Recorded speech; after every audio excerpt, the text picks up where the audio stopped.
Contents. Foreword by Paul Messersmith Glavin 1. Acknowledgements 10. Prologue, Cancun and Catastrophe 13. 1. The Death of Life. 33. 2. Fragmentary Critique 57. 3. On Hope and Reason Today 73. 4. On Adorno's New Categorical Imperative 111. 5. For an Ecological Anarcho-Communism 137. Notes 179. Credits for Anarchist Interventions 217. Foreword. The basic structure of capitalism is at the heart of the climate crisis. Carbon emissions, the primary source of our changing climate, are the byproduct of industrial production. Capitalism is literally changing the weather. Often, industry is blamed for climate change. People frequently talk about burning oil and coal, or fault cars and factories, but this misses the underlying dynamic that ties all these things together. Industry is an expression of a system. Ascending over the last 400 years, capitalism continues to be the dominant organizing force in the world, shaping life as we know it. All attempts at slowing, much less stopping its growth, have failed. The emission of climate-changing gases is intrinsic to the capitalist logic. Every day that this continues, the climate will continue to change. The year 2010 saw the highest emission of greenhouse gases in history. Capitalism is based on a philosophy of grow or die and ruthless competition. Companies need to continually expand and grow, or they will not survive. It is a system that seeks to maximize profit by exploiting labor as well as treating nature as both a resource and garbage dump. Despite all the warning signs such as news of drought, heat waves, and new species being threatened by changing habitat and what scientists say, the system marches on, with absolutely no sign of letting up. That is because it cannot change its fundamental nature. It is a form of economic and social organization at odds with nature and human community that has come to shape nearly everything in life, such that we can hardly imagine the possibility of life outside capitalism. It promotes qualities like greed and selfishness, and creates us in its image. Capitalism is more than an economic system, it is a way of life. Maximizing profit at the expense of all else is its very metabolism. To stop catastrophic climate change, we must stop capitalism. So what is capitalism?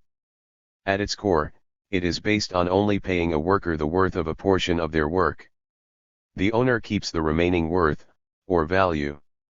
This surplus value is one of the sources of profit. Thus capitalism is an organized system of theft, wherein those who actually do the work are not paid the full value of their effort. The owners keep as profit the difference between the value that is created by the worker and that which the worker is paid as a wage. Because it is a system designed by and for capitalists, workers are necessarily exploited and mistreated. It is this same focus on profit that sees nature as a place where materials are found and then converted into commodities, with an emphasis on doing this as cheaply as possible. The way in which materials are obtained from nature is guided not by any thought about the integrity of nature itself, or the delicate balance of natural processes. It is guided by making money, pure and simple. The same is true at the other end of the productive process, when toxic chemicals and byproducts are dumped as cheaply as possible. Hence owners fight attempts to regulate their ability to pollute. Not polluting costs money. It costs money to buy filters and scrubbers to limit toxic emissions, or to research and develop alternative sources of energy, and all this cuts into profits. Generally the fines for polluting are so insignificant that owners calculate that it is more worthwhile to pollute and pay the fines rather than, for example, upgrading their machinery to satisfy clean air or water regulations. This is a system ruled by the bottom line. To stop capitalism, we need a social and political movement. This past year, 2011, marked the emergence of just such a movement. The Arab Spring saw millions of people rise up in opposition to long-standing tyrannical regimes. Some of these governments fell. Millions of people occupied prominent squares and did not back down against the power of states. This inspired people in the United States to launch their own movement, an occupation movement at Wall Street, the symbolic heart of global capitalism. Occupy Wall Street, OWS, which spread around the United States, Canada, and the world, is a populist movement that challenges the economic control of what they call the 1%. OWS champions the 99%, or those without great sources of wealth. This is significant because it points to the machinations of the 1%, or ruling class, and suggests the possibility of creating what Antonio Gramsci calls a counter-hegemonic movement. For Gramsci, ruling class ideas are the dominant ones. They are so widely propagated that they become common sense. An example is the belief that the sign of a healthy economy is vigorous growth. Or that to be a productive member of society, you have to have a job, which basically discounts stay-at-home parents, many artists, self-sufficient farmers, and others, while valuing only those who are enmeshed in the dominant economy. It is this common sense that serves the interests of the capitalist class. The OWS protests represent the development of an ideological alternative that puts the interests of everyday, working people ahead of those of the rulers. OWS has successfully changed the nature of discussion in the United States, forcing issues of economic equality and social justice onto the agenda. It signals a good beginning. In addition to challenging ruling class economic ideas, or those held by the 1%, OWS has put ideals of direct democracy, long championed by anarchists and other anti-authoritarians, into practice. The use of general assemblies as policy-making bodies and the reliance on modified forms of consensus decision-making, however problematic consensus may be in certain situations, both have long histories within anti-authoritarian leftist movements. This new movement hopes to unite the majority against the minority currently running the show. The historic development of capitalism is intertwined with colonialism, and later, neocolonialism. The economy, in its never-ending need to expand and accumulate, resolved early crises by going to the so-called Third World to seek resources for production and sources of cheap, or in the case of slavery, free labor. By waging war and asserting its military dominance, Europe was able to control vast territory from which raw materials could be obtained. European colonialism, the North American slave trade, and later neocolonial domination such as the Algerian and Vietnam Wars all represent the attempted dominance of what was once called the First World over the peoples of the so-called Third World. This is a racist dynamic in which the largely white, European people of the North dominate and exploit the people of the South. And it is exactly these people, the poor of the Southern Hemisphere, who will suffer the most from the changing climate. They already are suffering, as attested to by the recent floods that devastated Pakistan and Thailand along with the droughts that ravaged Mexico and Africa. It will take a sustained movement to fundamentally transform society and stop climate change. Such revolutionary change will require a democratically controlled economy that puts human needs and ecological integrity ahead of short-term profit. It will require instituting directly democratic ways of making political decisions, so that the people affected by the outcomes are the ones with the power to determine solutions. OWS began at Zuccotti Park, once called Liberty Plaza. It was at this same Liberty Plaza 20 years earlier that an organization called the Youth Greens met in the chilly, pre-dawn hours the day after the 20th Earth Day anniversary to challenge what it saw as the primary cause of the ecological crisis, capitalism, as symbolized by the institution of Wall Street. In solidarity with the Wall Street action, which was endorsed by over 50 social and political groups, and turned out 2,000 people organized into affinity groups, with close to 300 arrested, actions were held in San Francisco, Eugene, Oregon, Minneapolis, and St. Louis. In San Francisco, 600 people marched on the Pacific Stock Exchange at 6 a.m., with 50 of those later arrested. The Youth Greens was largely an ecological anarchist organization, working with the Green movement of the 1980s and 1990s. It had active chapters in 5 U.S. cities, with annual decision-making conferences, and infused anti-authoritarian ideas and practices into the emerging Green movement, arguing against reformists. The Youth Greens asserted that the ecological crisis was a result of social forms of domination, and that humans dominating and exploiting other humans extended into the natural world in the attempt to dominate nature.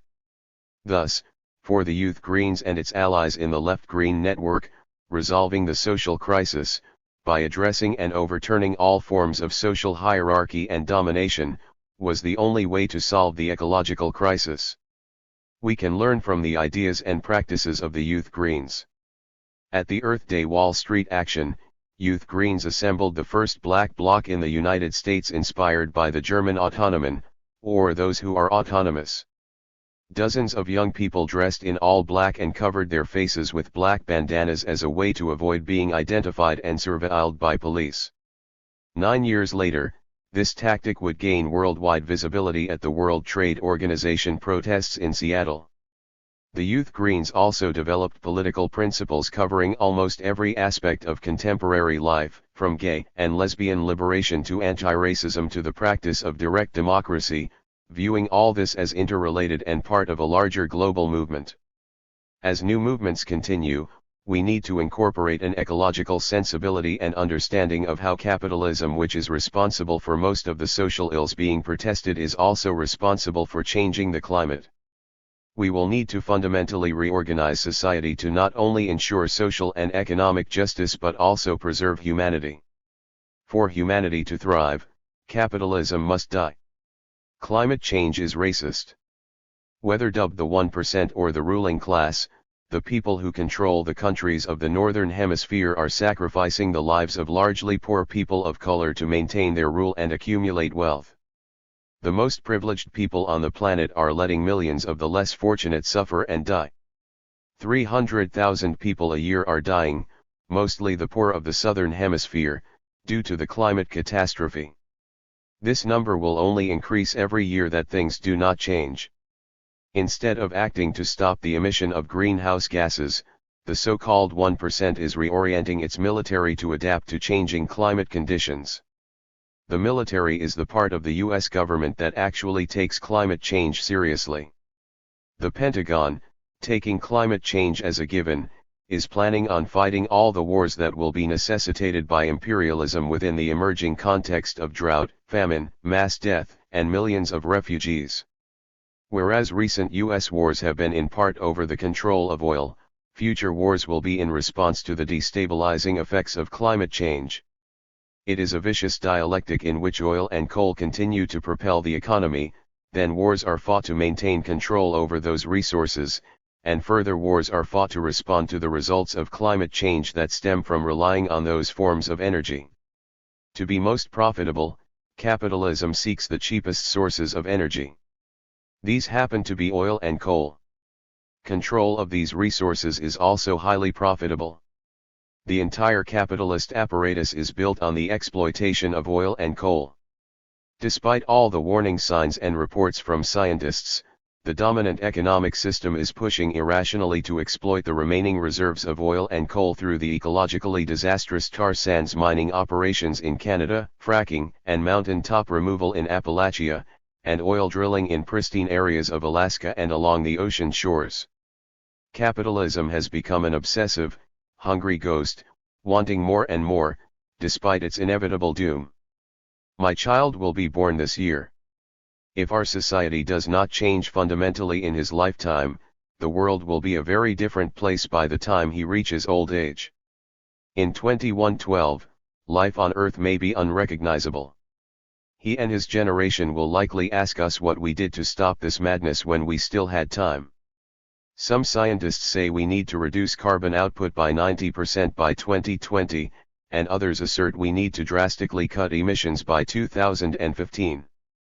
What is inarguable is that the time to act is now. We know what is happening and what we must do.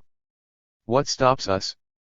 If our children and our children's children are to have a life worth living, we must act. This book is an impassioned plea for sanity, reason, and justice. It breaks through the collective denial we indulge in to call attention to the perilous nature of life. The weather is changing, that is clear. Crucially, though, the climate is changing. This is the long-term, underlying reality behind the changes in the weather. Severe weather events are becoming common, such as floods, storms, and extremes of hot and cold. We all know something is not right. Matters will only get worse unless we act. But to act, we need to know what to do. We need to understand what is happening. Imperiled Life is a critical reflection on what is going on, and why. It contains diagnosis, prognosis, and remedies. The diagnosis is clear, the prognosis is not good, and the remedies are extreme and radical. These are the times in which we live. Javier Cethnis Castro, like the critical theorists of the Frankfurt School in whose tradition he writes, invites the reader to come and think with him. This book is an invitation to an honest reflection on our changing climate. It is thoughtful, angry, pessimistic, but ultimately hopeful. It asks us to be bold, remake the world, overthrow capitalism, and create a directly democratic, ecological society, in which we live in harmony with nature and each other. We need a society that does not change the weather or exploit humans, and one that leaves the world a better place for future generations.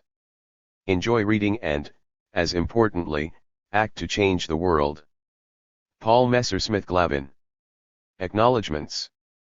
I would like to thank my primary editor Paul Messersmith-Glavin for his solidarity, patience, and kindness over the course of this work. I also am indebted to Cindy Milstein for the copy editing, Josh McPhee for his book design, Zach Blue for the layout and proofreading, and Santiago Armengod for sharing his wondrous art. Moreover, I would like to recognize and thank everyone with the Institute for Anarchist Studies and AK Press for agreeing to include Imperiled Life in the Anarchist Intervention series in the first place. In addition, I am grateful to my mother and father for their support over the years. I would also like to acknowledge my past formal instructors Peter Wright, Michael Mason, David Goldfrank, Robert Bruce Douglas, and Raimundo Sanchez for their enlightenment and aid, along with Binu Matthew and Ian Angus, who kindly served as editors for some of the writings that predate and foreshadow this work. Beyond these individuals, I would like particularly to thank Clark Donnelly, Brian Lynch, and Daniela McBain, who served as informal editors and advisors on the developing manuscript. I greatly appreciate all those who agreed to provide review blurbs for the book as well. Lastly, I would like to thank the following comrades and colleagues for their love and friendship: Liz Lopez, Jacob Rican, Eris Chatzinikoloau, Costas Stradilades, Nancy Moreno, Alan Kim, Marcus Benino, Sierra Lapointe, Andrew Stephan, Philippe Gout, Christian Guerrero, Max Hoyland, Jonathan Carl Vogel, Andrew Enciso, Nate Pitts, and Alexei Hong. As regards this work's title, I am indebted to feminist queer theorist Judith Butler's 2004 work Precarious Life, and the call posited by anti-nuclear thinker and activist Gunther Enders in his 1955 work Hiroshima ist überall, Hiroshima is everywhere, imperiled of all lands, unite. I dedicate this work to Betty Carino, Juri Jocala, the children of Nablus, Betsy Boyd, Vittorio Aragoni, Javier Torres Cruz, and many others. Javier Cethnis Castro. Prologue, Cancun and Catastrophe. We turn a blind eye to what surrounds us and a deaf ear to humanity's never-ending cry. Alain Resnais, Newt et Broil Lard. The survival of humanity is imperiled. Whereas the prospect of humanity's collective suicide through nuclear war seemed a plausible threat during much of the 20th century, today the specter of catastrophic climate change has eclipsed nuclear annihilation in this horrifying role. The dangerous human interference with Earth's climate systems that has been driven by the historical rise of capitalism stands within the near future to destroy the very material conditions on which much of life, humanity as well as other beings, depends for its reproduction and sustenance. Basic reflection bears this out. Average global temperatures in 2010 were tied with those of 2005, when Earth experienced the hottest temperatures observed since people started keeping records in 1880. The average global temperature of the planet has risen 0.8 degrees Celsius (1.4 degrees Fahrenheit) since the beginning of industrialization. Atmospheric concentrations of carbon dioxide have risen from an estimated pre-industrial level of 280 parts per million, ppm, to 394 ppm, the level found in May 2011. 2. The rate of annual percentage increase in carbon emissions has in fact accelerated in recent years, exceeding the worst-case scenarios considered by the Intergovernmental Panel on Climate Change, IPCC, in its 2007 fourth annual report, the most recent of its periodic assessments of the state of the planet's climate. 3. Carbon emissions in 2010 were the highest ever recorded, despite the ongoing recession. 4. As the International Energy Agency notes, the continued reproduction of such trends in the foreseeable future would entirely jeopardize hopes for limiting climate change to a 2 degrees Celsius (3.6 degrees Fahrenheit) rise in average global temperatures, the warming threshold considered safe. Worse, a climatological study released just before the 2010 Copenhagen climate negotiations found the world to be on course for a 6 degrees Celsius (10.5 degrees Fahrenheit) rise in average global temperatures by the end of the present century. 5. Change on such a destructive scale would undoubtedly result in mass death among humans as agriculture generally fails, water supplies significantly diminish, and diseases spread. Billions of people would be expected to die under such conditions, as British earth scientist James Lovelock has warned. 6. British climatologist Kevin Anderson estimates that a mere 10% of the present human population, around 500 million people, would survive a 4 degrees C, 6 degrees C, 7 degrees Fahrenheit (10.5 degree F) increase. 7. Plainly stated, much of humanity, together with future generations, is being sacrificed in the interest of what Marxist U.S. geographer David Harvey terms the two primary systemic agents in our time, capital and the state. 8. This consideration is readily observed in the behavior engaged in by the world states at the November-December 2010 Conference of Parties, 16 Colombian pesos, to the United Nations Framework Convention on Climate Change held in Cancun, Mexico, as in other exercises in absurdist theater that pass for climate negotiations. That Cancun's Moon Palace, the forum for the talks, is located less than 200 miles from the Chicxulub site, the location of the impact crater of the infamous asteroid that, striking Earth 65 million years ago, is believed to have induced the mass extinction event that destroyed the dinosaurs and approximately half of all other existing species. Seems fitting, for a similar mass extinction event is currently being enacted by global capitalism, with present extinction rates having been estimated in 2004 to be 100 to 1,000 times the background or average extinction rate observed in Earth's fossil record. 9. Indeed, of the 8.7 million species estimated in August 2011 to exist on Earth, many are expected to go extinct well before being discovered by science. 10. Whether the present extinction crisis will be as near terminal as that experienced during the Great Dying visited on Earth 251 million years ago in the Permian Age, when over 90% of all existing species perished, remains to be seen. It bears noting that the Permian Age, unlike the end Cretaceous extinction event that began at Chicxulub, is thought to have been caused not by asteroid impact but rather by catastrophic climate change induced by intense volcanic activity that was accelerated through positive feedback mechanisms that ultimately synergized in dismantling the planet's protective ozone layer. Unless radically interrupted, the life destruction currently being prosecuted by global capitalism will be similarly catastrophic.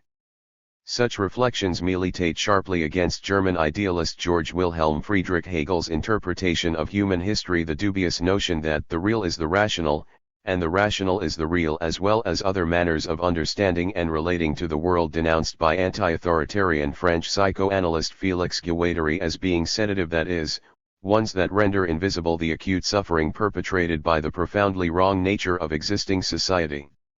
11. In place of this, reflection on the present climate predicament, taken alongside consideration of the threat of imperial war and other potential relapses, could come close to German Marxists Max Horkheimer and Theodor W. Adorno's assertion in the mid-1940s that the dialectic of enlightenment as well as the chance for human progress generally have failed to bring about an emancipated humanity that does not dominate nature, and have instead ushered in a world radiant with calamity.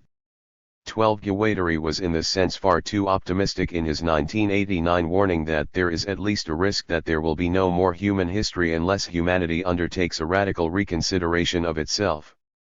13. It instead now seems to be the case that the chance for continued progress necessitates the radical subversion of the prevailing direction and organization of progress, as German critical theorist Herbert Marcuse recommends. Together with the institution of the categorical imperative identified by Karl Marx in his early reflections on religion, that humanity overthrow all relations in which man sick is a debased, enslaved, abandoned, contemptible being. 14. The world has long been calamitous, of course. Before the threat posed by climate change came to be understood, the destructions of Vietnam and Iraq were prosecuted, just decades after the attempted extermination of European Jewry along with the nuclear bombings of Hiroshima and Nagasaki. Before these world historical regressions occurred were the myriad horrors of the First World War. Preceding this mindless conflict were European colonialism and genocides as practiced against southern peoples. The year 1492 CE, when the European powers began destroying the peoples indigenous to what would later be referred to as North and South America, was the same year in which chauvinist Spaniards defeated the Moors, and expelled large swathes of Jews and Muslims from the lands subsequently claimed by the Catholic monarchy. The Crusades as well as the Roman Empire mimicked the ethnocide and slavery engaged in by centralized power since the historical rise of empires in Mesopotamia and later Egypt. The reign of czars, kings, and emperors mirrors the regression that overthrew original non-hierarchical societies. Hannah Arendt, a compelling 20th-century critic of authority and totalitarianism, rightly notes that any long-range view of history or at least recorded human history is not very encouraging. 15. Hegel's History as Slaughterbench is too accurate a characterization of a great deal of human history to justify faith in the present and the likely future, as demonstrated most fundamentally in the prospect of catastrophic climate change. 16. Reflection on this question, however, can also bring one to advocate and promote the cause of revolution, as French syndicalist and playwright Albert Camus has it, for the sake of life, to give life a chance. 17. A resolution of the climate crisis might be possible through popular disruption of the operations of presently concentrated power. COP mindlessness in Cancun. The 16 Colombian pesos negotiations held in the Moon Palace continued the same disastrous pattern of the nearly 20 years of unsponsored talks dedicated to addressing the problem of climate change. In an astounding dismissal of recommendations made by the IPCC for avoiding a 2 degrees Celsius (3.6 degrees Fahrenheit) increase in average global temperatures beyond those that prevailed in pre-industrial times, the end toward which the Cancun Accord itself ineffectually claims to strive, no binding world carbon reduction trajectory was agreed to at the Cancun COP, nor was any date set for a global peak in carbon emissions.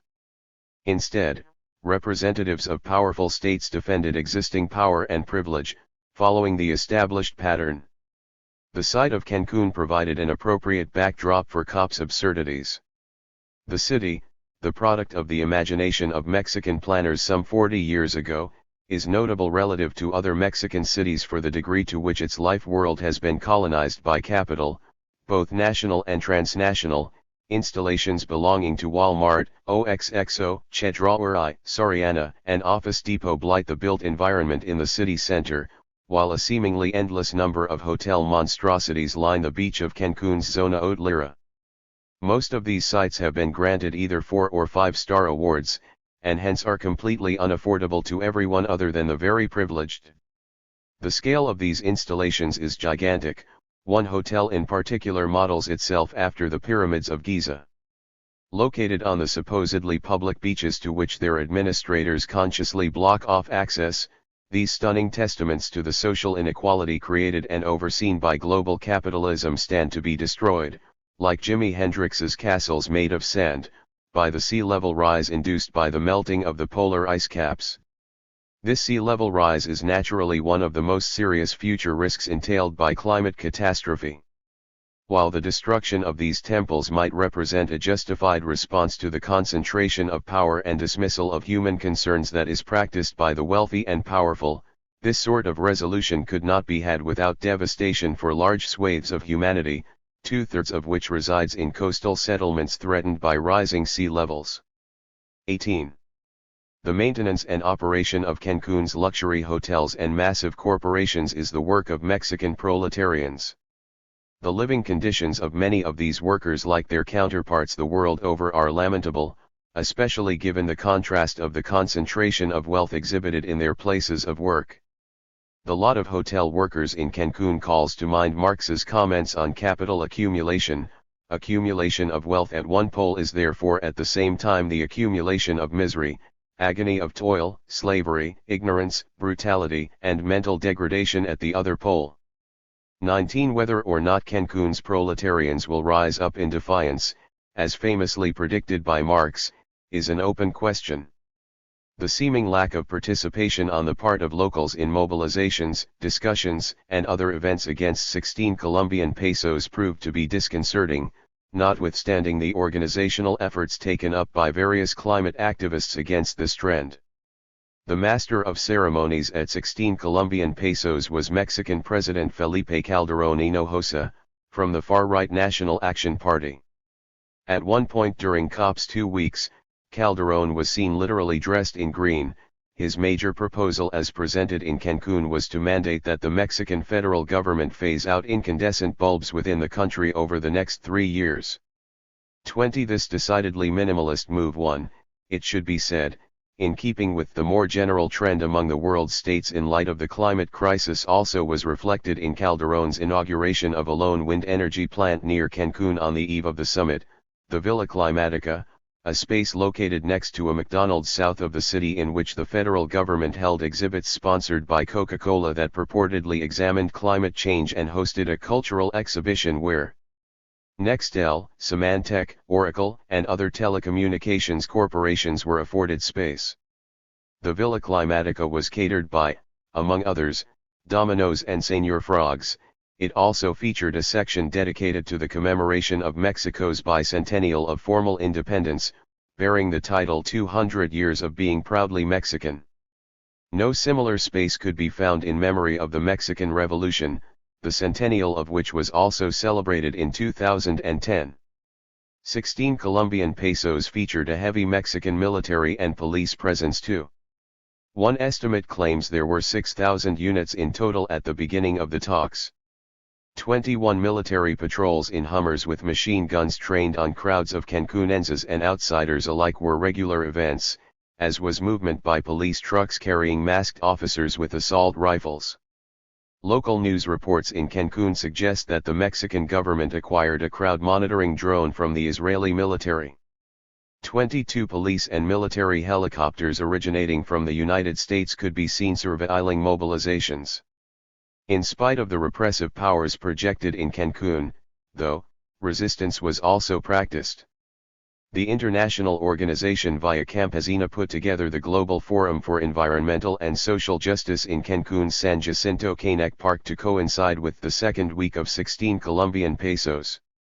The forum brought 6 caravans of Mexicans from several regions of the country to report on the socio-environmental situations experienced around the Republic, at the end of a year that saw unprecedented rains and attendant flooding in much of southeastern Mexico, a reality for which climate change likely bears responsibility. Via Campesina also invited a number of journalists and other public intellectuals to speak on the climate and socio-environmental crises, and helped organize a march of approximately 3,000 people from central Cancún toward the site of the Moon Palace during COP's second week.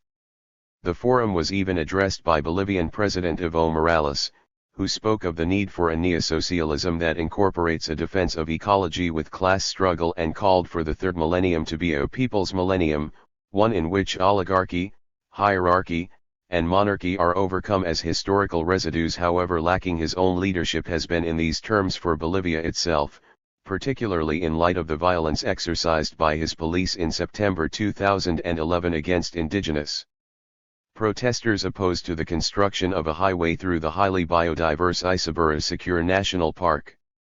23. Apart from Via Campesinas event, Climaforum 10, the successor to Climaforum 09, which at 15 Colombian pesos in Copenhagen released a rather sensible anti-systemic analysis of the climate predicament, held an alternative summit on the site of a polo club near Puerto Morelos, a town south of Cancun. Polo players on horseback could be seen some distance from the Climaforum campus. The summit's site was mirrored in its mainstream politics, which in contrast to those of Climaforum 09, seemed to revolve around inadequate reforms and approaches stressing lifestyle changes to address the environmental crisis. This current was perhaps best symbolized by the talk given at Climaforum 10 by Polly Higgins, a former corporate lawyer from the United Kingdom who argued that what must be done in light of the climate and environmental crises is to codify the crime of ecocide into international law as though capital respected such law in any sense. 24. Against approaches that defend existing society through reforms were the perspectives and actions of the revolutionary association known as Anti-CAP in Cancun. An explicitly anti-capitalist grouping, Anti-CAP was comprised of autonomous youths hailing largely from Mexico City and connected to Maria Creciente Mexico, Rising Tide Mexico. Anti-CAP's vegetable oil-powered bus, which also had appeared at the Encounter for Autonomous Life in Oaxaca de Juarez 8 months previously, was decorated with murals commemorating the life of Lee Kyung-ha, a Korean agriculturalist who committed suicide in protest of neoliberal capitalism during the World Trade Organization meetings in Cancun in 2003. While tied in ways to Via Campesinas Forum against COP, Anti-CAP carried out autonomous actions separate from it. One march organized without a permit by Anti-CAP in the streets of downtown Cancun saw scores of Mexican youths donning Zapatista-style masks and mobilizing with the goal of reaching the local branch of PROFEPA, the Mexican federal government's environmental prosecution agency. Anti-CAP had also planned to disrupt a conference at which Calderón, World Bank President Robert Zoellick, and Walmart CEO Robson Walton were to speak, but it was prevented from doing so due to the police checkpoints erected between the city center and the Zona Hotelera. Indeed, in a spirit of internationalism, during the mobilization called for by Via Campesina during COP's second week, the anti-CAP bus carried a banner commemorating the 2-year anniversary of the murder in Athens of 15-year-old Alexandros Grigoropoulos by police. At these and other demonstrations, Anti-CAP presented a spirit of passionate rage against the cruelties of constituted power and the system it upholds. Outbursts of anger in memory of the suffering of humanity, as Christos Philippides characterizes the December 2008 riots in Greece. 25 Similar in this sense to their Greek comrades, and in marked contrast to the other critical currents to be found in Cancun, those associated with anti-CAP also expressed a degree of sadness with regard to the state of the world.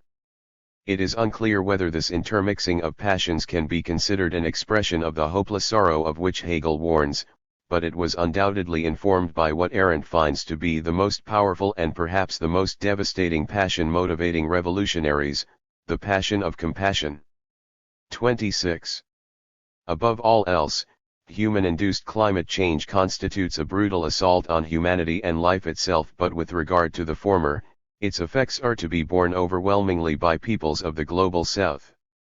The drought, famine, flooding, extreme weather events, increased susceptibility to disease, and sea level rise that follow from climate change will affect human populations residing in southern societies far more severely than those who find themselves in the northern latitudes. While crop yields may well decline some 50% over the next 10 years on much of the African continent and about 25% in Pakistan and Mexico by 2080, parts of Europe and North America stand to enjoy more favorable conditions for agriculture on average under moderate warming scenarios. 27 In the dry language of McGill doctoral candidate Jason Sampson and company, global warming can be expected soon to cause climate conditions currently associated with high population densities to shift towards climate conditions associated with low population densities, in regions determined by Sampson and his colleagues' findings to suffer from high vulnerability to projected climate change, Central South America, Eastern and Southern Africa, the Middle East, and Southeast Asia. 28 In their study of possible future drought scenarios, geographers Justin Sheffield and Eric Wood similarly find that Southern Africa, West Africa, Central America, and the Tibetan Plateau would be the regions worst affected by unchecked climate change. 29 Of the 300,000 annual deaths that have been attributed to human interference with Earth's climate systems to date, all take place within the developing world. 98% of those seriously affected by climate change live in such regions, and an estimated 90% of the total economic losses resulting from climate change are borne by southern societies. 30 Over 99% of the 5 million who may well be killed by climate catastrophe in the next decade reside within societies called Third World. 31. What is currently occurring, then, is the mass murder of the global South by much of the global North. This trend in world affairs is sadly not without precedent, given neoliberalism, formal colonization, the Atlantic slave trade, and the process known as the Columbian Exchange. Under prevailing assumptions, humanity is little more than an instrument or object by which to advance capital accumulation, or else on people whose interests are to be dismissed entirely. 32 Individuals in general are afforded the same regard as that shown to K by his murderers at the close of Franz Kafka's The Trial, when the protagonist is simply murdered like a dog. Prevailing society's relationship to the climate predicament can be described as upholding a sort of climate barbarism reminiscent of fascism. Fascism, the violent defense of authoritarian social structures, maintained by the silencing of suffering, is hardly the exclusive mantle of the Nazis, Benito Mussolini, Francisco Franco, or Imperial Japan. In the view of Tunisian anti-colonial theorist Alberto Memmi, fascism refers to a regime of oppression for the benefit of a few. 33 On Arendt's account, totalitarianism originated precisely from imperialist liberalism. For Marcuse, the total authoritarian state is the form that corresponds to the monopoly stage of capitalism, to which liberal capitalism inevitably gives rise. 34 As Horkheimer argues, they have nothing to say about fascism who do not want to mention capitalism. 35 The stubborn refusal by those in power to commit to mitigating future climate change and making resources available for humanity's materially impoverished societies to attempt to adapt to the destruction wrought by climate change amounts to collaboration with the future death of a decidedly overwhelming number of human beings on a scale far greater than any other in human history. In this is seen the irrationality and barbarism of capitalism, its total authoritarianism. Given that present climate change has been observed to be contingent on the rise and perpetuation of the capitalist system, deaths due to climate destabilization would result not from natural causes but rather human-induced ones, and should be considered homicides. Humanity thus waits to be woken one day by the memory of what has been lost, principally, the 300,000 individuals currently killed each year by capital-induced climate change, and a sum that could well rise to 1 million annual deaths within the near future if matters are not radically changed. 36. As Marx insists, shame can be a revolutionary virtue.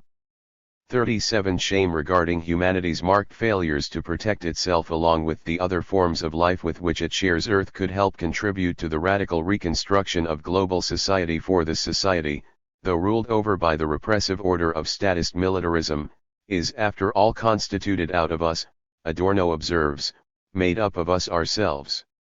38. The response of the world's peoples to the massive suffering brought about by climate change dramatically illustrated, for example, in the extreme devastation seen in the 2011 children's famine in the Horn of Africa, which has caused tens of thousands of deaths and imperiled the lives of millions, mainly in Somalia, must not ape that of the old manservant at the close of The Misunderstanding by Camus. In Camus's work, the character Maria, having just learned of her husband's murder at the hands of the servants' managers, desperately asks him to aid her, to be kind and say that you will help me. His response is a rather pointed no. 39. Among many other considerations, the problem of climate change raises serious questions about the place of progress in history. However passionately we may desire the elimination of fascism, asserts German Marxist Franz Neumann, we cannot close our eyes to the possibility that it may not be wiped out. 40 The many horrors promised by climate change, with their potentially fascist implications, may well not be prevented and averted. It is hardly inconceivable that the present course toward a climate-devastated Earth will not be arrested and radically redirected. While human history would have likely fared far better were it not subjected to events such as European colonialism, World War I, or the invention and proliferation of nuclear weapons, the fact of the matter is that such horrors did in fact come about. The astonishment Walter Benjamin notes in the realization that the things we are experiencing in the 20th or 21st century are still possible is tenable only if one subscribes to philosophical orientations that see, like Hegel, the steady march of progress in the passage of historical time. 41 In words written by journalist Ulrike Meinhof before her questionable collaboration with the Red Army faction, recognizing that something is unreasonable does not necessarily mean it will not happen. There has already been a time in Germany when people thought this can't be true, and it was true, and cost millions of them their lives. 42. Adorno writes that there is horror because there is no freedom yet. 43 The Chinese Marxist economist Ming-Chi Li is correct to note that there is no hope whatsoever to achieve climate stabilization so long as the world is organized as a system that is based on production for profit and structured to pursue endless capital accumulation.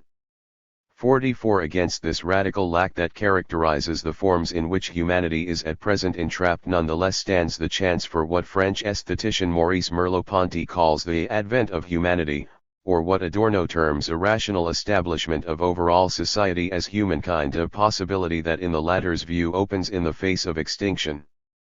45 Global human society must come to abandon blood and horror, both as an intrinsic and instrumental end.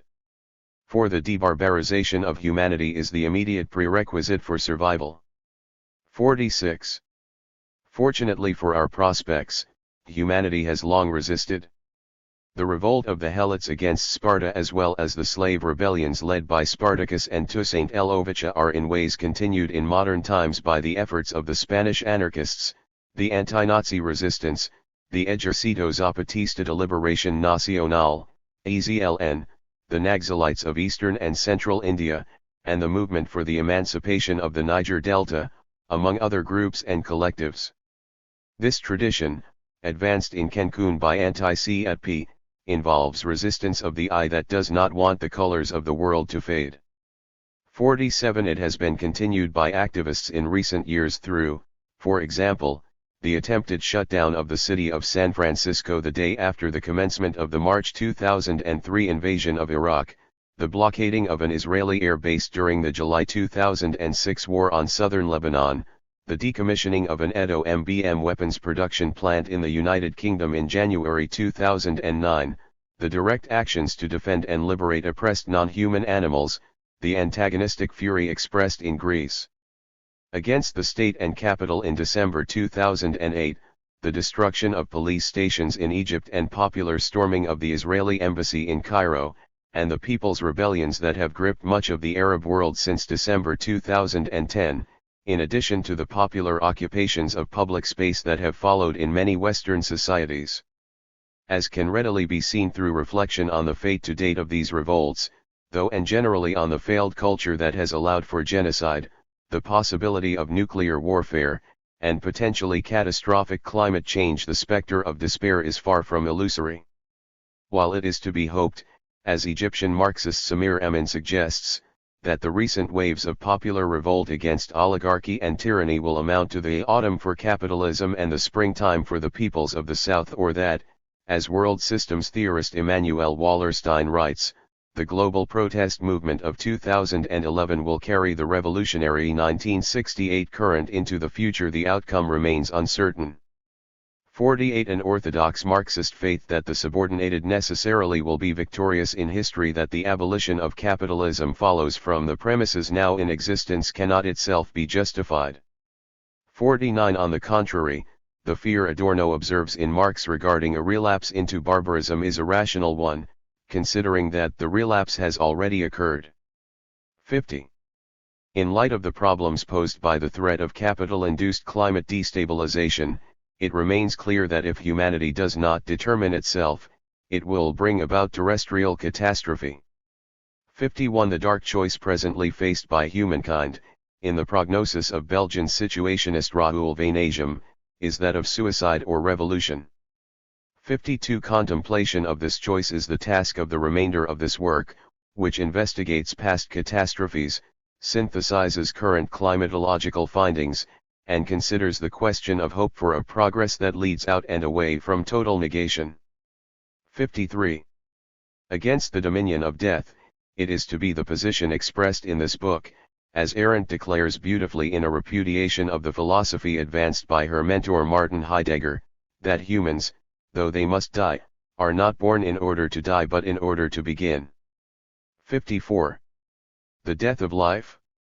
One wants to break free from the past, rightly, because nothing at all can live in its shadow. Wrongly, because the past that one would like to evade is still very much alive. Theodore W. Adorno, The Meaning of Working Through the Past. Reflecting in Remnants of Auschwitz, Italian political theorist Giorgio Agamben notes that human beings are human insofar as they bear witness to the inhuman. 1. Besides the value of such a perspective as regards the particularity of the Nazi genocide of European Jews as well as other serious historical crimes, such a consideration could be helpful in terms of the current predicament, for an examination of the degree of inhumanity threatened by prevailing society could perhaps aid humanity in protecting itself against a general lapse into barbarism.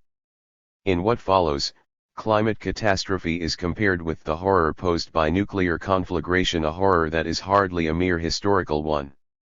U.S. anti-nuclear writer Jonathan Schell's The Fate of the Earth, 1982, and The Abolition, 1984, are used to navigate this exploration.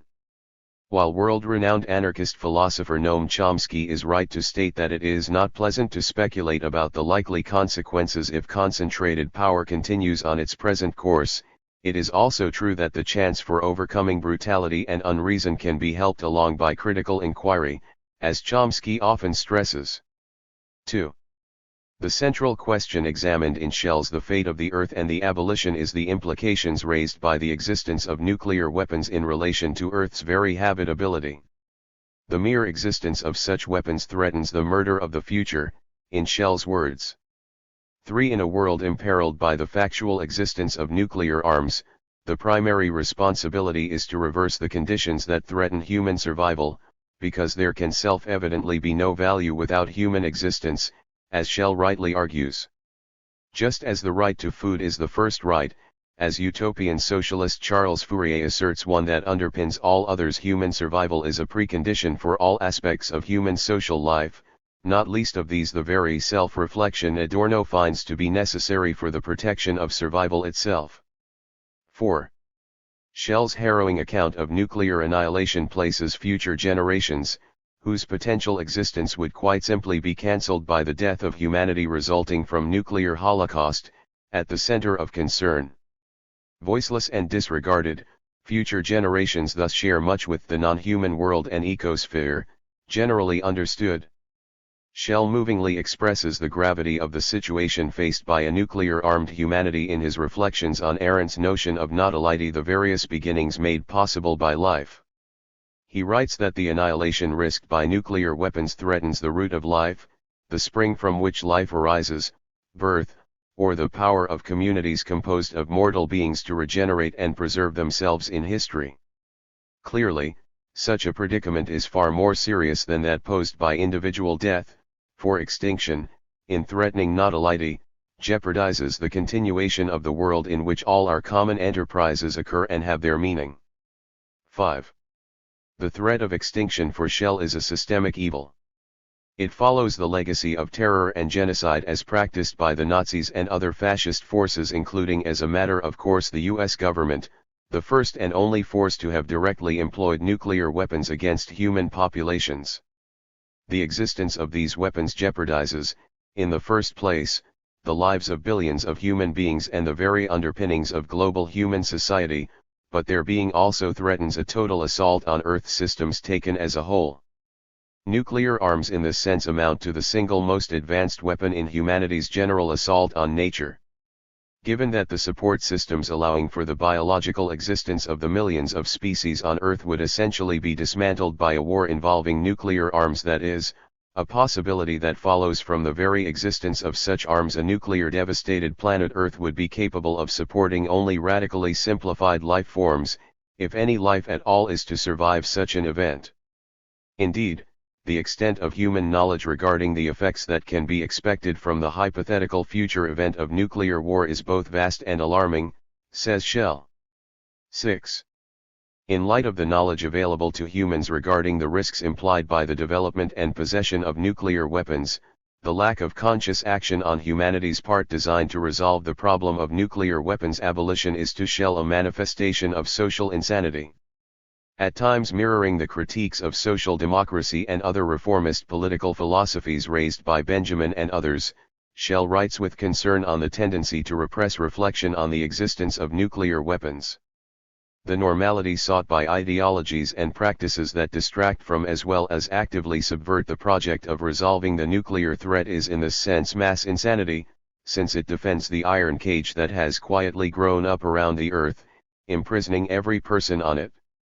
Statist nuclear policy, which seeks to prevent the employment of nuclear weapons by threatening total destruction of a would-be nuclear aggressor by means of nuclear weapons, is drastically bereft of reason, as its effectiveness results precisely from its stated commitment to bringing about nuclear hostilities, an eventuality that could well end in nuclear annihilation.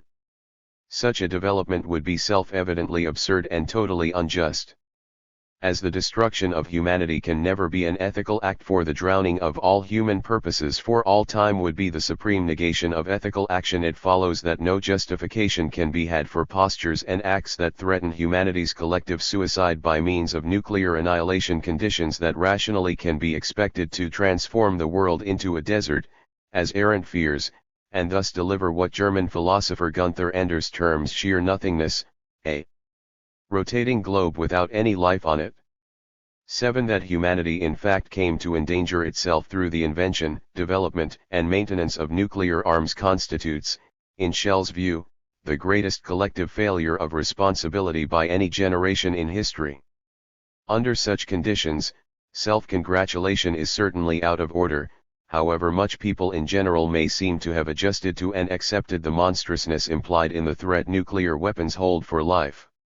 8. The political arrangements Shell analyzes, then, threaten the institution of what he terms the absolute and eternal darkness of human extinction. 9. Were there to be a nuclear war, no escape would be possible. That a given society were consciously to have elected to ban nuclear weapons within its territory, for example, would matter little for its fate in light of the possibility of nuclear annihilation originating elsewhere. Under such conditions, writes Shell, there is within the corridors of power no one to speak for man sick and for the earth, even if both are threatened with destruction.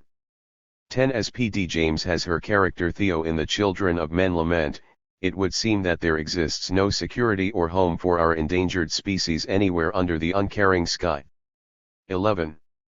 For Shell, the prospect of resolving the terminal threat posed by nuclear destruction can begin only through reflection on this very question, a process likely serving as the basis for The Fate of the Earth and the Abolition.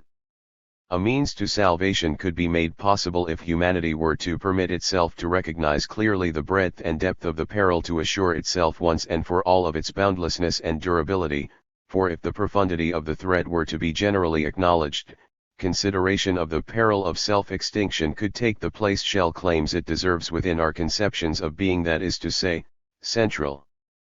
Humans may of course choose to ignore the peril, though such a position would be patently absurd and grossly irresponsible, writes Shell, given the danger of imminent self-destruction. Echoing Marcuse, Shell notes that it is necessary for the possibility of nuclear annihilation to repress any contemplation of the magnitude and significance of the peril, since the means that threaten this end can persist only if humanity in general fails to understand the nuclear predicament and act accordingly. The possibility of extinction, then, arises through the dominance of modes of thinking about the problem that at least partly deflect our attention from what it is. 12. Far from subscribing to philosophical idealism, Shell hardly considers the threat of humanity's collective suicide at the hands of nuclear weapons just something to contemplate. He emphasizes that it is instead something to rebel against and ultimately defeat. On his account, recognition of the peril posed by nuclear weapons could in concrete terms lead first to the development of a subject that could carry out the abolition of nuclear weapons and second to the reorganization of global human society along lines that would minimize the chance that they be constructed again. Humanity in this sense is called to break with the resignation and acceptance with which many persons approach individual death, and come to engage in arousal, rejection, indignation, and action aimed at overthrowing the threat of the death of the species by means of nuclear self-destruction. 13. Despite the enormity of the problem, overthrowing existing social relations is in fact a possibility, claims Shell. It is still possible for humanity to prevail in this sense, on Shell's account, though the abolition of the threat of nuclear annihilation would demand thoroughgoing socio-political change of an unprecedented scale. The chance for such change could begin only through recognizing that the world's prevailing modes of political organization, in failing to resolve the very real threat posed to life by nuclear weapons, are in drastic need of replacement. 14. In place of the exercise of statecraft, people would reinvent politics and reinvent the world. 15. The action of a self-conscious humanity would institute the principle whereby humans have no right to destroy the earthly creation on which everyone depends for survival, and would overturn the despair that prevails under conditions in which hope for survival is itself jeopardized. Against the remarkable lack of action on the part of constituted power to ensure survival, then, humanity in general could counterpose a worldwide program of action for preserving the species. Such an end demands that the politics of the earth be revolutionized, for only a revolution in thought and in action will allow for survival. The choice for Shell is quite simply extinction or global political revolution. Our present system and the institutions that make it up are the debris of history. They have become inimical to life, and must be swept away. They constitute a noose around the neck of mankind, threatening to choke off the human future, but we can cut the noose and break free. Humans in this sense are called to become partners in the protection of life itself rather than the allies of death. Shell envisions all human beings coming together to join in a defensive alliance, with nuclear weapons as their common enemy. 16. Shell's concern in the fate of the earth and the abolition is not exactly to explore the possible nature of such a conscious political movement, but he does at times make fragmentary comments regarding it. For him, the imperative of survival demands that each person take on a share of the responsibility for guaranteeing the existence of all future generations. The institution of action motivated by such maxims would establish a new relationship among human beings, one basing itself in a sociable responsibility for others. Indeed, Shell writes that the first principle of the movement on the part of a conscious humanity in defense of life would be respect for human beings, born and unborn, based on our common love of life and our common jeopardy in the face of our own destructive powers and inclinations. 17. In Kantian terms, no human being, whether currently existing or rationally expected to come into life in the future, would be regarded as an auxiliary within the new political world to be fashioned by conscious opponents of extinction. Radical exclusion, that is, would be a reality to overcome in the bringing about of an earth liberated from nuclear weapons. This point is particularly relevant to a consideration of the fate of potential future generations, whose very future birth is imperiled by nuclear weapons. Love, in Shell's view, can enable them to be, by resolving the arrangements that threaten to shut them up in nothingness forever. 18. According to Shell, the abolition of the state form is central to the task of resisting the total darkness of nuclear annihilation. Those societies that possess nuclear weapons have placed a higher value on national sovereignty than on human survival, writes Shell, as they are ultimately prepared to bring an end to humanity in their attempt to protect their own countries. In a real way, the threat of extinction follows from the division of the world's peoples and territories into sovereign states, for the state and its war-making capacities have been preserved even following the advent of nuclear arms, at the cost of all human life. The alternative to such death as proposed by Shell is that the world states relinquish their sovereignty, destroy nuclear weapons, dismantle offensive military capabilities, and establish a global political system in which violence has ceased to be the final arbiter. 19. Prior to a look at current climatological findings, some commentary on Shell's views as presented here is in order. The similarities between Shell's account of the threat of nuclear annihilation and the present climate predicament should be fairly clear, since they are two of a kind, as Shell himself recognizes in a January 2010 interview.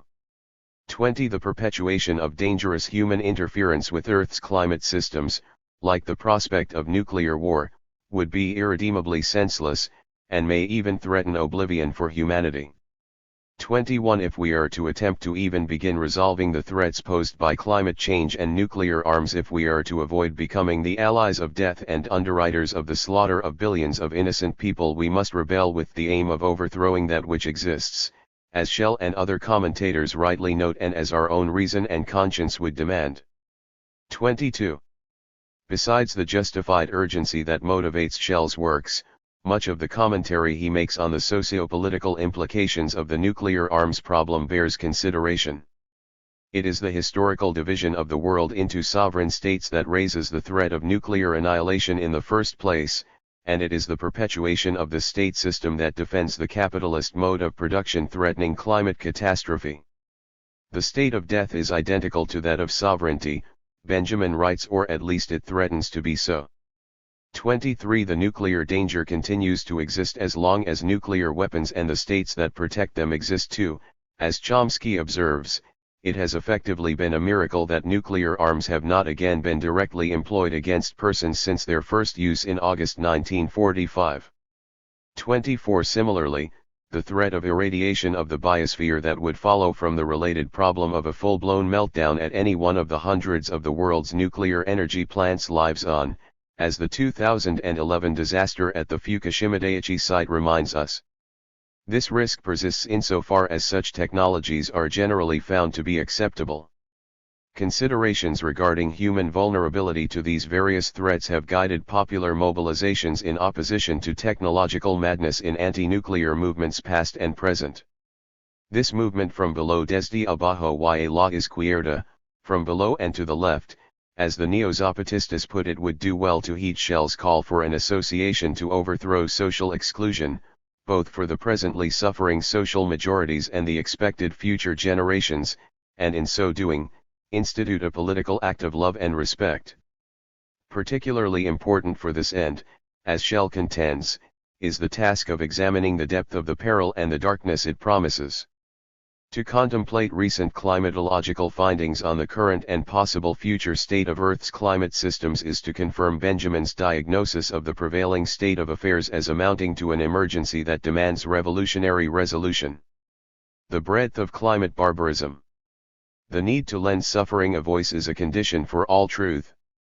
Theodore W. Adorno, Negative Dialectics. In the estimation of world-renowned NASA climatologist James Hansen, planet Earth is in imminent peril, is in imminent danger of crashing, precisely because of the dangerous interference since the rise of industrial capitalism by the West and its followers with Earth's climate systems. 25. This interference driven primarily by the use of fossil fuels, which in turn have driven economic expansion and attendant explosions of social inequality since the origins of modernity, has caused the atmospheric carbon dioxide, CO2, concentration to rise from a pre-industrial level of 280 ppm to the present 394 ppm. Due to the heat-trapping characteristics of atmospheric CO2, average global temperatures have risen an estimated 0.8 degrees Celsius (1.4 degrees Fahrenheit) since pre-industrial times. Because a time lapse of some decades exists between the point at which hydrocarbons are released into the environment and the point at which they in fact contribute to global warming, a great deal more warming can be expected based solely on the emissions that have been caused to date, at least 1.4 degrees Celsius (2.45 degrees Fahrenheit) over pre-industrial average global temperature levels, according to one estimate. 26. The Nobel Prize, Winning IPCC estimates in its 2007 fourth annual report that global average temperatures could rise by a total of between 1.1 degrees Celsius and 6.4 degrees Celsius, 1.93 degree F, 11.2 degree F, by the end of the century, though as some commentators disconcertingly note, such predictions may constitute significant underestimates, considering that the various feedback mechanisms that might turn climate change into a self-perpetuating phenomenon discussed below are still unquantified and hence excluded from the data on which the IPCC bases its conclusions. 27 Hansen, for one, insists that the global atmospheric carbon concentration must be reduced to no more than 350 ppm, if humanity wishes to preserve a planet similar to that on which civilization is based. 28 Australian environmentalists David Spratt and Philip Sutton recommend an even more radical target of 315 ppm, which they associate with an average increase of only 0.5 degrees Celsius (0.88 degrees Fahrenheit) over the temperature that prevailed in pre-industrial human history, a goal similar to that endorsed at the April 2010 World People's Conference on Climate Change and the Rights of Mother Earth held by the Morales government in Cochabamba. 29. The average global temperature increase of 0.8 degrees Celsius (1.4 degrees Fahrenheit) observed to date has already profoundly affected many of Earth's peoples and much of the planet itself. While mainstream U.S. media has frantically sought to cast doubt on the responsibility that the warming experienced until now has had for the marked increase in the frequency and destructiveness of recent extreme weather events, a number of climatologists are alleging that such skepticism is unwarranted, in a marked reversal of the reluctance with which many climate researchers have so far approached this question. 30. Turning to the devastation for which capital-induced climate catastrophe is responsible, some 20 million residents of Pakistan, for instance, were displaced by the unprecedented flooding in summer 2010 that destroyed some 1.2 million homes, killed 1,600 people, and injured over 2,300 others, leaving between 1/5 and 1/3 of the state's cultivated farmland temporarily submerged. 31. When the floodwaters receded from Pakistan's central province of Punjab, silt deposits were left behind, covering large swathes of land previously dedicated to agricultural production. 32. A United Nations Children's Fund report from September 2010 warned that more than 100,000 Pakistani children were at risk of dying of malnutrition over the subsequent 6 months because of the floods. 33. A follow-up report in early 2011 found that about 1/4 of the children in the Sindh province were malnourished, with 6% severely underfed, rates analogous to those observed in African famines. 34. Flooding in Pakistan in summer 2011, while less apocalyptically disastrous than the preceding year, nonetheless destroyed 100,000 homes, inundated 900 villages, and displaced an estimated 5 million people. 35. Climate change has been deemed directly responsible, because local scientists have found that warming has steadily shifted monsoon rains to the northwestern regions of Pakistan over the past 4 decades, away from the larger rivers more capable of absorbing significant rains. 36. Everything else being equal, moreover, a warmer atmosphere can also be expected to produce more violent precipitation events such as these, as warmer air holds more water vapor than does colder air. 37. That constituted power has failed to provide the resources needed for some sort of adequate reconstruction of Pakistan after the floods, that some 8 million affected people lacked basic health care, food, shelter, and schooling a year after the disaster is entirely unsurprising, however grave the implications for human welfare. 38. Shifting to the continent of Africa, 2010 also saw the emergence of famine conditions that jeopardized the lives of approximately 10 million residents of Africa's Sahel region, principally the countries of Niger, Chad, Mali, and Mauritania, as rains failed for a second consecutive year, causing the annual lean season between the running down of food stocks and harvest season to come 3 months earlier than usual. 39. Oxfam representative Caroline Gluck compared the social devastation induced by the famine conditions in Niger to suffering caused by the 1984-85 famine in Ethiopia, which killed 1 million people. 40. As was the case with a similarly severe food crisis that gripped the Sahel in 2005, it is unknown precisely how many actually lost their lives, but an estimated 400,000 children were expected to die from starvation in the months following June 2010 without an appropriate relief response. 41. Fire conflagrations experienced in much of central Russia in 2010 led to the death of an estimated 56,000 people and destroyed an estimated one-fourth of the country's arable land, leading Prime Minister Vladimir Putin to declare an indefinite moratorium on grain exportation from Russia, the world's fourth-largest grain exporter, with serious consequences for food prices and hence, people's ability to feed themselves in importer countries. 42. Those worst affected in this sense reside in Afghanistan, Burundi, the Democratic Republic of Congo, Sudan, Eritrea, and Ethiopia, among other impoverished states. 43. Heat waves were to blame for unprecedented temperatures in South Asia in May and June 2010. 53.7 degrees C, 128.6 degrees Fahrenheit, at the ruins of Mohenjo-Daro in Pakistan in early June that killed thousands, though it is unclear if the death toll from these events approached that of Europe in summer 2003, when some 35,000 people succumbed to heat-induced death. 44. The UN Global Disaster Alert and Coordination System dubbed the flooding caused by torrential rains in Sri Lanka in late 2010 and early 2011 a once-in-a-century event.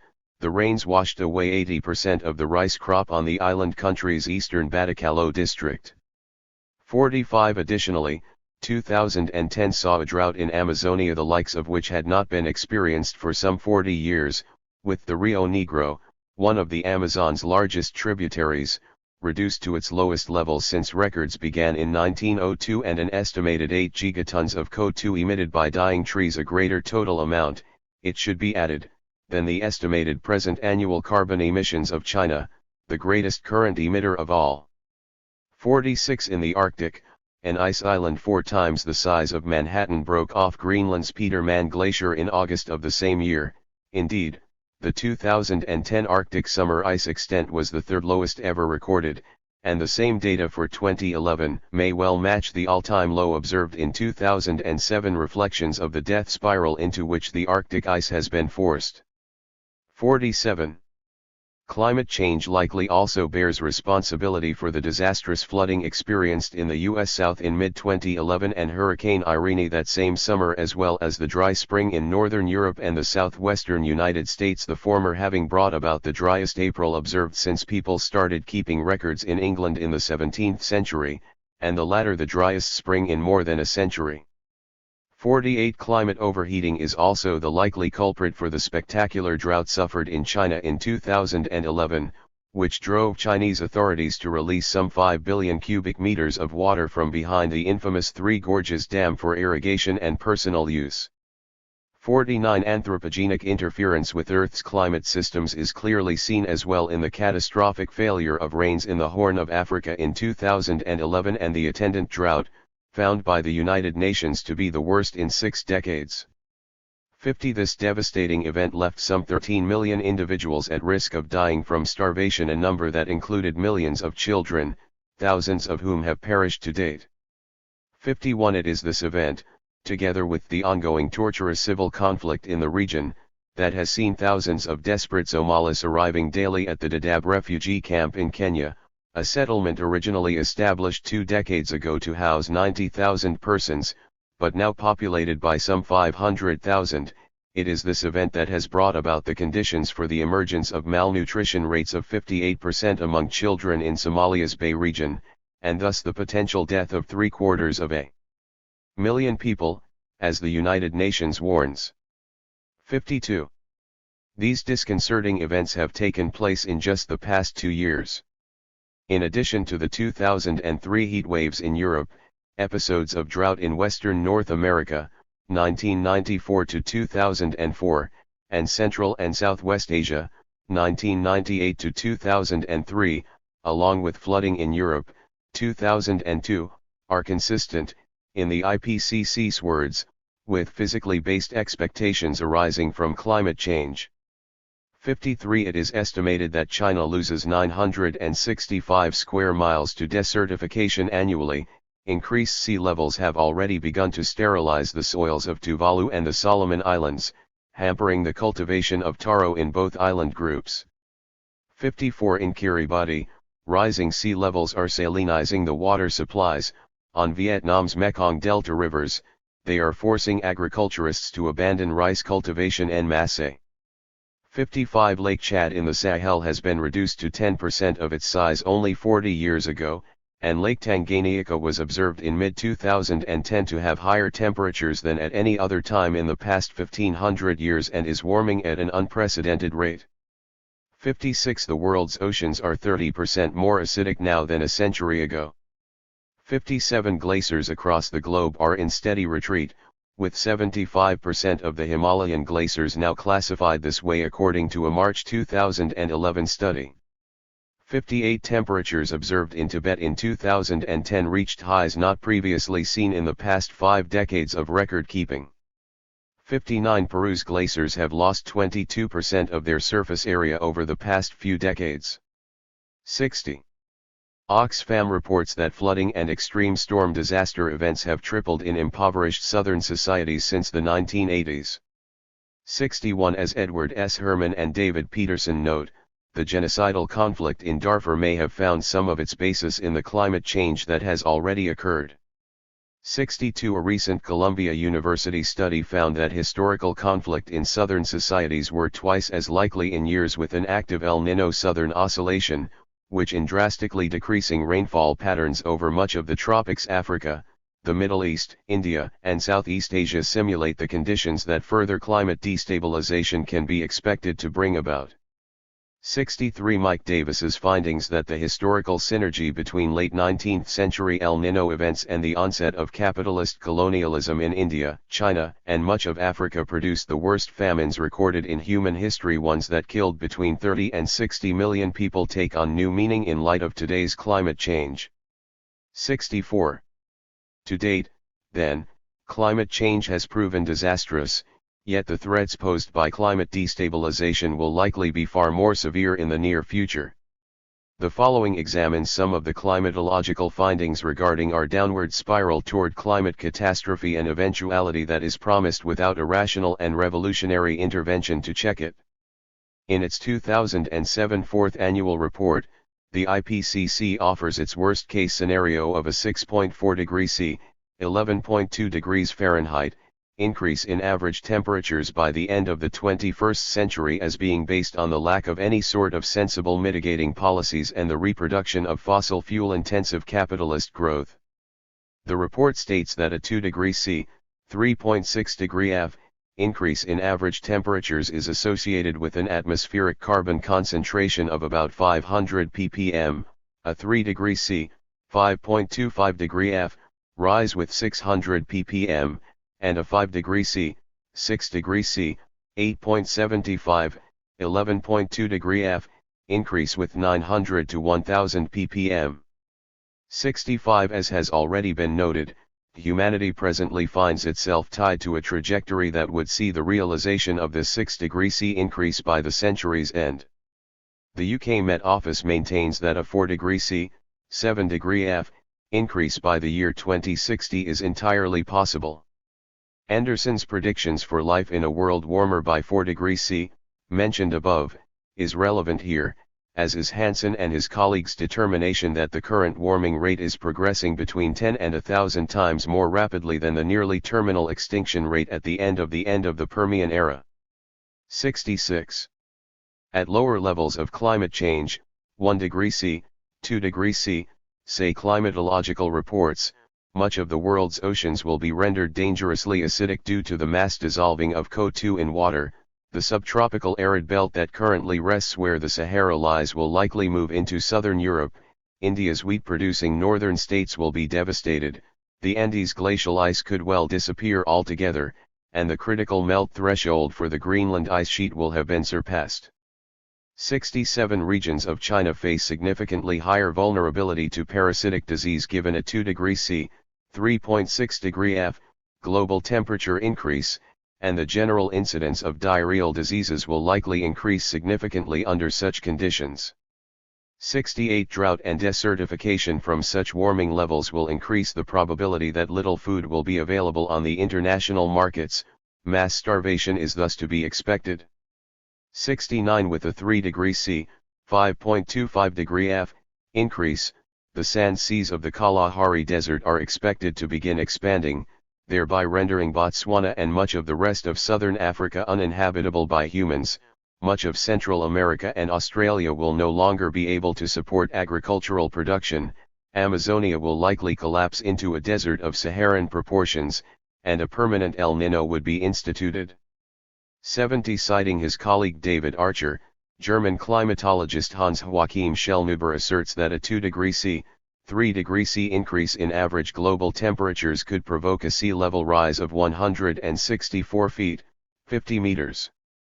71 With a 4 degree C, 5 degree C temperature increase, agriculture would be abandoned throughout much of the world, with devastating increases in mortality. This destruction of agriculture would result not just from overheating, increased evaporation rates, and decreased rainfall rates, but also by the intrusion of salt water into aquifers used for agricultural purposes, as follows from rising sea levels. 72 The terrestrial conflagration seen even in a world 2 degrees C warmer than pre-industrial levels would itself be accelerated and exacerbated by the release of the estimated 1.5 trillion tons of carbon presently trapped in the Arctic permafrost. A mid-2011 study found that the catastrophic, entirely irreversible potential mass release of permafrost could well transpire within 2 decades. 73 Russian authorities have recently announced that their country's permafrost regions could well shrink by 30% before mid-century. 74. Of perhaps all climatological findings, research on the positive feedback loops that are being induced by warming is the most frightening. The increased absorption of solar radiation that results from reduced deflection by disappearing glacial white surfaces, higher frequency and intensity of forest fires, worsening oceanic acidification and permafrost and methane release unleashed by overheating would cause warming trends to generate their own momentum toward even hotter states. A 2009 study on climate change performed at the Massachusetts Institute of Technology less optimistic and thus perhaps more realistic, for example, than the IPCC's reports to date regarding the prospect of achieving significant carbon emission reductions in the near future finds there indeed to be a chance that temperatures will increase 7.4 degrees Celsius 13 degrees Fahrenheit over pre-industrial temperatures by the century's end, with a 90% chance that the temperature increase would range between 3.5 degrees Celsius and 7.4 degrees Celsius. 4.8 degree F, 13 degree F. 75 The study's authors are quick to clarify that even their decidedly bleak conclusions might be underestimates, as they, like the IPCC, do not fully account for the various feedback mechanisms that could arise given catastrophic climate change. NASA's Dennis Bushnell, for his part, estimates that the average global temperature increase expected during this century once these feedbacks have been accounted for would amount to between 6 degrees Celsius and 12 degrees Celsius, 10.5 degree F, 21 degree F. 76 Warming of such apocalyptic proportions would be entirely horrific. It should be remembered that it was a 6 degree C, 10.5 degrees Fahrenheit, increase that triggered the end Permian mass extinction. 77. Though a matter of controversy among climatologists, there is reason to fear that overheating beyond these levels could induce a runaway greenhouse effect that would give rise to what Hansen terms the Venus syndrome, whereby climatic change abruptly delivers Earth to a state resembling that of Venus, where life simply cannot exist. 78. Fragmentary critique. Nature as possibility. The beauty that is to be found throughout much of the life world points to a beyond, a radically other lived experience. The experience of beauty thus displaces the everyday world, similar in this sense to the experience of interpersonal love. Nature can also be seen as a subject with which to live.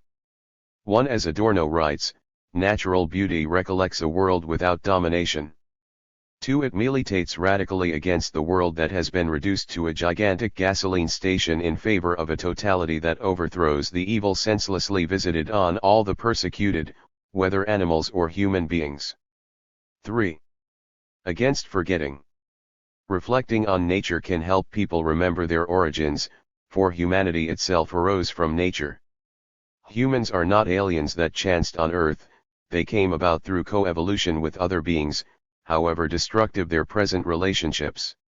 Anyone familiar with the genetic similarity between humans and particular apes, or who has ever observed a chimpanzee infant, is familiar with the continuum of evolution of which humans are a part, a point rightly stressed by animal rights theorist Stephen Best. For these commonalities might be a potential basis for solidarity among species, and particularly for the human abolition of the practice of speciesism. Ethology, the study of different ape species, has been seminal to the human understanding of self and other. While its demonstration of the similarities among the different species of the primate order should lend itself to concern for and sensitivity among humans toward other animals, it does not follow that primate ethology necessarily advances liberatory perspectives, just as considerations of the even higher rates of genetic similarity among humans themselves has hardly put an end to interhuman oppression. Through highlighting the violent, hierarchical behavior engaged in by given chimpanzee groupings, anthropologist Christopher Boehm, for one, attempts to show that the human race is doomed to a similar fate precisely due to the biological similarities between the two species. 5. For commentator Elise Boulding, though, humans have the capacity to behave less like chimpanzees and baboons, and more like the unaggressive, vegetarian, food-sharing gibbon, who also has fathers as much involved in child-rearing as mothers. 6. It is perhaps heartening that Friedrich Engels claims that the first humans, those at the lower stage of savagery, or the first of 3 historical developmental stages identified by Engels and Lewis Henry Morgan before him, consumed nothing more than fruits, nuts, and roots. 7. Such considerations, taken together with many others, may give credence to Marcuse's claim that only at a later, contingent point of humanity's historical development does an essentially aggressive, offensive subject, whose thoughts and actions are designed for mastering objects, emerge. 8. And in this we may perhaps discover a sense of the importance of Adorno and Horkheimer's injunction to remember nature, the very origin of humankind. 9. For cooperation. Adorno is somewhat mistaken in his assertion that human history continues the unconscious history of nature, of devouring and being devoured. 10. While human society surely apes the thoughtless violence experienced throughout much of the non-human world, it cannot so quickly be said that all of nature itself perpetuates this dynamic. Adorno's claim overlooks the numerous herbivore species that have arisen through the processes of evolution. In addition, it ignores the very real cooperation engaged in by members of species with species members, as well as members of other species. This factor has shaped evolution at least as much as Darwinian struggle, as anarchist biologist Peter Kropotkin's work Mutual Aid shows. 11. On climate refugees. The French collective Argos's 2007 volume Refugiés climatiques, Climate Refugees, is a series of essays and sets of photographs that examine the lives of a number of social groups of people from around the globe who have been or likely soon will be victimized by climate change. The work itself is proof of massive human rights violations, whether past or possible future, as well as the stunning destruction of ethnodiversity that climate catastrophe threatens to bring about.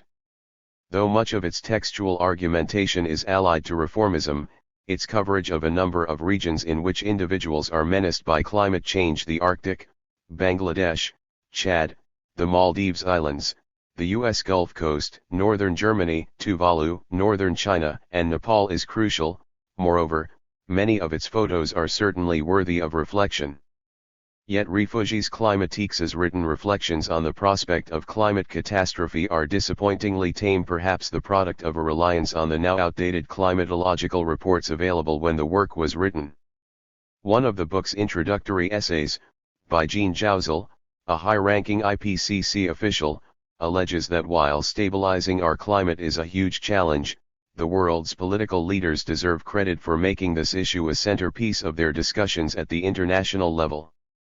In Collective Argos's account, global warming constitutes the last straw for the impoverished of the world, and not, as seems to be the case, their death sentence.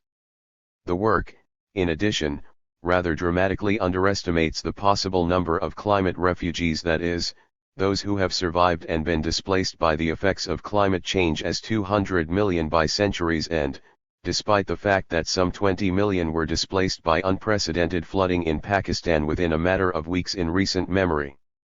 Sadly, the already horrifying numbers pointed to by the authors regarding the recession of the Himalayan glaciers, that 2 billion people could be affected by water shortages within 50 to 100 years, also seem unjustifiably optimistic. 12. Despite such drawbacks, however, much of the material in Refugees Climatiques is quite good as well as critically important. An Iñupiaq woman residing on an island threatened by warming seas in northern Alaska is quoted as saying that she has trouble imagining a future for herself. In Bangladesh, Collective Argos demonstrates the undeniable dangers posed by rising sea levels, including the penetration of salt water into bodies of groundwater, a development that quite simply renders agricultural production impossible. Writing honestly, Donatien Garni, the author of the Bangladesh section, states that the prospects for survival seem grim. Refugees Climatiques examines the life of Chadians who reside by the ever-retreating shores of Lake Chad and depend on it. As has been mentioned, Lake Chad has undergone a 90% reduction in size in the last 4 decades. Ode Raz, the author of the article on Chad, quotes the United Nations Educational, Scientific, and Cultural Organization as asserting that Lake Chad's fate constitutes the most spectacular example of the effects of climate change in tropical Africa. 13. Refugees Climatiques also explores the phenomenon of the outburst floods of Nepali glacial lakes, formed through the marked retreat in recent years of the Himalayan glaciers. These outburst floods undoubtedly jeopardize the existence of underlying human populations. Raz's article on China at points constitutes a particularly compelling look at migrant labor refugees who, abandoned by capitalists and government, remind one of the masses of humanity dispossessed and proletarianized around the world with the introduction of capitalist social relations. The work's treatment of the expanding Gobi Desert also illustrates the general trap that capitalism has imposed on Chinese society, as on global society as a whole, destroying itself environmentally, in addition to practically enslaving its working class, so as to promote development. This dynamic, naturally, has surely been advanced historically by northern industrial societies before China, as is certainly reflected in the work's sections on New Orleans, devastated in 2005 by extreme weather, and on islands threatened by rising sea levels in Germany's north. But the juxtaposition of the example of northern China with the threats that warmer oceans pose to the coral that currently protects the Maldives Islands, or the disrupted climatic patterns that promote greater rates of dengue fever on these same islands, serves as commentary on the pronounced lack of solidarity among southern societies on climate change, a dynamic already experienced at the 2009 talks in Copenhagen.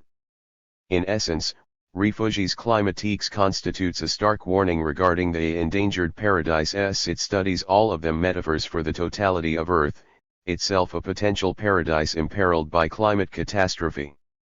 In its focus on southern peoples and marginalized northerners, the work certainly functions as a reminder of the unmitigated brutality currently being enacted by the contributions of industrial capitalist societies to climate change as well. Of course, many of the world's regions not discussed in Refugees Climatiques could today be examined similarly, and hopefully in a fruitful fashion. The Sahel, Bolivia and Peru, Mozambique, Russia, and the South Asian subcontinent all come to mind. The book's value is perhaps best encapsulated in its closing image. Rames Rai, a Nepalese yak herding boy, is shown running in the mountains with a large grin on his face. It is precisely toward this end, securing the happiness of the world's children, and its peoples as a whole, that radical action must soon be taken to avert the disaster promised by climate change. Counter-degradation. The intentional refusal of food products that demand massacre is naturally to be applauded and carried forward, as is the rejection of commodities produced by those who have been effectively enslaved. The mere adoption of individual lifestyle choices, though, clearly fails to prevent the totality of animal slaughter for consumption by humans and non-human animals. While it is undeniable that non-human animals resist their subjugation by humanity, as is seen in the attacks performed by circus elephants and captive orcas against their trainers, it is obvious that they cannot defend themselves effectively against human violence. Hence, the need for solidarity from among humans themselves. World colors. Turtle beaches and whale migrations are manifestations of life that should be cherished rather than destroyed. Contemplation of the acute failures of human history, the defense of non-human life being one central failure, grants ever more reason to the project of reactivating the revolutionary fight, as James D. Cockcroft notes on the present-day relevance of the Mexican Revolution. 14. As Adorno writes metaphorically, the mind could not despair over the color gray were it not for its cognizance of different colors altogether. 15. Toward home. Approaches that attempt to glean ecological insights from Marx are questionable. As leftist sociologist John Bellamy Foster often stresses, even though Marx expresses concern about the effects of capitalist agriculture on soil nutrient quality and argues that Earth should be handed down to successive generations in a better state than before, there is little sense in Marx that the non-human, considered of no instrumental use to humanity, should be valued.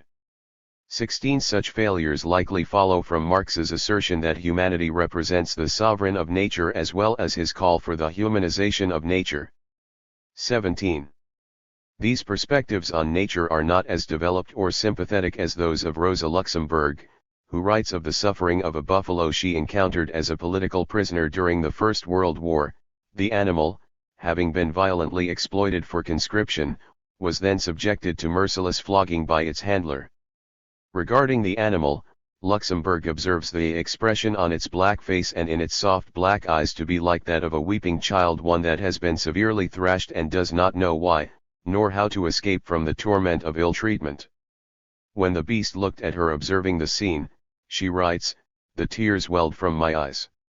She is also pained by the silent, irresistible extinction of the defenseless warblers whose habitats are decimated by German capitalism. For Luxemburg, concern for the non-human should not be separated from a regard for humanity. As she remarks, I am at home wherever in the world there are clouds, birds, and human tears. 18. Fellow German Marxist Ernst Bloch's vision is similarly compelling, a socialized humanity that is allied with nature, or the reconstruction of the world into homeland. 19. For novelty. The radical displacement induced by the experience of nature can likewise be communicated in the experience of the negation of beauty. The destruction of rainforests to make way for the raising of cattle, later to be slaughtered, joins the observation of mass collections of refuse in rivers, canyons, and entire oceans, as well as the presence in azure shallows of patrol boats, cruise liners, and jet skis. This is also found in urban areas, where automobiles, airplanes, police helicopters, and gas-powered lawn mowers, among other things, come into conflict with nature and humanity. The reduction of the world to private property and advertising space represses orientations sensitive to the vulnerability and fragility of terrestrial life. The system that exterminated many of the indigenous peoples of what is now known as North and South America and relegated many of the descendants of the survivors to reservations has also radically imperiled the biological diversity of life on Earth, beyond having destroyed millions of lives and entire societies outside the Western Hemisphere. When people reflect on nature, historical crimes, and possible alternatives, then consciousness of freedom and anxiety fuse. 20. Toward radical interruption. According to North American environmental activist Bill McKibben, planet Earth has died. Earth's replacement, however, does not constitute progress toward a higher or better state. The newborn planet, named Earth by McKibben in his book of the same title, instead develops from the brutality and thoughtlessness engaged in by much of humanity. In McKibben's estimation, the Holocene geological epoch, one that, characterized by a narrow range of fluctuation in average global temperatures, has allowed for humanity's rise and development on Earth over the past 12,000 years can no longer be said to exist, due to interference with planetary climate systems as well as human-induced environmental destruction overall. As an academic concerned with environmental studies, McKibben is aware of the dire nature of the present state of affairs. On the new Earth, he mentions that the flow of the Euphrates and Nile rivers could well decline significantly in the near future, and that glacier retreat in the Himalayas and Andes could cause the water supplies of billions of people to dwindle within decades. In light of the various horrors that climate catastrophe could visit on history, McKibben suggests that humanity recognize biophysical limits and jettison the consumer lifestyle altogether, instead adopting a Plan B characterized by the sharing of resources between northern and southern societies within the context of a joint effort to thoroughly rearrange global society on rational, ecological grounds.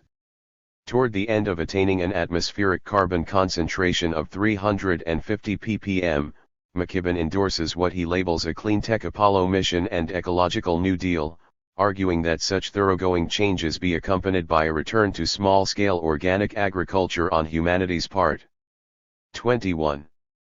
Despite the critical perspectives advanced in McKibben's contributions in E-Arth, much of the book's argument unfortunately serves present power arrangements, in keeping with McKibben's reformist project. For one, the author blames modernity, which he defines as the sudden availability of cheap fossil fuel in the 18th century, for the regression to E-Arth and the various possible future scenarios, given climate catastrophe. 22. There is no recognition here, or at any point in the work, of the processes sparked by the onset of the capitalist mode of production during this period of human history. Similarly, there is no explicit critique of the highly destructive nature of capitalism in general. It should not be surprising, then, that McKibben's recommendations do not include a call for the abolition of capitalism. McKibben presents these inadequate reflections while engaging in a tendency to attribute responsibility for the current socio-environmental predicament to an amorphous we, as though the impoverished, the young, and other excluded groups have had any sort of choice on climate policy, let alone the course of history. This line of thought contrasts significantly with views advanced by Chomsky, who in June 2009 suggested the following thought experiment, that North Americans 50 years ago had been given the choice of directing resources toward either the development of iPods and the Internet or the creation of a livable and sustainable socio-economic order. A false choice, as Chomsky points out, for no such option has ever been on offer. 23. That McKibben claims at one point in E-Arth that we don't pay much attention to poor people should need little comment, however much the side note says about U.S. liberalism. 24. Given his recognition of the dire situation today, it is perhaps strange that he does not come to conclusions more substantive than his call for a return to small-scale agriculture coupled with an ominous Green Manhattan project. 25. E-Arth, for example, includes little reflection on the terrifyingly repressive actions that capitalists and their defenders may well take to attempt to maintain their privileges within the context of a climate-destabilized world, as examined in Gwynne Dyer's Climate Wars, 2008. Remarkably, McKibben fails to systematically explore the alarming possible impacts that climate change could have on future agricultural production, considerations that may well prove important for the viability of his Back to the Land project. McKibben's perspectives are surely far from those advanced by Benjamin. Yet hope for the present predicament may lie in the possibility that contemplation of the profundity of the climate crisis can help move humanity toward adopting Benjamin's concept of revolution, the attempt by the passengers on a metaphoric train to activate the emergency brake rather than being propelled into the abyss. 26. Free nature. For his part, Marcuse sketches a clearer vision of the radically different relationship between humanity and external nature he favors than what can be deduced from Adorno and Horkheimer's dialectic of enlightenment. Marcuse sees the institution of what he calls a socialist rationality, that is, one free from the rationality of exploitation, as putting an end to the former experience of self and other as mediated by aggressive acquisition, competition, and defensive possession. 27. Under these new conditions, external nature would lose its mere utility, judged not in terms of its usefulness or according to any purpose it may possibly serve, but instead seen as a life force in its own right. 28. This new, nonviolent, non-destructive human nature relationship, which Marcuse views as a precondition for the self-realization of humanity, is to be characterized by a letting be and acceptance of the non-human other. 29. Where external nature was formerly mastered and controlled, Marcuse believes it can come to be liberated and hence freely be itself. 30. Love of life. Politically speaking, James Lovelock's contributions are highly problematic. He states that he believes humanity has not yet evolved to the point at which it could handle climate change. 31. Following from this, he urges people to suspend democratic governance, at least temporarily, thereby joining environmental journalist Mark Linus in calling for a green movement that is happy with capitalism and openly promotes the use of nuclear energy. 32. Lovelock's famous Gaia hypothesis may have some explanatory power, and his ongoing advocacy for biodiversity and terrestrial life generally is decidedly important, but his political prescriptions are unpalatable, in addition to being unfounded. Humanity can consciously and anarchically choose to put an end to the social structures as well as ideologies that perpetuate social and environmental devastation. In place of continuing the prevailing catastrophe, it can act differently. On Hope and Reason Today. What is not can still become. Ernst Bloch, The Principle of Hope. If the climatological reports synthesized here are remotely accurate, and there seems to be little reason to doubt their integrity, considering the degree to which climatologists' predictions regarding the effects of climate change have been borne out by a number of disastrous occurrences in recent memory, it would seem that humanity's future existence is indeed imperiled. This problematic raises the question of hope today, whether, in Yale anthropologist James C. Scott's words, the world is heading our way. 1.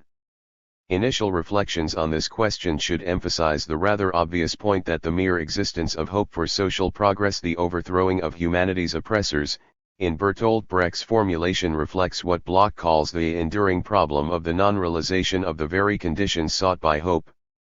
Too simply put, such conditions are possibilities. As Michael Hart and Antonio Negri put it, if evil were primary, we would be helpless against it. 3.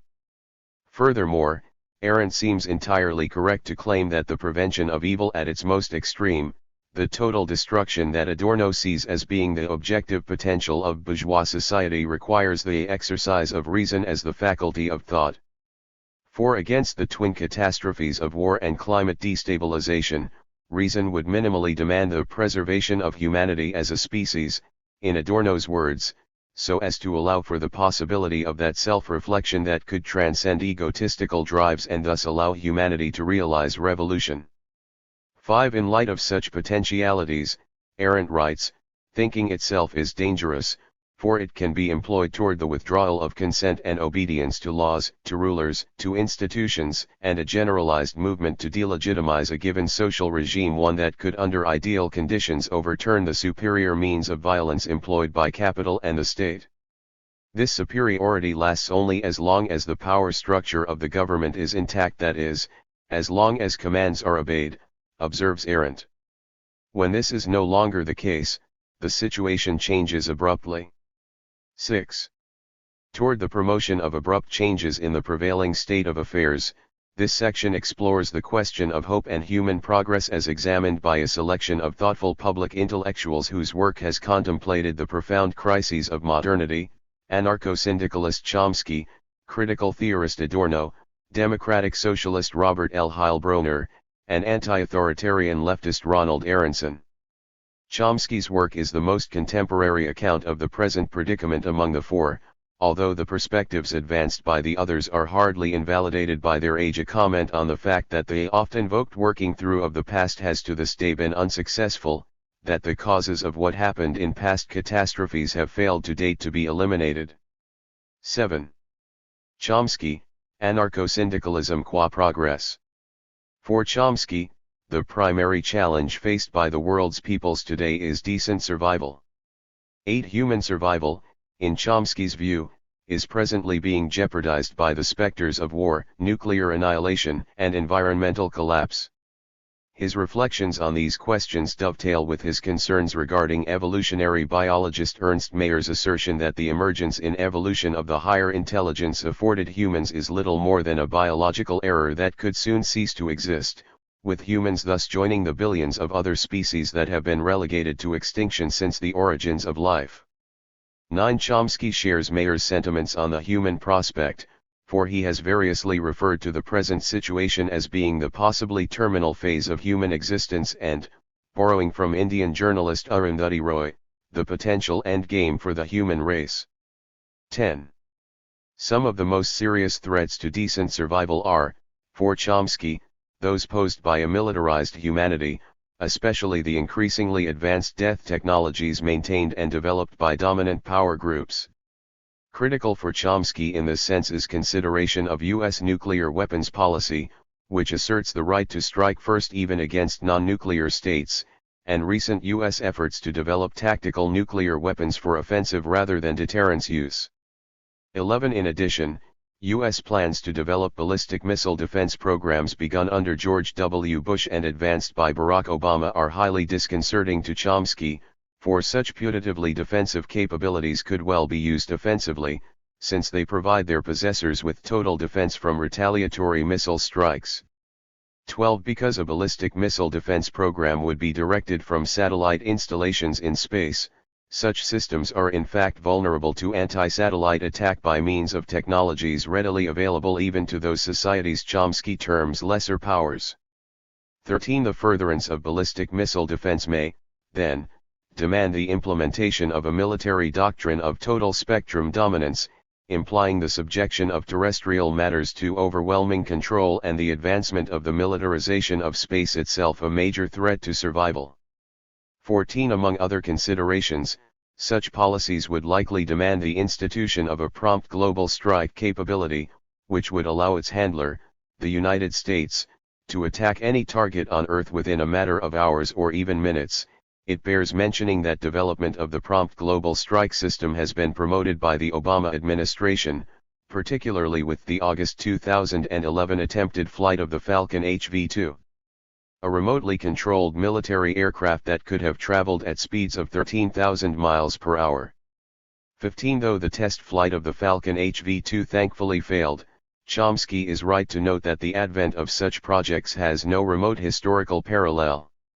16. They follow from the present organization of the world, threatened with calamity as it is by the policy orientations of the United States, a state with historically unprecedented repressive capacities. Beyond potentially terminal imperial war, Chomsky has also identified the severity of the climate predicament as a threat to survival. Noting the question to be of transcendent importance, he writes that the environmental crisis threatens real catastrophe for everyone. 17. Maybe some humans will survive unchecked climate catastrophe, he remarks, but it will be scattered and nothing like a decent existence. 18. Significant changes to avoid such an eventuality are missing in existing society, and Chomsky sees them as even being inherently at odds with the ruling maxims of the given order. In capitalism, he asserts, short-term profits outweigh long-term considerations, and externalities, the side effects or collateral damage of profit-seeking behavior, must be ignored for normal production to exist, even if, as in the case of climate change, the externalities happen to be the fate of the species. 19. Chomsky also believes that responsibility for the climate crisis lies in the tendency to dismiss the interests of those who, possessing little to no economic resources, are considered in the ill-named democracy of the market to have no interests at all, particularly the materially impoverished as well as future generations. It follows, he writes, that those who accept this institutional assemblage will work to destroy the possibility for decent survival for our grandchildren, if by so doing they can maximize their own wealth. 20. Within existing arrangements, then, profits for the next quarter, leading to huge bonuses for the CEOs, are valued more than continued human existence. 21. The dedicated efforts that have been taken to dismantle institutions designed to mitigate the harsh consequences of market fundamentalism are principally to blame in this sense, along with those efforts launched against the culture of sympathy and solidarity. 22. The threats that Chomsky identifies to the prospect of decent human survival are formidable.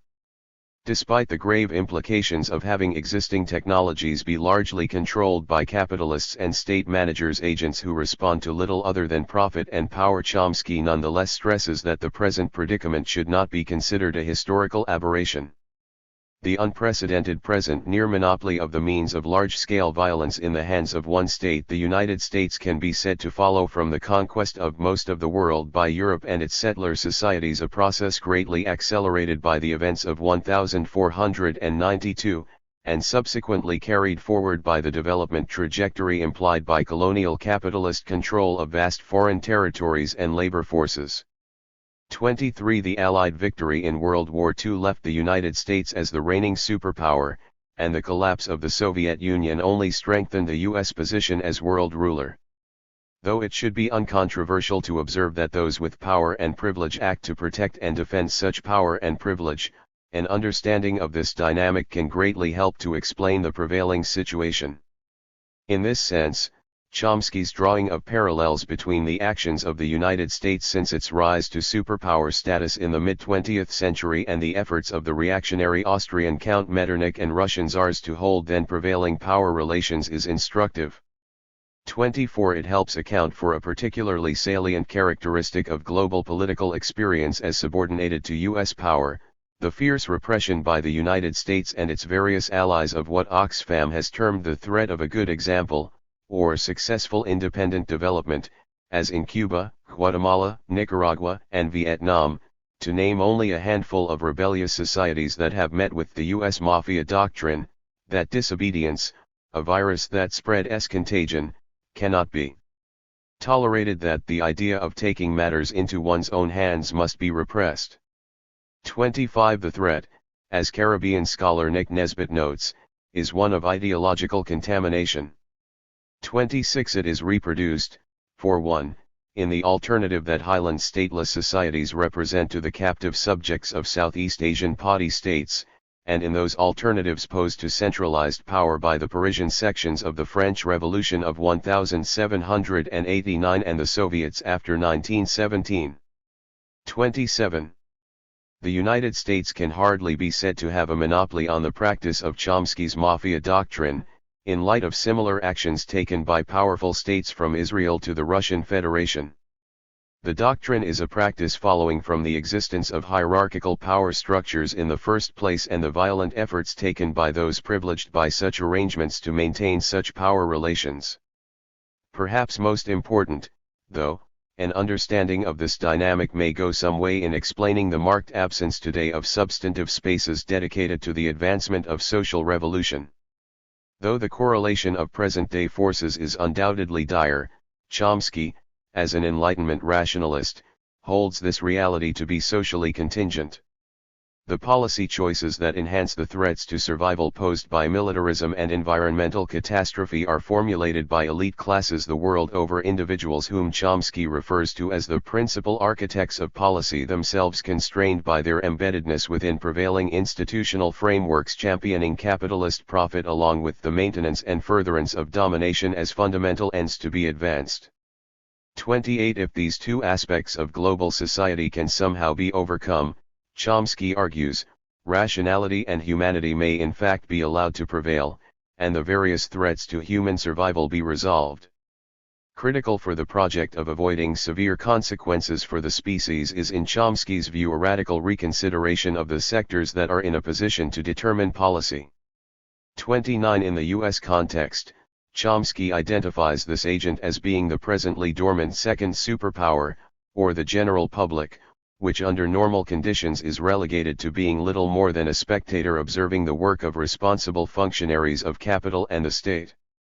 30. Mirroring recommendations made by Jacques Rancière for the part that has no part to intervene in the political world, Chomsky calls for an aroused public to engage in popular mobilizations that seek to disrupt hegemonic politics and remake society along lines radically different than those propagated by dominant interests to date. 31. In concrete terms, he writes of the authentic hope to be gleaned from the grassroots campaigning efforts that propelled Obama to the presidency, that is, that those who have been organized to take instructions from the leader might break free, and come to participate directly in the deliberation on and formulation of policy making, which is usually considered to be the reserve of the political class. 32. The various atrocities engaged in by the United States and its allies, as well as those advanced by power structures independent of U.S. influence and power projection, can in Chomsky's view only be halted if inhibited from within, for only the subjects of rights-violating states can enforce the demands stipulated by international law, to say nothing of reason. 33. The employment of scrutiny against concentrated power is instrumental toward this end, a responsibility that in Chomsky's mind goes together with the obligation to enter the moral arena in a serious way by means of helping suffering people as best we can. 34. Though Chomsky repeatedly stresses that progress towards such realities demands radical action above all in the United States, the core of the global system, and in this sense echoes the conclusions of German psychologist Wilhelm Reich, who stresses that masses of working men sick will not be relieved of their social responsibility but rather burdened with it, along with those of many autonomous Marxist theorists, who find the problem of capitalism to be not the imposition of capital onto workers but instead the complicity of workers themselves in perpetuating capitalism. The contributions of an informed and engaged public, worldwide, are hardly unimportant in Chomsky's calculus. 35. In particular, Chomsky's continued endorsement of anarchism, what he calls the institution of truly democratic societies that overturn end structures of hierarchy and domination, and are based on popular control of social, economic, political, and cultural institutions, should be read as advocacy of a political project for the world instead of only isolated communities. 36. All students should become anarchists, declares Chomsky, just as there should be democratic control of every institution. 37. Were the normally excluded masses to come to replace the existing overseers as policymakers, rational alternatives to the threats of war and climate change could indeed be considered viable options. One means to this end emphasized by Chomsky is the establishment of a nuclear weapons-free zone or even a weapons of mass destruction-free zone in southwestern Asia, given that such a move could significantly ease tensions between the United States/Israel and Iran regarding the question of the latter's nuclear weapons capabilities. 38. As the possibility of armed conflict passing beyond the nuclear threshold is perhaps highest at present in the Middle East, it follows that priority should be placed on establishing such zones there first, although this should not be taken to mean that other regions of the world could not be similarly explosive. One thinks of India and Pakistan, for example. Given that even a nuclear conflict constrained to a relatively small region of the globe could well provoke a nuclear winter that would prove catastrophic to peoples unaffected by the direct impact of a nuclear weapons exchange and its fallout, as reviewed in recent memory by Fidel Castro, it follows that the world as a whole should itself become a nuclear weapon or weapons of mass destruction free zone. 39. As with wildlife reserves, whether marine or land-based, merely declaring certain regions of Earth free from such weapons would however do little to protect the world from non-cooperating states and regions. Thankfully, support for disarmament policies has apparently been reported among large majorities of the US and Iranian publics, hence Chomsky's conclusion that functioning democracy might alleviate severe dangers to decent human survival. 40. Were such publics to come to power, the massive resources dedicated to the military could be redirected to more productive ends. Beyond providing alternatives to militarization and war, Chomsky's conception of democratic societies could also offer much-needed policy regarding climate change.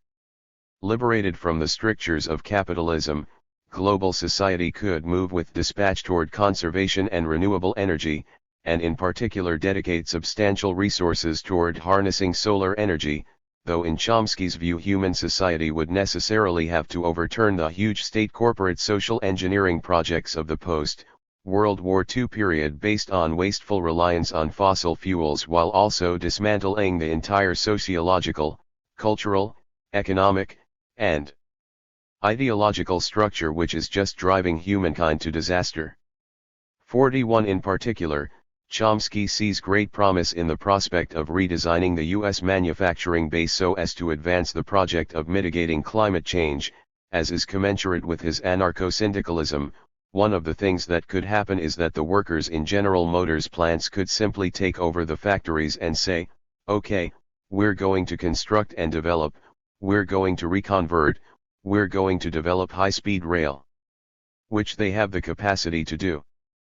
42. Catastrophe and redemption in Adorno's work.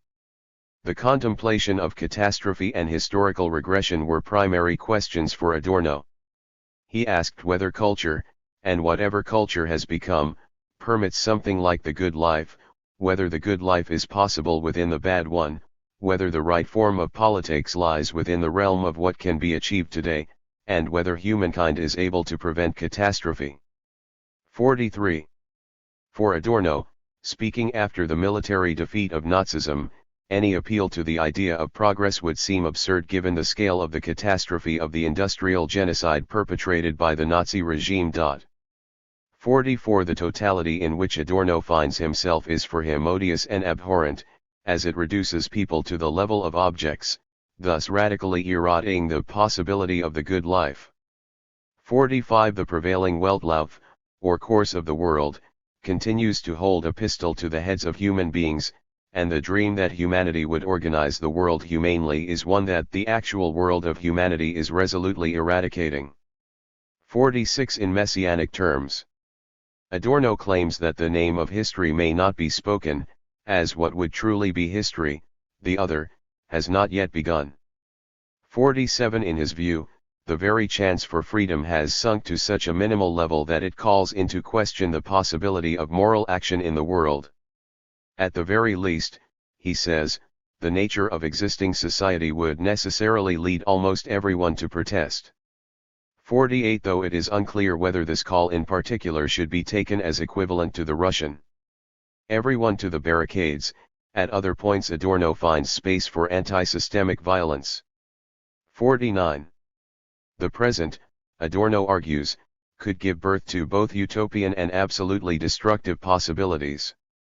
50. In conversation with his colleague Horkheimer, he claims that we should talk to mankind sick once again as in the 18th century, you are upholding a system that threatens to destroy you. 51. In light of such considerations, nothing less than the prevention and avoidance of total catastrophe constitutes for Adorno the possibility of progress, for only if catastrophe were averted could progress be said to exist. 52. In Adorno's view, progress is indelibly linked to the survival of the species. There can be no progress without the realization of the happiness of unborn generations, an idea Adorno takes from the work of his comrade Benjamin as constituting the very notion of redemption. 53. Progress, moreover, can exist only if humanity as a whole can be said to progress, for progress only in some areas is for Adorno no progress at all. 54. This position itself close to Bakunin's claim that freedom exists only under conditions in which all human beings, men and women, are equally free is reiterated elsewhere when Adorno asserts that there is no emancipation without that of society. 55. Adorno's account of progress here can also be compared fruitfully with that of French socialist and feminist Simone de Beauvoir, who holds that the existence of others in freedom is the very condition of one's own freedom. 56. For Adorno, indeed, the prospect of progress presupposes the as yet unfulfilled historical possibility for the establishment of humankind, since insofar as humankind remains entrapped by the totality which it itself fashions, he writes, progress has not yet taken place at all. 57. Prevailing reality thus allows for the possibility of total regression, but the chance to both avoid and abolish such a threat is in Adorno's view still not without all hope, as he believes that things can come right in the end. 58. Adorno contends in Hegelian terms that part of the dialectic of progress is that historical setbacks provide the condition needed for humanity to find the means to avert them in the future. 59. Like Benjamin, who sees in every second of the future the door through which the Messiah could enter, Adorno suggests that progress can begin at any instant. 60. Adorno contrasts his own position in this sense from that of Hegel and Marx, with the former finding the realization of reason in the historical emergence of the state, and the latter maintaining that communism is born out of capitalism, instead stating that freedom has been possible at every moment. 61. Expressing claims similar to those made by Chomsky and anarchist social theorist Murray Bookchin, among others, Adorno argues that the already existing material base provided by the historical trajectory taken by the capitalist mode of production and specifically, its technologies could be redirected and reorganized to supply a reasonable life for all humans. 62. Asserting in rationalist terms that the responsibility for the threats that the advancing sciences unleash on humanity is to be found not with reason or science but rather in the manner in which reason is entwined with very real social relations, Adorno claims that no one on earth needs to suffer poverty, because the state of productive forces could in theory free the world from want. 63. For the first time, even violence might vanish altogether. 64. The promising potentialities Adorno sees in technology, for instance, are expressed in a rare deviation from his notorious reluctance to positively sketch out social redemption when he mentions that societies could be organized far more rationally in small, decentralized units from which all those aggressive and destructive tendencies would have been banished, and that could thus collaborate peaceably with one another. 65. The philosophy of reflection is central to the prospect of realizing the utopian possibilities that Adorno envisages. 66. Such a philosophy would develop out of the promise of a critical confrontation with society as it actually exists, one that would result in the overhaul of existing reality toward ends other than prevailing ones. 67. Adorno sees such critical thought by itself, though, as insufficient, for reasons helpful self-reflection would be its transition to praxis. He agrees here with his comrade Horkheimer, who claims theory to be authentic only where it serves practice. 68. Adorno and Horkheimer's emphasis on the need for such action aimed at rearranging social relations should not be underestimated. Human survival itself is in jeopardy, Adorno states, if a self-conscious global subject does not develop and intervene. The very possibility of progress, then, has devolved to this subject alone. 69. In this sense, the awakening of humanity is the sole potential for a coming of age, and progress is to be attained through a coming out of the spell. It is only when humanity becomes aware of its own indigenousness to nature and brings to a halt the domination it exacts over nature, through which domination by nature continues, that progress can exist, according to Adorno. The domination of humanity and of nature must be halted, writes Adorno. Paradoxically, progress occurs only where it ends. 70. As exhilarating as Adorno's account of the prospect of humanity's awakening may be, Adorno himself seems to have long been pessimistic about the possibility of its actual realization. In Progress, he quite plainly observes that the idea of a progress which leads out and away is presently blocked, because the subjective moments of spontaneity are beginning to wither in the historical process. 71. Adorno's view here is doubtlessly informed by what he and Horkheimer refer to as the culture industry in Dialectic of Enlightenment, the socialization processes of existing society that work to ensure that the simple reproduction of mind does not lead on to the expansion of mind through formal education, the mass media, television, and the dominant culture. In these theorists' disturbing account, such processes reign within the existing society, creating a totally administered world and hence fettering humanity in large part to the gigantic apparatus. 72. As serious as Adorno and Horkheimer considered the threat of the culture industry to freedom and historical progress, the former seems not necessarily to have believed that the colonization of mind propagated by existing social relations implies the absolute victory of capitalism and other authoritarian social relations. No light falls on humans and things without reflecting transcendence, Adorno writes toward the end of Negative Dialectics. All happiness is but a fragment of the entire happiness men sick are denied. 73. Though the mindlessness promoted by the culture industry is to a degree generally accepted by people, it is at times done so with a kind of reservation, Adorno contends, and it is perhaps even not quite believed in. 74. This principle is well reflected in a 1955 study Adorno authored examining group attitudes among Germans about the Second World War and the experience of National Socialism. The close of the study considers those individuals who expressed reasonable and humane perspectives opposed to war, militarism, and racism.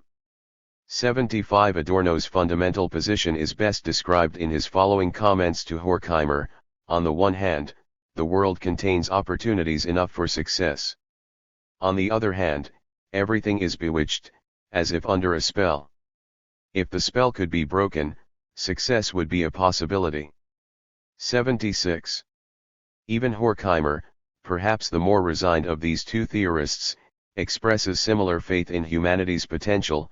Mutilated as men sick are, in the duration of a brief moment they can become aware that in the world which has been thoroughly rationalized they can dispense with the interests of self-preservation which still set them one against the other. 77. Once the uninhibited interest of self-preservation itself is transcended, humans then can transcend destruction, violence, and the megaton bomb. 78. Reason then can be employed, as Horkheimer writes, to recognize and denounce the forms of injustice and thus emancipate itself from them. 79. Hence the importance Adorno reserves for the practice of reason, since in his view only reason alone is capable of abolishing domination, hence and also his hypothetical assertion that finally progress can begin, at any instant. 80. Heilbronner. To be Atlas. Also worthy of consideration for the present crisis are Heilbronner's reflections in an inquiry into the human prospect, a work that attempts to answer the question of whether there is hope for humanity. 81. Heilbronner begins by asking whether the likely future of humanity can be imagined as something other than a perpetuation of the darkness, cruelty, and disorder of the past, and especially whether a catastrophe of fearful proportions is looming. His answer, after considering the problems of human population, warfare, ecological devastation, and technological development, is quite simply that there is no reason for hope. Against the resignation that could follow from such a conclusion, though, he comes to moderate this claim by clarifying that he does not hold the human prospect to be an irrevocable death sentence or that humanity is headed toward an inevitable doomsday, but rather that the risk of enormous catastrophe exists, and that these serious obstacles must be overcome before human survival can be assured. These challenges can be resolved by the intervention of human mindfulness, says Heilbronner, though he stresses that nature, too, could similarly resolve such problems by means of the collapse of the ecological conditions that underpin human society. For Heilbronner, contemplation on the human prospect necessitates an examination of the dangers of the knowable external challenges of the future as well as an evaluation of humanity's ability to meet such challenges. He imagines that the future will bring with it resource wars, whereby impoverished southern societies develop nuclear weapons so as to force northern societies into engaging in mass redistribution schemes. Heilbronner does not expect future violence to consist exclusively of such South-on-North conflict, for continued aggression by rich nations against poor will surely complement it. 82. He mentions the possibility that industrialized societies will embark on wars of preemptive seizure to secure access to critical natural resources, even and especially those located in the global South. Rather strangely, however, and in sharp contrast to many contemporary commentators, Heilbronner exerts little energy pondering the threat of nuclear war and concomitant human annihilation. Yet he does suggest that a voluntary redistribution of wealth from north to south could help avoid the large-scale human suffering he sees as likely, in light of population growth patterns and impending ecological decline, although only if such redistribution schemes are promoted on a large enough scale. Reviewing the number of interstate conflicts in the decades since the 1940s, Heilbronner somewhat helpfully concludes that such wars can be expected to continue as long as states exist, though he foresees no exit from this situation. 83. Another critical challenge Heilbronner sees for the human prospect is the environmental consequences following from the adoption of industrial technology. Even if nuclear attacks are somehow avoided, Heilbronner asserts that human society is rapidly approaching the endpoint of Earth systems to support industrial activity, thus allying himself with the Club of Rome and other contemporary socio-environmental observers. Anticipating that which eco-Marxist James O'Connor terms the second contradiction of capitalism, Heilbronner maintains that a grave decline in material living conditions might result from modernity's massive assault against the biosphere. In particular, he identifies the threat of serious climatic problems due to the ever-increasing surplus heat emission produced by industrial processes and argues that this may be the most formidable challenge faced by humanity. He asserts, rather optimistically, that the climate threat is a distant one, hence his claim that the climatic limits to industrial activity will become evident within 3 or 4 generations, after which industrial growth will have to be completely halted, for its continuation beyond this point in time would, on Heilbronner's account, ensure extinction. He nonetheless prefers that growth be put to an end sometime before this point is reached, advocating the widespread adoption of solar energy and other renewable energy sources. For Heilbronner, the environmental crisis as a whole, the prospect of climate catastrophe, but also the various other ecological problems induced by modernity, demands that industrial activity be drastically curtailed or even dismantled. 84. The problem of science and technology is, in Heilbronner's view, connected to the environmental crisis. The development of science has overemphasized disequilibrating or perilous aspects without giving rise to enough benign technologies or compensating control measures. Claiming that science and technology are the principal forces of the age, Heilbronner bases the contemporary predicament in the advent of a command over natural processes and forces that far exceeds the reach of our present mechanisms of social control reification, in the terminology of Western Marxists. It follows from this that the horrors toward which modernity is propelling humanity do not come out of nowhere, for they are caused by humans, and thus can be changed by humans. In this sense, Heilbronner argues that the prevailing frameworks in which much of this human behavior takes place, industrial civilization, as he calls it, are the main problem. The socialism practiced in the Soviet Union is insufficiently different from capitalism to merit endorsement from Heilbronner as an alternative, in light of its endorsement of efficiency, productivism, increased material consumption, and the domination of nature. 85. Heilbronner does hold out the possibility that under different conditions, matters could be made radically different too. He offers the example of a polity characterized by extensive decentralization, workers' control, and an atmosphere of political and social freedom, but does not dwell on this alternative, instead embarking on a discussion of whether capitalism could bring about a stationary state, as advocated by John Stuart Mill and Herman Daly, among others. Heilbronner naturally observes that no capitalist society has yet to seriously consider the scale of change needed to achieve something approximating a viable steady state. Nonetheless, he acknowledges that many of the thoroughgoing changes in social relations that would need to be realized if global society were to stave off catastrophe, the control over the direction of science, over its rate of incorporation in technology, and over the pace of industrial production as a whole, would more easily be effected under conditions from which considerations of capitalist profit have been eradicated.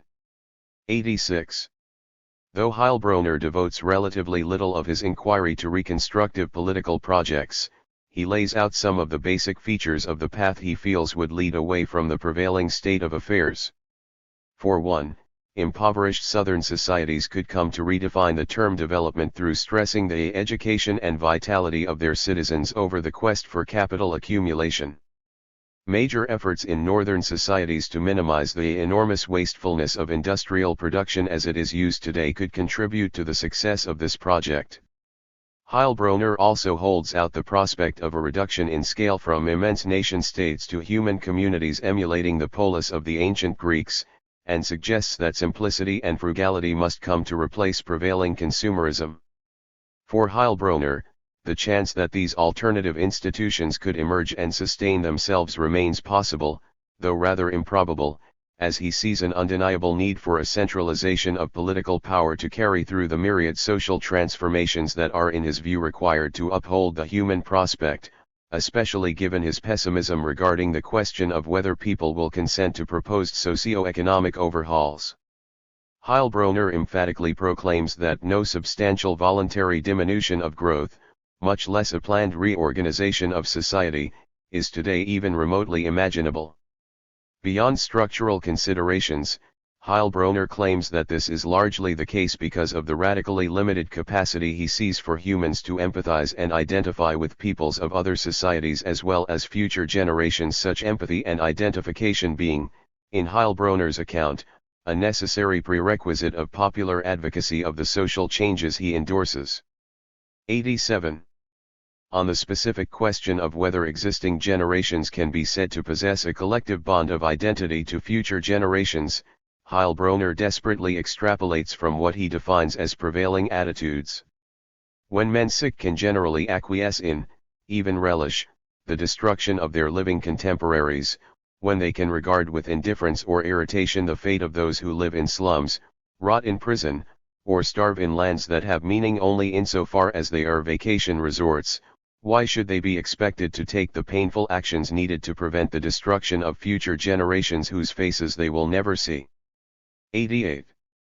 Such an indictment, perhaps Heilbronner's most fundamentally challenging observation, is reminiscent of similar comments made by Horkheimer: the human species which devours other animal species, the nations with bursting granaries that allow others to starve, the decent folk who live next door to the prisons where the poor vegetate in stench and misery because they wanted a better life or could not stand it any longer, they are all criminal if crime means an objective abomination. 89. In the end, suggests Heilbronner, little more is left than disjointed attempts to preserve the very will to live. Heilbronner allows for the possibility that a survivalist ethic may somehow emerge among specific groups of human communities. The stark alternative is for global human polities to be reduced to the executioners of humanity. 90. Aronson's collective action against madness. Writing over 25 years ago, Aronson considers much the same question in his Dialectics of Disaster. A preface to Hope as that driving Heilbronner's inquiry: is there reason for hope? Aronson begins his exploration by citing Gil Elliot in his claim that the scale of man-made death is the central moral as well as material fact of our time. This, in the closing years of the 20th century, a time period that has constituted a charnel house in which revolutionary expectations have been so thwarted. 91. Examining some of the various lapses of that century: the Nazi genocide of European Jewry, the Soviet Holocaust prosecuted by Leninism and Stalinism after 1917, the bourgeois democratic Holocaust of the Vietnam War, the dispossession and oppression visited on the Palestinian people by Zionism, and the possibility of a universal Holocaust by means of nuclear annihilation. Aronson reaches several conclusions about the reasons for the emergence of such social disasters. One fundamental commonality is the complicity of social majorities with prevailing reality, the often remarkable lack of popular resistance to inhuman socio-political projects.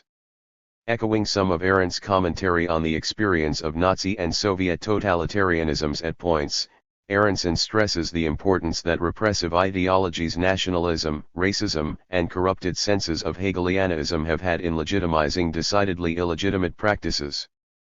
Distancing himself from accounts of genocide that find static national cultures responsible for such crimes, Aronson argues that no form of society is exempt from becoming genocidal, noting that any contemporary ruling class or national group is capable of using the modern state's weapons for catastrophic purposes.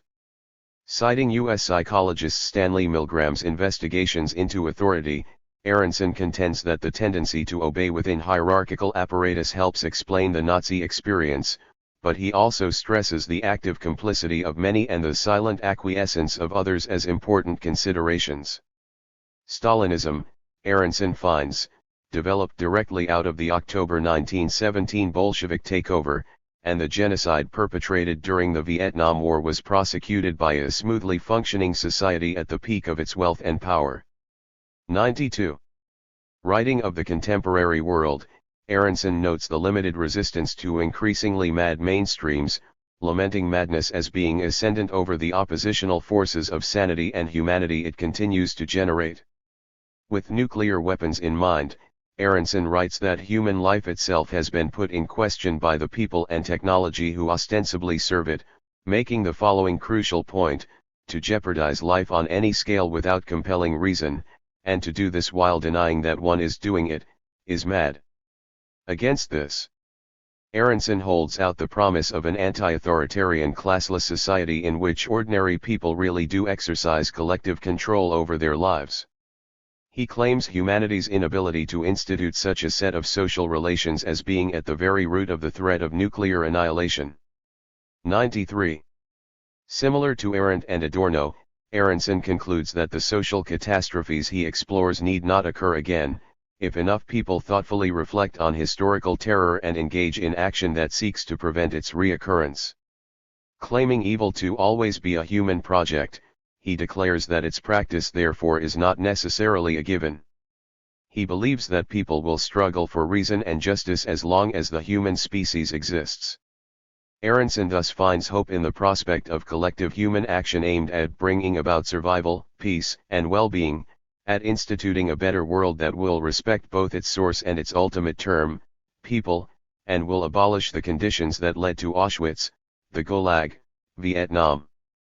Political action is for Aronson the only possible means of resolving societal madness, since the commitment to sanity, to truth, to humanity, to survival, means doing battle. Considering in particular the universal Holocaust threatened by nuclear weapons, Aronson hopes that humanity will awaken from its delusions, as the Nazis never did, to attack the social structures responsible for the impending disaster. 94. Toward a critical appraisal. What, then, can be made of this? A fair bit, in fact. Much in the perspectives advanced by these four authors, as that of other serious theorists, is critical in light of the present predicament. The desperate urgency of the accounts presented should not be taken as exaggerated or unfounded, for the fact of the matter is that the very survival of humanity is imperiled, as these authors claim. It is rather unclear how one should act in the face of what Castro terms this terribly sad reality, tristísima realidad. 95. For the victims of climate change, past and present, there is no hope, only despair. Any account of the issue of global warming that does not make this concern central is radically false. The disorientation accompanying the recognition that the current situation jeopardizes the future reproduction of human society is certainly alarming. Reflection on the problem could promote wild confusion, as Heilbronner notes, for it challenges the very standing of legitimate action in the world. Certainly one concern is the possibility that people in general, once having come to reflect on the radically absurd nature of the prevailing state of affairs, will conclude that the situation is hopeless, and subsequently further retreat from engaging with the public sphere and political matters, thereby perpetuating existing arrangements. 96. Heilbronner raises this worry, which in turn McKibben has also recently done. 97. Yet Heilbronner himself has little patience for such a position. Echoing Camus, he writes that avoidable evil remains, as it always will, an enemy that can be defeated, and the fact that the collective destiny of man portends unavoidable travail is no reason, and cannot be tolerated as an excuse, for doing nothing. 98. One of the most important contributions made by these authors is the stress they place on the fact that however catastrophic the designs of constituted power, humanity's global societal constitution is contingent, it can be changed, as it is the result of given political and cultural institutions, social and economic structures, and ideologies. Such a critical position is the very foundation for hope today. 99. Revolutionary humanist commitment and action are not traits that are foreign to humanity, as Chomsky rightly notes, where they are present, they can be carried forward, and where they are missing, they can be revitalized. 100. All the authors examined in this section, except for the ambiguous Heilbronner, hold such faith in humanity's potentialities. The confidence that Chomsky, Adorno, and Aronson hold for the chance to overcome catastrophe and establish something approximating reason seems far more convincing than Heilbronner's pessimism. Another significant aspect of these authors' accounts, itself inseparable from claims about the contingency of prevailing society, is their anti-capitalist perspective. Heilbronner, for one, is certainly justified in questioning economic growth on environmental grounds, as such environmental commentators as George Monbiot, James Gustav Speth, and John Bellamy Foster, among others, have also done. For his part, Chomsky holds the capitalist mode of production directly responsible for looming environmental catastrophe, while Aronson sees it as a key component of the general societal madness that threatens the human prospect. Capitalism, in Adorno's view, is part and parcel of the monstrous apparatus that perpetuates radical human alienation. In his call for humanity's debarbarization, Adorno would likely agree with Cornelius Castoriadis's claim that the present crisis of humanity will be able to be resolved only through a socialist revolution. 101. Nonetheless, Heilbronner's critique of industrial activity, a position that seems not terribly far from that of primitivism, seems fairly mistaken. His concerns regarding the environmental destructiveness of economic expansion as practiced under both Western capitalism and Soviet-style state capitalism are justified, for both systems have been thoroughly discredited on these grounds, as on many others. His mistake nonetheless begins in seeing these two regimes as the only alternatives open to humanity. If a society used industrial production to produce essential medicines or energy from solar or wind power, for example, it would not necessarily be unsustainable. The more relevant consideration here regards the nature of social relations, particularly economic ones. As the three other theorists argue, a reorganization of existing technologies on a basis different than that dictated by growth economies, whether capitalist or Soviet, together with efforts dedicated to further technological innovation aimed at drastically reducing human suffering as well as minimizing or even reversing human destruction of the non-human world, would be instrumental in improving humanity's prospects. Rationality and humanity demand that humans dedicate themselves, as Horkheimer asserts, to assisting people, caring for the sick, and aiding the poor, in place of valorizing capital and perpetuating the prevailing modes of domination, including especially those that maintain alienated labor and warfare. 102. In light of the climate predicament, moreover, these demands should definitively include calling for a radical reduction in greenhouse gas emissions within the near future. This, in turn, necessitates what Adorno calls a global self-conscious subject, or Chomsky dubs a second superpower, armed with the recognition of Newman's claim that the primary fact of modern civilization is this very antagonism between an economy that can produce in abundance for welfare but that does so only for destruction. 103. Autonomous action exercised by the subordinated could model itself after the historical experience of the 1871 Paris Commune, the workers' councils that arose in the general strike wave that gripped Russia in 1905, the Soviet-based democracy that briefly flourished in Russia in the wake of Tsardom's collapse, anarchist upheaval in Catalonia in the 1930s, worker and student mobilizations in May 1968, and indeed the various oppositional developments that emerged in 2011, in addition to the speculative reflections of Ursula K. Le Guin's The Dispossessed, Ernest Kallenbach's Ecotopia, and Kim Stanley Robinson's Mars trilogy, Red Mars, Green Mars, and Blue Mars. To assess the chance of a revolutionary interruption of society's prevailing direction, it is crucial to first take account of the various threats to decent survival. The gravity of the climate crisis has already been discussed here, but it's worth restating the urgency of the situation to declare, with Horkheimer, that humanity is destroying itself. 104. Beyond the barbarism promised by climate destabilization, militarism, and the specter of military conflict in the foreseeable future threaten humanity. The much celebrated election of Obama as U.S. President has seen the marked continuation of previously existing barbarism. His administration has requested defense budgets larger than those overseen by Bush at the end of his time in power and has advanced the development of a number of alarming weapons system programs, the principal ones in this sense being 13-ton massive ordnance penetrators designed to be dropped on deeply buried bunkers from B-52 bombers, arms found by Chomsky to be the most lethal weapons in the U.S. arsenal short of nuclear weapons, the Prompt Global Strike System and Falcon HV-2. And the X-37B and X-47B, unstaffed machines to be launched into space for surveillance purposes and, it is to be imagined, possible space-to-Earth strikes.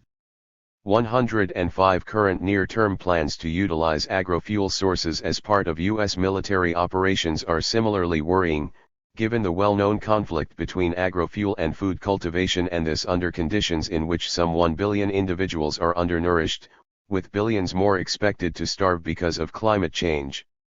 106 The $60 billion sale of U.S. arms to Saudi Arabia in 2010, war preparations against Iran, and Obama's drone war over Pakistan, which has killed hundreds of Pakistani non-combatants, all offer glimpses of what can be expected from continuing to employ such disconcerting technologies, illustrations of the wrongly developed nature of a false society, on Horkheimer's account. 107 For their part, the millions murdered and displaced in the aftermath of the U.S. invasion of Iraq would demand that nothing similar recur in the future. Such a brief account of some of the more frightening implications of militarism today necessarily stresses the central role of the United States in the perpetuation of contemporary problems, but this should in no way be taken to mean that other existing regimes have overturned the maxims that govern dominant groups in the United States, for one would be hard-pressed to find other states that are significantly opposed to these approaches. This fact has much to do with the realities of U.S. hegemony, yet this critique should not overlook hegemony exercised elsewhere, such as Han Chinese over Tibetans, Brahmins over Dalits, men of all places over women and children, and heterosexuals over non-heterosexuals. The presupposition of universal human equality should manifest itself as a universal opposition to oppression. The central question is whether humanity, or at least a significant part of it, is preparing for a critical confrontation with prevailing power structures. Given the gravity of the present crisis, everything depends on this. Social resistance can be found among several existing political movements, and opposition to the prevailing state of affairs can be observed in much of everyday life, as explored by Bloch and John Holloway, among others. 108 The far more obvious reality, however, is that the world is radically wrong, and that no existing force seems capable of overturning the present state of affairs. Too little that is good has power in the world for the world to be said to have achieved progress, in Adorno's words, just as there is presently no resolute and sufficiently unified anti-capitalist movement that can adequately challenge the reproduction of the capitalist class and the perpetuation of its power on the world stage, as Harvey concludes. 109. While Adorno's diagnosis of political apathy as the universal rule in all countries now was surely mistaken in 1964, just as it is in 2012, popular alienation is still strong in the present global system. 110 Indeed, this remarkable lack of democracy, power of the people, as in the Greek demos plus kratia, seems to be a trend far more present than any opposing countercurrent, notwithstanding the dramatic impulses expressed in the recent popular Arab rebellions and Occupy/decolonize movements. Even though Castoriadis's assertion that the peoples of the world are complicit with the world course is an unfair exaggeration, it is true that many individuals and groups of people say, particularly the middle classes of industrialized northern societies, identify with as well as actively support the monstrousness of the present. Heilbronner's reservations about the egotistical, aggressive character structure encouraged by the reign of capital, themselves reflections of concerns expressed by critical psychoanalyst Erich Fromm throughout his life, seem well founded. Arendt, for one, is right to stress that one reason why totalitarian regimes can get so far is that people generally indulge in wishful thinking and shirk a reality in the face of real insanity rather than rebelling. 111 The phenomenon of societal mimesis, the chameleon-like tendency to adjust to and accept given reality, is tied into this dynamic, because generalized conformity tends to induce what U.S. anti-militarist philosopher Henry Giroux terms a moral coma. 112 That everyone en masse should be manifesting a clear opposition to the status quo is a demand more pressing now than in any previous era. The lack of conscious opposition among those relatively privileged in material and political terms speaks to the degree that many northern residents have been colonized and integrated into the prevailing reality, a tendency that must be overcome. The tolerance on the part of Westerners to the inhumanity and barbarism practiced by and within their societies, as well as the active support of some for such realities, calls into question the more optimistic assertions of the commentators examined here. Adorno may well have been betraying Hegelian Marxian optimism in his assertion that he cannot imagine a world intensified to the point of insanity without objective oppositional forces being unleashed, for the world has already descended into insanity, and resistance can hardly be said to have been entirely unleashed. Hell is not something that lies ahead of us, but this very life, here and now, observes Benjamin. 113 Sociopathic oligarchs ruthlessly creating a system of neo-feudalism and killing the ecosystem that sustains the human species, as anti-authoritarian journalist Chris Hedges puts it, are the current managers of society.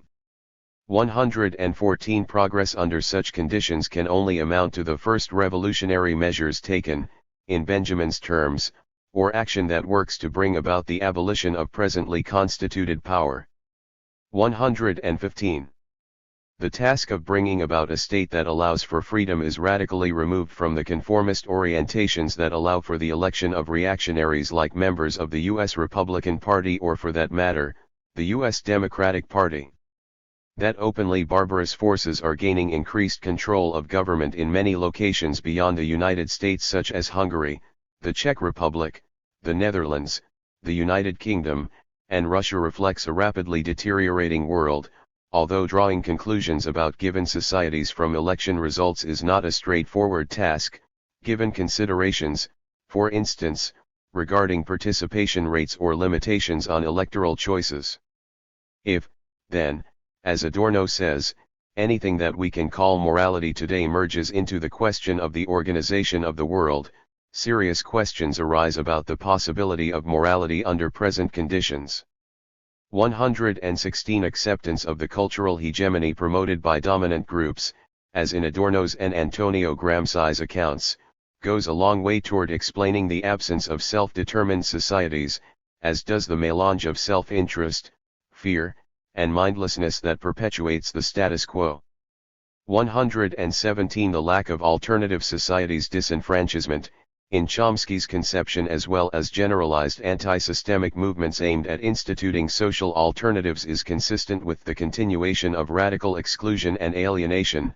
It condemns humanity to oblivion. In Horkheimer's words, as long as world history follows its logical course, it fails to fulfill its human destiny. 118 Or, as Holloway remarks, put simply, the tendency of current development is that humanity is annihilated. 119. The task of overthrowing the present material reality and its ideological support for humanity to debarbarize itself is as immense as it is necessary. Unlike the ends sought by Marxian science, humanity's chances are hardly ensured. We can no longer proclaim with confidence that our victory is inevitable, writes Holloway. In Marcuse's words, the critical theory of society possesses no concepts which could bridge the gap between the present and its future.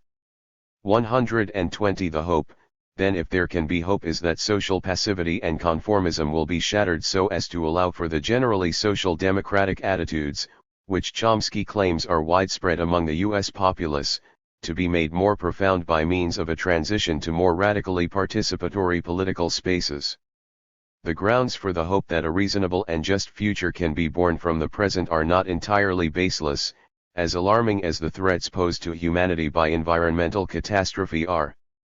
It is now imaginable that inclusive, egalitarian anti-systemic movements will develop in core societies, hand in hand with resistance movements the world over, from striking Chinese industrial workers to Arab anti-statist protesters, revolutionary Kurds, Indian Marxists, indigenous peoples, and the victims of global militarism and capitalism everywhere. To continue with this image, this multitudinous international movement could be of and for the subordinated peoples of the world an egalitarian association that advances solidarity and revolutionary love. This movement would have to be wide-ranging and diverse, taking account of human plurality along with the various and multiple factors that perpetuate exclusion, oppression, and unreason, such as climate catastrophe and war, in addition to neoliberal global capitalism, patriarchy, and racism. The point is that the means of production and social relations must be socialized, decolonized if barbarism is to be averted. In this way, only through what Arendt terms of full experience of the human capacity for a new beginning, the faculty of interrupting what exists and in its place beginning something anew, like de Beauvoir's surpassing of the given toward an open future, can hope be bestowed on the human condition. 121. On Adorno's new categorical imperative. If justice perishes, the life of humans on earth has no value. Immanuel Kant, Justice and Punishment. Writing in Negative Dialectics, his last major work, Adorno claims to have identified a new categorical imperative beyond that established by Kant over 2 centuries ago, one imposed by Adolf Hitler upon unfree humanity: humans must arrange their thoughts and actions so that Auschwitz will not repeat itself, so that nothing similar will happen. 1. Auschwitz, of course, was one of the major sites erected by Nazi occupation forces in Poland that, following the institution of the Endlosen, final solution, in 1941, served as an extermination camp for European Jews. It is estimated that approximately 1 million people were murdered there by means of mass industrial killing, the infamous gas chambers and crematoriums. Its genesis apparently found its basis in the relative inefficiency of massacres carried out by the Einsatzgruppen, mobile killing units, and related groups within the Eastern European territories taken over by the Nazi war machine. This purported inefficacy arguably had to do in large part with the toll exacted on the executioners who murdered individual Jews, including women and children, as openly recognized by SS chief Heinrich Himmler. 3. Adorno's stress in his new categorical imperative on Auschwitz, then, should be taken as a stand-in for the Nazis' attempted extermination of European Jewry as a whole, the Holocaust, or Hasho, catastrophe. In Adorno's own words, his postulated new imperative has priority before any other requirement. For being categorical, such an imperative lays claim to universal validity, as Kant's interlocutor Karl Jaspers explains. 5. It applies to us unconditionally, it is the premier demand upon all education. 6. As a response to the breadth of the event of Auschwitz, Adorno's categorical imperative is a commentary on the centrality of the show as a historical event, an expression of the practical abhorrence of the unbearable physical agony to which individuals are exposed. 7. J. M. Bernstein notes in a study of Adorno's ethics that such abhorrence is, for Adorno, the determining ground for all future action, a reorientation of being aimed at shaping human behavior in such a way that no one will come to experience bodily suffering of the type brought about by the show, one comparable to Horkheimer's assertion that suffering is the fact from which all considerations about human life must set out. 8. Such a reorientation would in negative terms demand the abolition of the aggressive nationalism that Adorno sees as birthing Nazism and other genocidal regimes, for example, that imposed on Armenians during the First World War, as well as the positive institution of the generalized social recognition that the Jew is a human being, that the oppressed, excluded other is an end whose interests are to be defended and promoted. It is a call for a new humanity, one that no longer inflicts death administratively on innumerable people. 9. Adorno's new categorical imperative should be taken as a profound critique of radical exclusion and dehumanization, along with the very real violence that follows. It is a continuation or even a restatement of Kant's original imperative, which calls for humanity to be treated as an end in itself. As such, Adorno's demand should not be read as asserting the singularity of the show, as many apologists for Israel's dispossession of the Palestinians hold, for instance, given that his critique of Auschwitz is related to the task of preventing the future recurrence of something similar. His perspective in this sense is close to that of Emmanuel Levinas, who dedicates his otherwise than being, or beyond essence, to the memory of those who were closest among the 6 million assassinated by the National Socialists, as well as the millions on millions of all confessions and all nations, victims of the same hatred of the other man, the same anti-Semitism. 10. As Levinas's dedication here intimates, readers of Adorno may be skeptical about the stress in his imperative on Auschwitz, however radical an atrocity it was. The millions of Jews killed by the National Socialist regime were surely denied the moral regard they deserved, in Bernstein's words, but such a lack of regard is massively routine in human history. 11. The destruction of the European Jews at the Nazis' hands is for Bernstein nothing historically or sociologically unique, but instead represents the direction of modern societies as a consequence of rationalization, the horrific instantiation and intensification of the dominant sociological and reflective trends of modernity. 12. It follows from the fact of state sovereignty, under which states claim the right to commit genocide against those subject to their dominion. The show cannot be easily dismissed as a casual aberration of a Western world essentially sane, as historians Edmund Stillman and William Pfaff argue. 13. For Polish sociologist Zygmunt Bauman, the show was not an irrational outflow of the non-yet fully eradicated residues of pre-modern barbarity but rather a legitimate resident in the house of modernity, which brought about the unchecked rule of statist bureaucracy, efficiency considerations, and scientific positivism that Bauman finds principally responsible for the Nazi genocide. 14. Adorno follows Max Weber's observation that the objective discharge of business performed by modern administration is carried out without regard for persons. 15. Such objectivization is evidenced in the subsumption of Jewish lives to the demands of National Socialism, as in labor's subsumption to capital, as Adorno points out. Even in the formal freedom afforded the individual in liberal capitalist society, persons are as replaceable as they will be under the liquidator's boots, claims Adorno. 16. Such assertions, glaring, perhaps, to those attracted to liberal politics, are related to his interpretation of fascism's causes, which in his view were born out of the concentration of economic and administrative power by capitalism, on the one hand, and complete societal impotence on the other. 17. Bauman also takes this position, placing the show as locus in the emancipation of the political state from social control following the step-by-step dismantling of all non-political power resources and institutions of social self-management. 18. With such considerations in mind, one can then ask why Adorno stresses Auschwitz as that which must not be allowed to recur, and why, for example, he does not identify the barbaric genocides visited by European powers on colonized bodies decades and even centuries before the emergence of National Socialism as focal points of critique, as was done before Adorno's time by Luxemburg and contemporarily by Arendt, with the latter, incidentally, arguing that European colonialism served as an important model for Hitler and his associates. 19. The world historical near extermination of the indigenous peoples of the Americas, or Abiyala, the result of the European conquest, estimated by French historian Pierre Chaunou as resulting in the death of between 40 and 100 million people, finds little mention in Adorno's oeuvre. 20. He pays little heed to European society's application of fascism to non-European peoples through imperialism, as Caribbean theorist Aimé Césaire formulates it. 21. Nowhere does Adorno write or speak of the bones of defenseless Herero women bleaching in the sun, as Luxemburg does in commemoration of the peoples of Namibia victimized by German imperialism, or the death cries of martyred indigenous women, which fade away in the rubber plantations of the international capitalists, in Colombia as elsewhere. 22.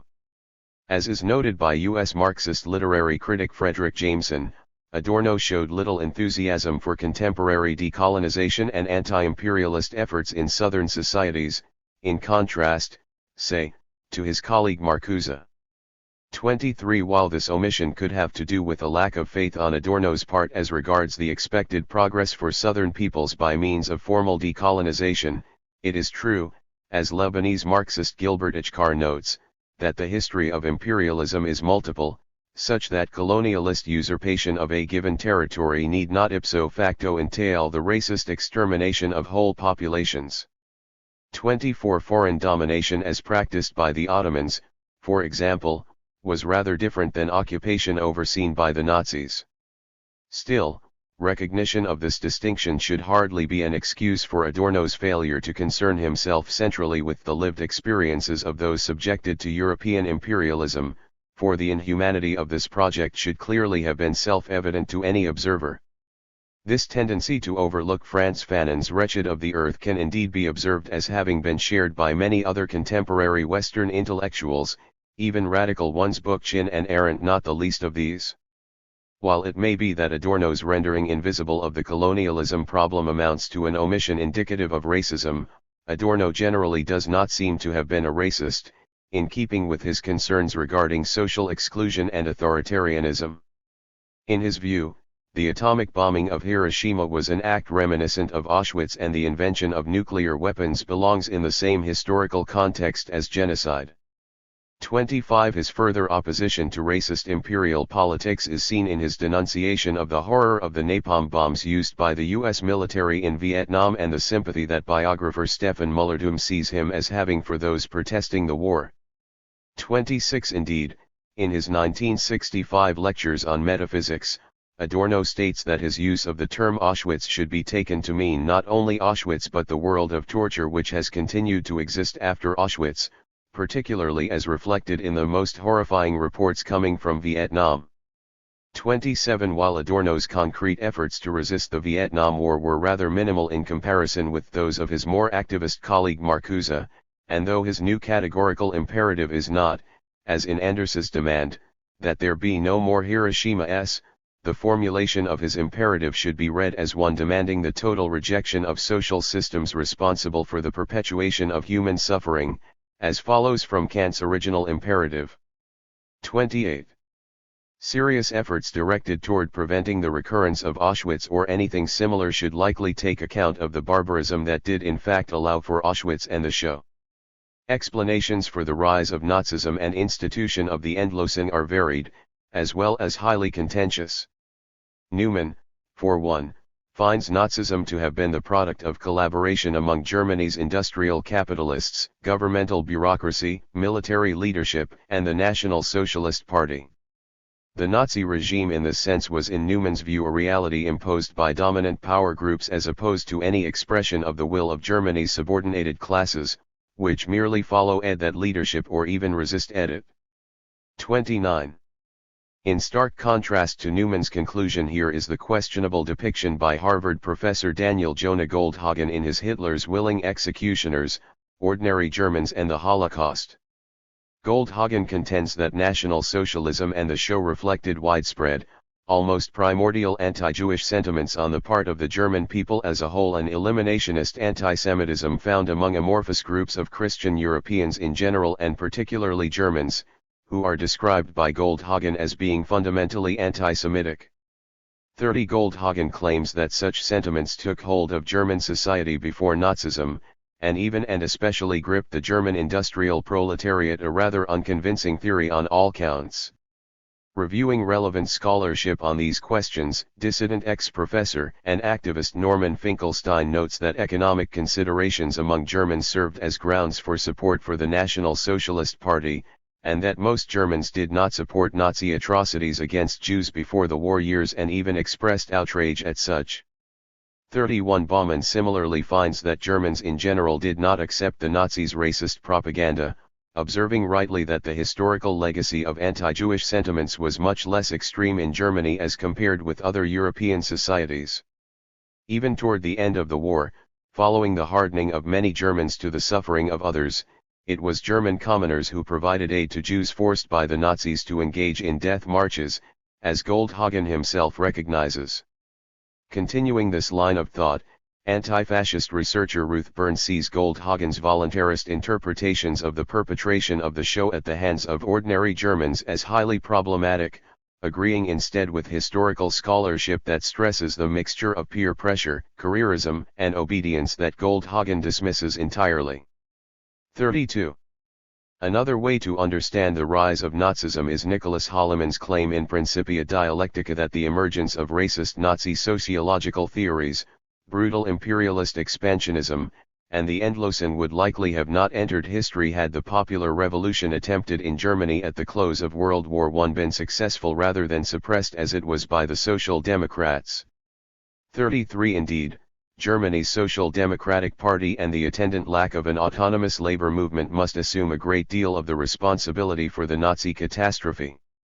The party's hierarchical form of organizing, together with the generalized internalization of the Hegelian sense of progress propagated by the Social Democrats, may well have alienated the general populace from considering a direct confrontation with the emerging Nazi movement, as was, for instance, practiced contemporarily in Spain among radical workers.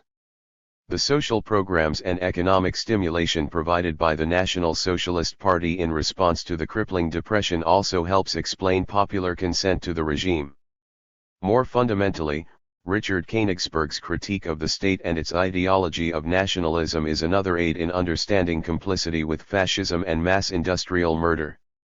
In a discursive move reminiscent of Adorno and Horkheimer's assertion that the domination of nature reproduces itself through domination among humans, Koenigsberg claims that the sacrifice of millions of people in World War I served as an example reproduced by Hitler in the case of his own soldiers, on the one hand, and Jews, on the other. 34 Adorno himself similarly argues that horror is potentially already posited wherever the state's right is enshrined over the rights of its members or whenever perpetrators of barbarism pass off their crimes as mere acts of state. 35 Wilhelm Reich is similarly correct to find a social institution in the bourgeois nuclear family that generally prepares new generations for adjustment to reactionary social relations and hence perpetuates their dominance. 36 The fascist stress on traditional gender, sexual, and familial roles is well known. Another important factor in attempting to make sense of the Nazi experience is Adorno's critique of what he terms bourgeois coldness, or a deficient libidinal relationship to other persons that can be observed among people who cannot love. He claims that, if coldness were not a fundamental trait of anthropology, that is, the constitution of people as they in fact exist, if people in general were something other than profoundly indifferent toward whatever happens to everyone else except for a few to whom they are closely bound, the show would not have been possible, as people would not have accepted it. This coldness, this indifference to the fate of others, in turn finds its basis in antagonistic, egotistical forms of social organization. Adorno views the inability to identify with others this capitalist, anti-humanist trait to be unquestionably the most important psychological condition for the fact that something like Auschwitz could have occurred in the midst of more or less civilized and innocent people.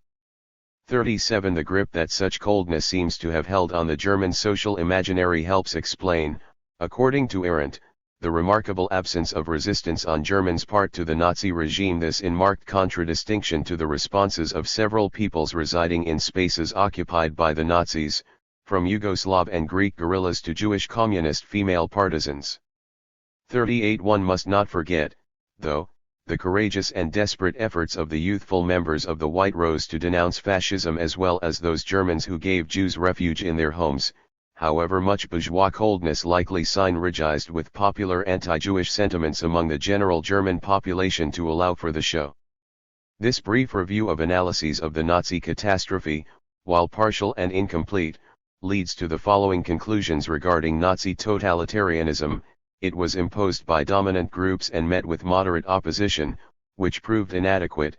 Its dominance was supported by pre-existing reactionary social institutions, and its world historical crimes were allowed to continue in part because of a marked absence of solidarity with those victimized.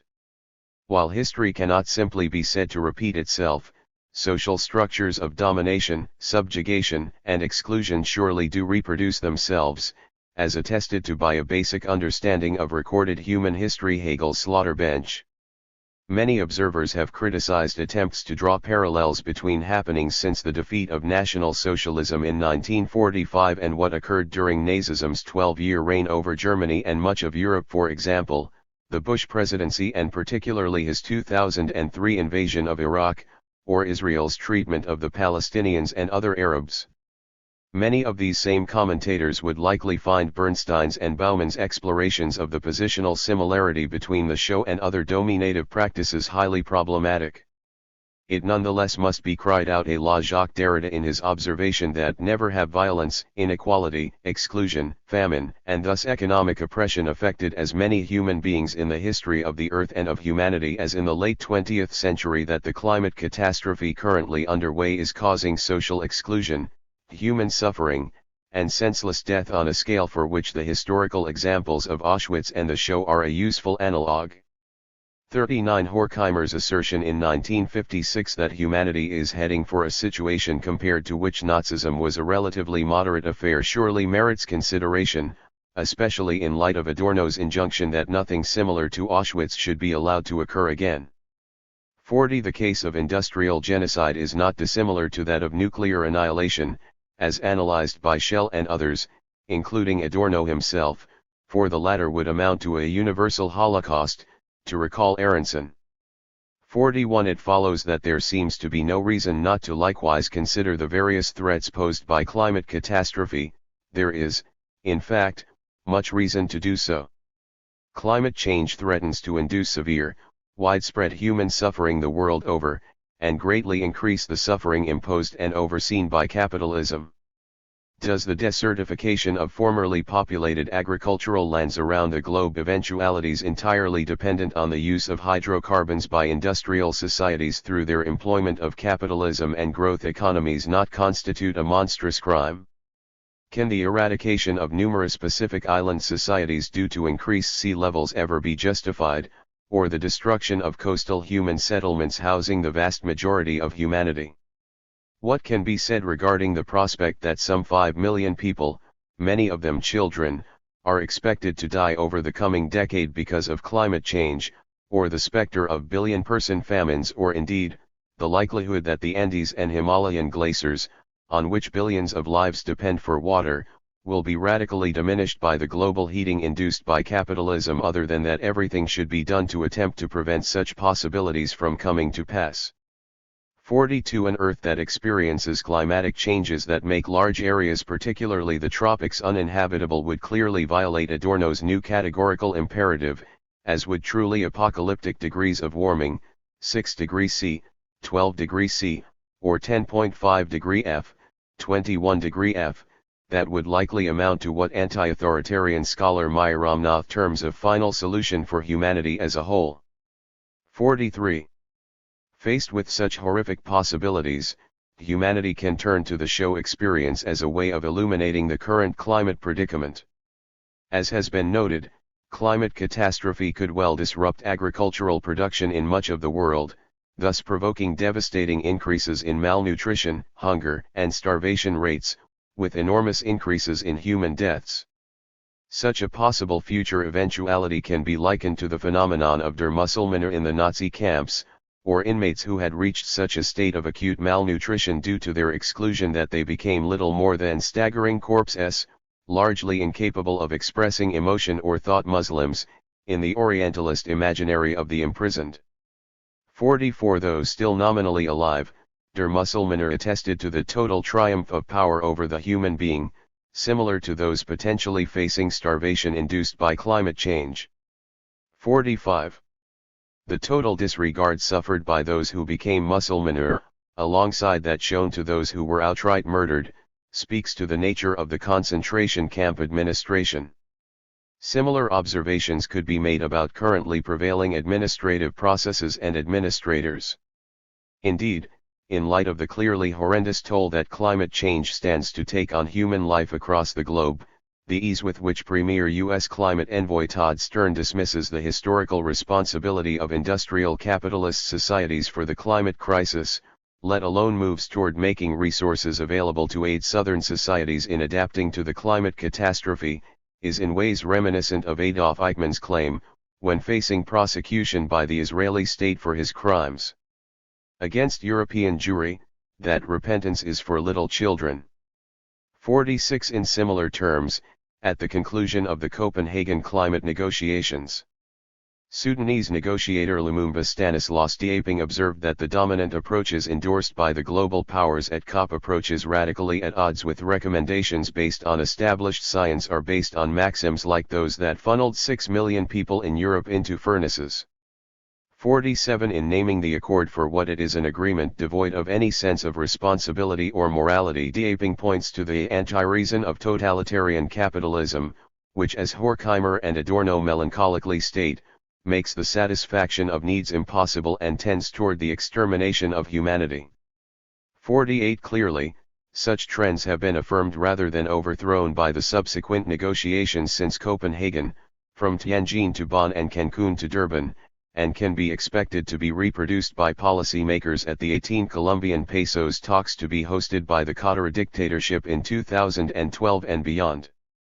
The most recent agreement drawn up at Durban, for example, which envisions a postponement until 2020 of the institution of a new global accord to regulate carbon emissions, is nothing if not entirely authoritarian in its implications. The radical evil represented by climate change, principally, the 300,000 people who die each year due to the dangerous human interference with the world's atmosphere that has already taken place, as well as the various horrifying realities that global warming stands to visit on the peoples of Earth in the future, has it seems become banal, in the sense that constituted power finds little reason in the prospect of the mass suffering and death that results from climate change to recognize the present as an emergency necessitating radical action. This follows, of course, from the dominant imperatives to maintain and expand existing power structures and privileges. It represents perhaps the most extreme expression of the dominant trend within capitalist societies that valorizes capitalist profit over the interests of people, a continuation, again, of the decidedly extreme oppression historically visited on southern peoples by imperialist powers. 49. Within the framework of a system such as this, it is largely assumed that the normal operation of capitalist society need not be interrupted by concerns about the continued existence of much of humanity. It is expected, indeed, that humankind and even life itself should be subordinated to the demands of capital. Such an arrangement is undoubtedly totalitarian, for it sacrifices human freedom to historical development. 50. While the nameless, foreign others sacrificed by climate change are not usually referred to as a plague bacillus or an epidemic against which one must defend the interests of the fatherland or state, indeed, the victims of global warming are conspicuous for their absence in the northern imagination. The end result, which amounts to massive disregard for the welfare of the other and mass death, is not terribly different. Dominant relations can hence be characterized as governed by what Chomsky calls a depraved indifference to human life. 51. Australian scientist Gideon Polya has termed the current situation climate genocide, while Bangladeshi climatologist Atiq Rahman similarly labels it climatic genocide. 52. These phrases are accurate if the word genocide is to be understood as murder of persons belonging to particular classes and social groups, as originally formulated by Raphael Lemkin, the concept's inventor. 53. If the definition is extended to membership or residence in particular geographic regions, a collective belonging of sorts, the term fits better, even if the question of intent for such eventualities is left unresolved. Under the internationally accepted definition, acts of genocide occur only if governed by conscious intent. Against this view, Chomsky is right to suggest that those concerned with such problems focus on predictable outcome as evidence for intent. 54. Not to work to undermine global capitalism is effectively to be complicit with the genocide of southern peoples. Jean-Paul Sartre put it well in a statement that he issued as president of the International War Crimes Tribunal on Vietnam: the genocidal intent is implicit in the facts. It is not necessarily premeditated. 55. The enormity of suffering threatened by climate catastrophe returns us to the most important remaining question. It is certainly the case that climate policy to date has been shaped almost entirely by power interests acting in defense of capitalism and sovereign states. It therefore could not immediately be claimed that the policies that have been practiced necessarily reflect the popular will on such matters, or to paraphrase Spanish philosopher Miguel de Unamuno, it may be that the dominant have so far been victorious, but that this victory has failed to convince those subjected to this domination. The undemocratic implications of such policy, self-evidently rather clear, lead us to the question of whether we can envision alternative policies being instituted within the near term by agents other than those who have thus far been considered responsible for such matters. Can the non-state, which is humanity, take the place of the state in these terms? 56. Unfortunately, the U.S. public in particular is decidedly unconvinced that climate change poses serious threats to people's well-being now and in the foreseeable future. 57. While the attitudes of residents of other publics on this question is undoubtedly important, Those of residents of the society most responsible for the climate predicament are of particular significance, for they surely influence the degree that people would be willing to undertake steps toward the radical reconstruction of society along humane ecological grounds, a crucial project that must be realized if humanity is to survive. A great deal rests on the thought and activity of the subordinated classes of societies that can be described, like Immanuel Wallerstein does, as residing within the core of the present world system. It remains to be seen whether industrial workers who find themselves in the core will break radically with prevailing ideology and contribute to the remaking of society, as foreseen by Marx, although considerations of the observed behavior of large sections of the proletariat leave considerable room for doubt. The lack of concern and indifference often expressed for the fate of geographically distant others such as Iraqis, Haitians, Mexicans, Bangladeshis, Palestinians, Pakistanis, and Sahelian residents is particularly alarming, given the implications this has for international solidarity as well as the prospect of cooperative global relations and global climate rationality. The making invisible of others that is propagated by the dominant forces and accepted by the non-dominant is a worrisome situation, one that must be broken radically. While Hedges may be exaggerating when he claims U.S. society to have lost the capacity for empathy, it hardly seems to be the case that Western publics will quite literally take up arms to defend those imperiled elsewhere, as Catalonian anarchists and others did when faced with the prospect of a fascist takeover of Spain in July 1936. 58. The disregard for the subject makes things easy for the administration, as Adorno and Horkheimer write. 59.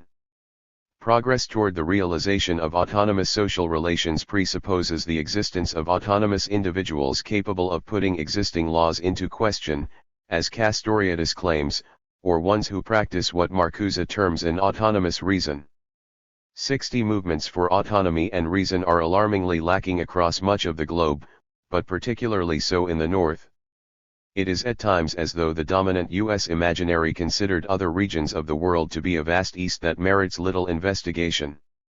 It would indeed be difficult to maintain that the Western industrial proletariat has distinguished itself in its historical defense of humanity, hence the present predicament. The complicity of core publics with the destruction visited on Iraq in particular during the past quarter century has been monstrous, as has their resignation in the face of an economic system responsible for the death of millions of children annually through starvation and material deprivation.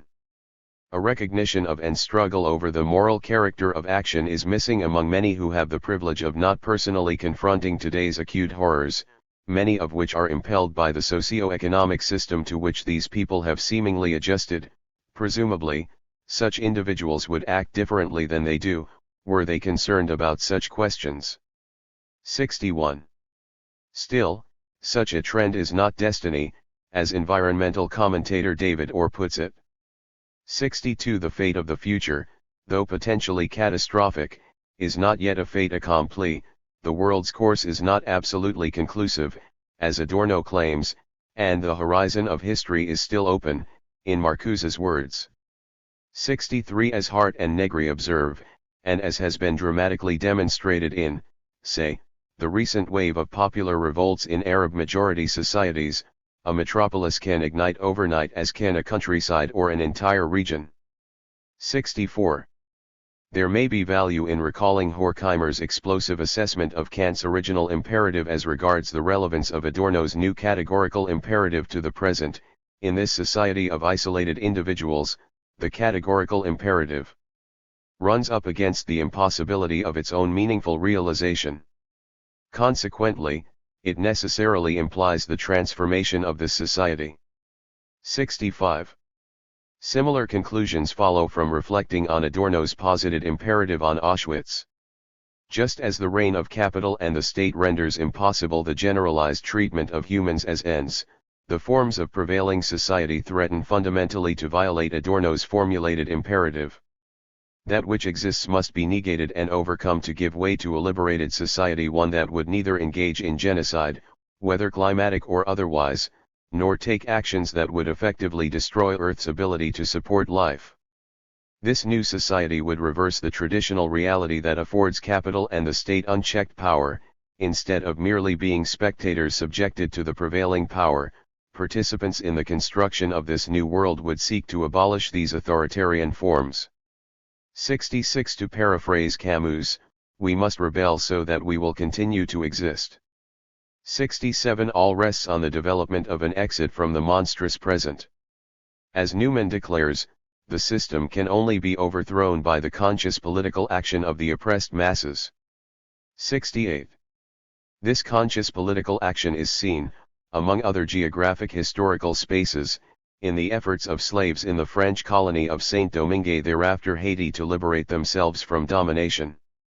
In Hart and Negri's view, neither moral arguments at home nor calculations of profitability abroad could move European capital to dismantle the slave regimes in Saint-Domingue and elsewhere. Only the revolt and revolution of slaves themselves could provide an adequate lever. 69. The rights of human beings must be held sacred, however great a sacrifice this may cost the ruling power. Rights can't. 70. The existing system cannot be adjusted to, like an iron collar, it can only be broken. 71. It is to be hoped that once people reflect on and discuss climate destabilization, they will respond with sympathy, turning radically against the institutions and realities that perpetuate suffering. Such resistance is perhaps prefigured in the often generous reactions of ordinary people to the misfortunes experienced by strangers following storms, earthquakes, landslides, and mine disasters. It is nonetheless imperative that the opposition to the causes of climate change pass from being a matter of individual charity to one of systematic resistance. Without this, the prospect for what Arendt calls a world fit for human habitation is difficult to conceive. 72. Compassion, consideration of the other as a subject with interests worth valuing, defending, and promoting, then can be seen as constituting a potential exit point from the present. As Bernstein notes, compassion is a prefiguring of political justice and anticipates the generality that justice would be. 73. Another important consideration regarding Adorno's new categorical imperative in relation to the climate predicament is the question of responsibility and precisely who bears it. Dyer's assertion that nobody is to blame is absurd, such apologism has no place here. 74.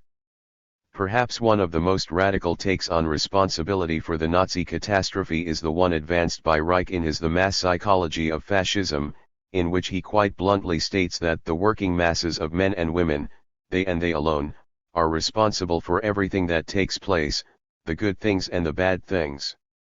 Under the influence of politicians, Reich maintains, people in general are led to blame particular interests for the outbreak of given wars. World War I, for example, is generally held to be the result of the actions of munitions industrialists, while psychopathic generals are in this sense blamed for World War II within much of popular consciousness. Reich dismisses such explanations, equating them to a passing of the buck. He instead finds the responsibility for wars to fall solely on the masses of people, precisely because they have all the necessary means to avert war in their own hands. His analysis is similar for the problem of imperialism, which he finds to be both tolerated and actively supported by the masses. Due to this dynamic, however, these same forces can overthrow such phenomena dialectically. In sum, at the bottom of the failure to achieve a genuine social revolution, asserts Reich, lies the failure of the masses of people. The crucial point is to activate the passive majority of the population, which always helps political reaction to achieve victory and eliminate those inhibitions that run counter to the development of the will to freedom. 75. Arendt, in contrast to Reich, claims that the cry "we are all guilty" in fact serves to exculpate to a considerable degree those who actually were guilty, given, in her view, that where all are guilty, nobody is. As she writes, there clearly were wrongdoers within the context of the experience of Nazism, but these people should not be seen as equivalent with the German masses as a whole. In her 1963 book Eichmann in Jerusalem, in particular a work dedicated to examining Israel's prosecution of the mass-murdering Nazi bureaucrat, Arendt emphasizes thoughtlessness and conformity to hierarchy as conditions that enabled as well as facilitated the prosecution of the Nazi genocide of European Jewry. In her words, great evil is not necessarily brought about by the machinations of a wicked heart, which she contends is a relatively rare phenomenon. Instead, most evil is done by people who never made up their mind to be either bad or good. 76. The point for Arendt is to stress the importance of obedience in any social regime. As she remarks near the close of her volume on Eichmann, politics is not like the nursery. In politics, obedience and support are the same. 77. The show, like any other collective political effort, was a project that arose and was sustained only out of the cooperative action of many people, together with the failures of other people consciously and practically to put an end to such barbarous forms of cooperation. Instead of colluding with negating ends, humans can in Arendt's view impede totalitarian processes by acting and interacting in freedom, by creating new and different realities that put an end to what was there before. 78. Arendt thus calls for the prospect of the wind of thought to be manifest and mindlessness overthrown, for as she says, only this can prevent catastrophes. 79. According to Adorno, the sole force capable of resisting the principle of Auschwitz is autonomy, in Kantian terms, the power of reflection, of self-determination, of not cooperating. The very willingness to connive with power and to submit outwardly to what is stronger should not arise again, he writes. 80. The grounds that allow the mind a chance to oppose the superior strength of the course of the world are similarly found in the simple fact that in every situation there is a concrete possibility of doing things differently, that rebellion, in Holloway's words, is always an option, in any situation. 81. Naturally, the mere adoption of postures that oppose the course of the existent idealism, in philosophical terms, will hardly suffice in light of the profundity of the current predicament, for that which exists necessarily must be displaced in actuality. As Horkheimer puts it, the revolution is no good insofar as it is not victorious. 82. In Merleau-Ponty's words, victory is defeat wherever it is not the success of a new humanity. 83. For an ecological anarcho-communism.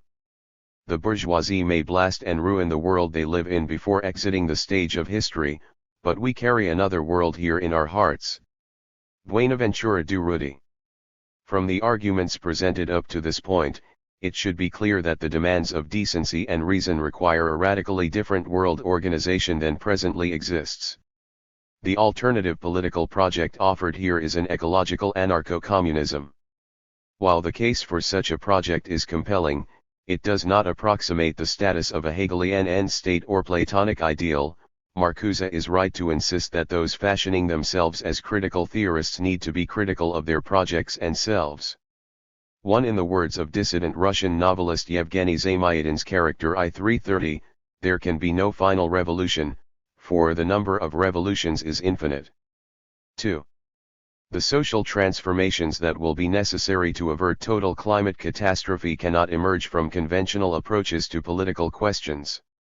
This should be evident to the peoples of the world after having suffered 4 years of the Obama administration's management of imperialist policies in the United States, for this charlatan brought to power by means of a disconcerting degree of popular delusion about prospects for hope and change has more than anything else simply continued the villainy of his predecessor. His numerous other crimes aside, that Obama could have nearly single-handedly dashed the hopes raised by the Copenhagen Climate Summit in December 2009, Copenhagen being, next to Cancun and Durban thereafter, one of official society's final attempts at pretending to address climate change just days after defending the doctrine of imperial aggression in his acceptance speech for the 2009 Nobel Peace Prize is a reflection of the utter insanity of dominant politics. Such political forms must be radically displaced, and desperately soon, if human life is to be afforded a chance. The problem today is that of realizing revolution one made, as Brecht characterizes the Paris Commune, for the sake of humanity and in defense of life. 3. Revolution should not be taken to mean torrents of blood, the storming of the Winter Palace, and so on. Rather, it should constitute a radical transformation of society's institutions, as Castoriadis argues. 4. Important as such an end is in light of the climate crisis, revolution should also be understood as a means to that end. As Arendt, Adorno, and many contemporary analysts rightly acknowledge, a great deal of confusion exists over what constitutes progress toward revolutionary ends today. In spite of such confusion, though, and in accordance with Chomsky, humanity is entirely capable of imagining and moving towards the creation of a better society. 5. With Adorno, everyone should outwardly manifest their opposition to the world as it exists, or as Castoriadis states, the immense majority of people who live in present-day society ought to be opposed to the established form of the institution of society. 6. While David Harvey claims in his Enigma of Capital that there is no obvious way to attack the bastions of privilege for capitalist elites or to curb their inordinate money power and military might, his speculations in Spaces of Hope regarding the future possibility of a largely female-led massive movement of nonviolent resistance that neutralize and eliminate all weapons of violence and mass destruction with the aim of toppling clerical military regimes the world over may well represent the very means he seeks. 7. Toward ecological anarcho-communism. In terms of the ends served by revolution, one of the more rational ones would be an ecological anarcho-communist society.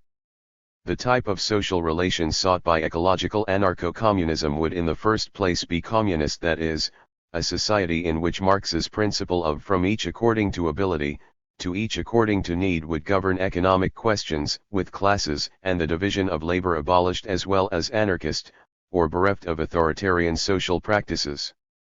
Decision-making could be carried out via a series of federated councils affording residents direct control of their social and economic affairs.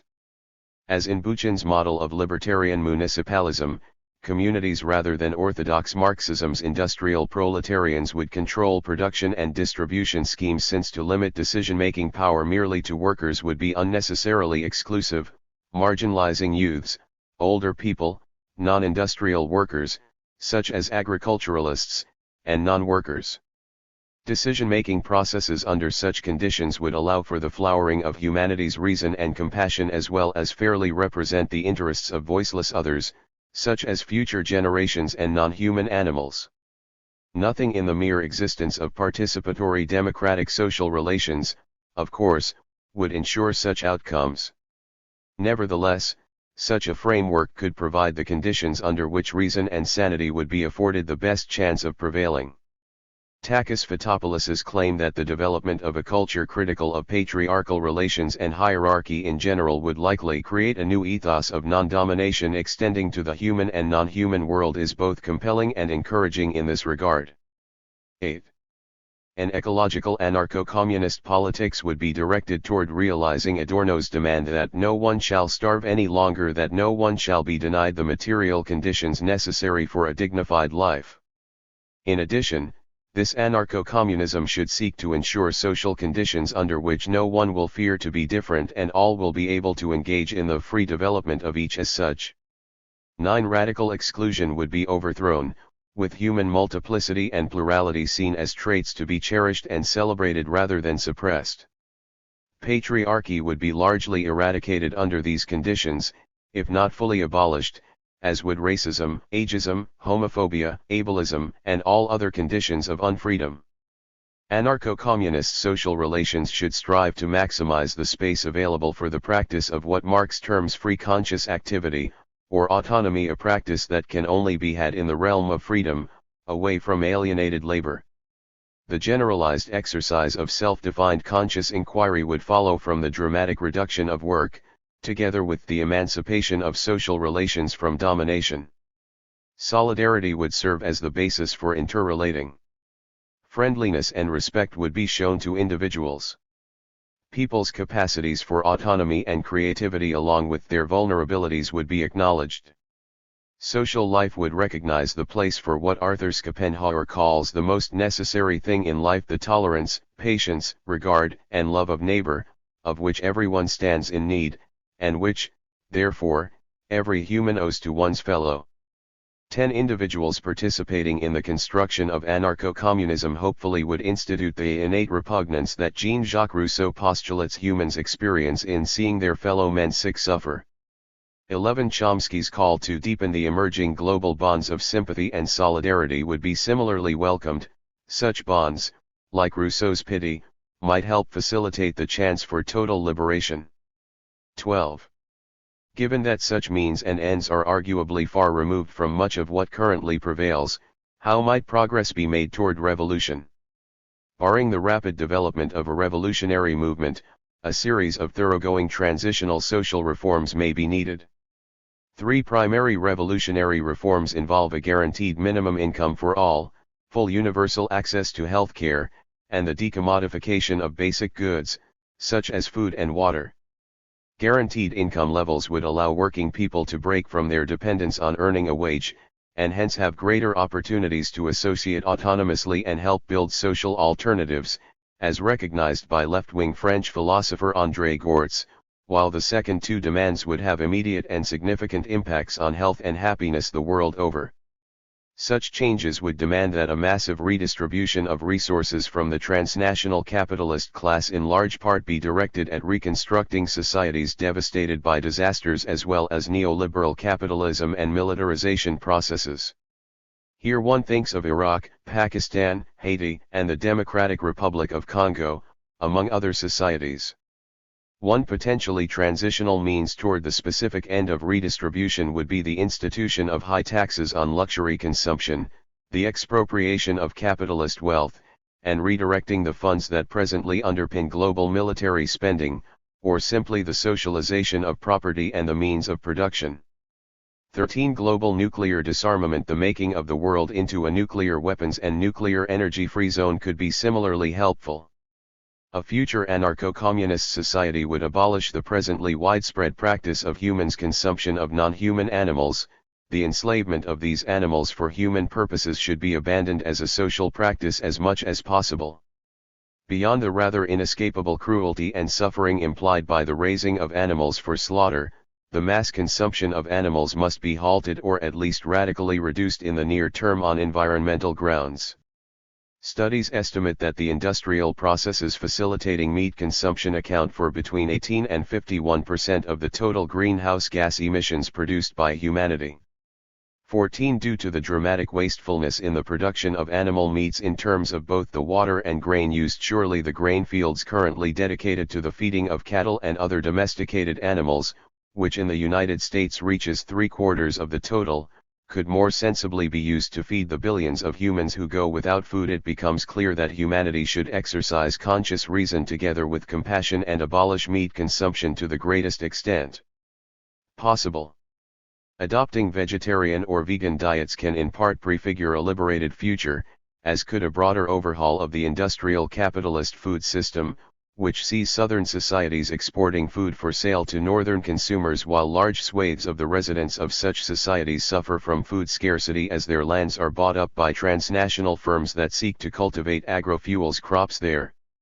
These measures are a few examples of actions situated within current realities that would move toward ending the domination of nature, a demand as thoroughgoing as any other raised by radical, reconstructive political projects in human history. Like the abolition of patriarchy sought by feminists, the ecological society or ecological civilization presupposed here militates radically against the forces that have controlled much of human history. Without a total revolution, it is to be expected that the domination of nature would continue in an otherwise liberated set of social relations. An anarchist society, for instance, would likely still engage in deforestation until substitutes for wood were made available. For solar energy to exist, moreover, there must also be mining, fossil fuels, and toxic waste, at least as has been practiced up to this point. Though the domination of nature can be greatly minimized through the exercise of reason along with the overturning of dominant social relations, it could live on for some time regardless of the abolition of capital and the state. These considerations aside, much is to be gained by insisting on the critique of the domination of nature. There would be real improvements for non-human nature following the practices that flow from this critique. This struggle is encapsulated well in the slogan Animal Liberation/Human Liberation advanced by animal rights proponents. As it suggests, the project of human liberation should not exclude that of animal liberation. Humans should not forget that they are animals, and that other animals have interests to be respected. As Marcuse declares, nature, 2. Awaits the revolution. 15. The call for an end to the domination of nature need not presuppose a lurking primitivism, whether anarcho or otherwise. That the anarcho-communism advanced here is called ecological is a reference to the socio-technological basis for the social relations to which such a project could give birth. It would be a type of civilization non-repressive, in Marcuse's formulation run on renewable, soft forms of energy, such as direct solar, wind, geothermal, wave, and others, that neither produce carbon dioxide, as with fossil fuels, nor threaten current and future generations with potentially terminal exposure to radioactivity, as with nuclear energy. 16. The potential for participatory, non-hierarchical societies powered along such lines that, for example, practice socialized medicine demonstrates the thoughtlessness of primitivist critics who denounce civilization and technology, instead of critiquing domination and irrationality. Social ecologist Brian Toker, for one, offers a compelling vision of decentralized, solar-powered communities empowered to decide both their energy future and their political future. 17. In environmental terms, the successful institution of an ecological anarcho-communism would seem to be imperative. As Hansen argues, coal emissions must be ended by 2030 if catastrophe is to be averted, with 2020 being the absolute deadline for northern societies to stop using coal altogether. 18. Lee calculates that global economic growth, that is, the totality of production of capitalist value, would have to be suppressed indefinitely in the year 2015 to avoid a 2 degrees Celsius (3.6 degrees Fahrenheit) increase in average global temperatures. 19. Such calculations accord with German climatologist Hans-Joachim Schellnhuber's call for the present United States per capita release of 20 tons of carbon to be reduced to 0 tons within a decade, and with Ted Trainor's advocacy of a 95% reduction in consumption rates in the industrialized North. 20. In practical terms, Hansen advises that hydrocarbons be used consciously in the near term for the construction of an alternative energy production system. Hansen's suggestion is in accordance with academics Peter Schwartzman and David Schwartzman's March 2011 findings, which suggest that the employment of a mere 1 to 5% of the global total of petroleum consumed annually toward the construction of a wind and solar-based alternative renewable energy capacity could entirely replace existing hydrocarbon-based capacity within a matter of a couple decades, or even more rapidly with the redirection of greater proportions of existing capacity. Toward this end, as well as the institution of significant energy conservation measures, particularly in overdeveloped northern societies. 21. Traditional U.S. environmentalist Lester Brown's plan to reduce carbon emissions by 80% by 2020 bases itself principally on wind energy production as well as rooftop photovoltaic energy, solar plants, geothermal stations, and hydroelectric dams to a lesser degree. 22. His plan excludes nuclear energy altogether. Writing in the mainstream magazine Scientific American in 2009, Mark Jacobson and Mark DeLucci present similar recommendations, as did the IPCC in a special 2011 report.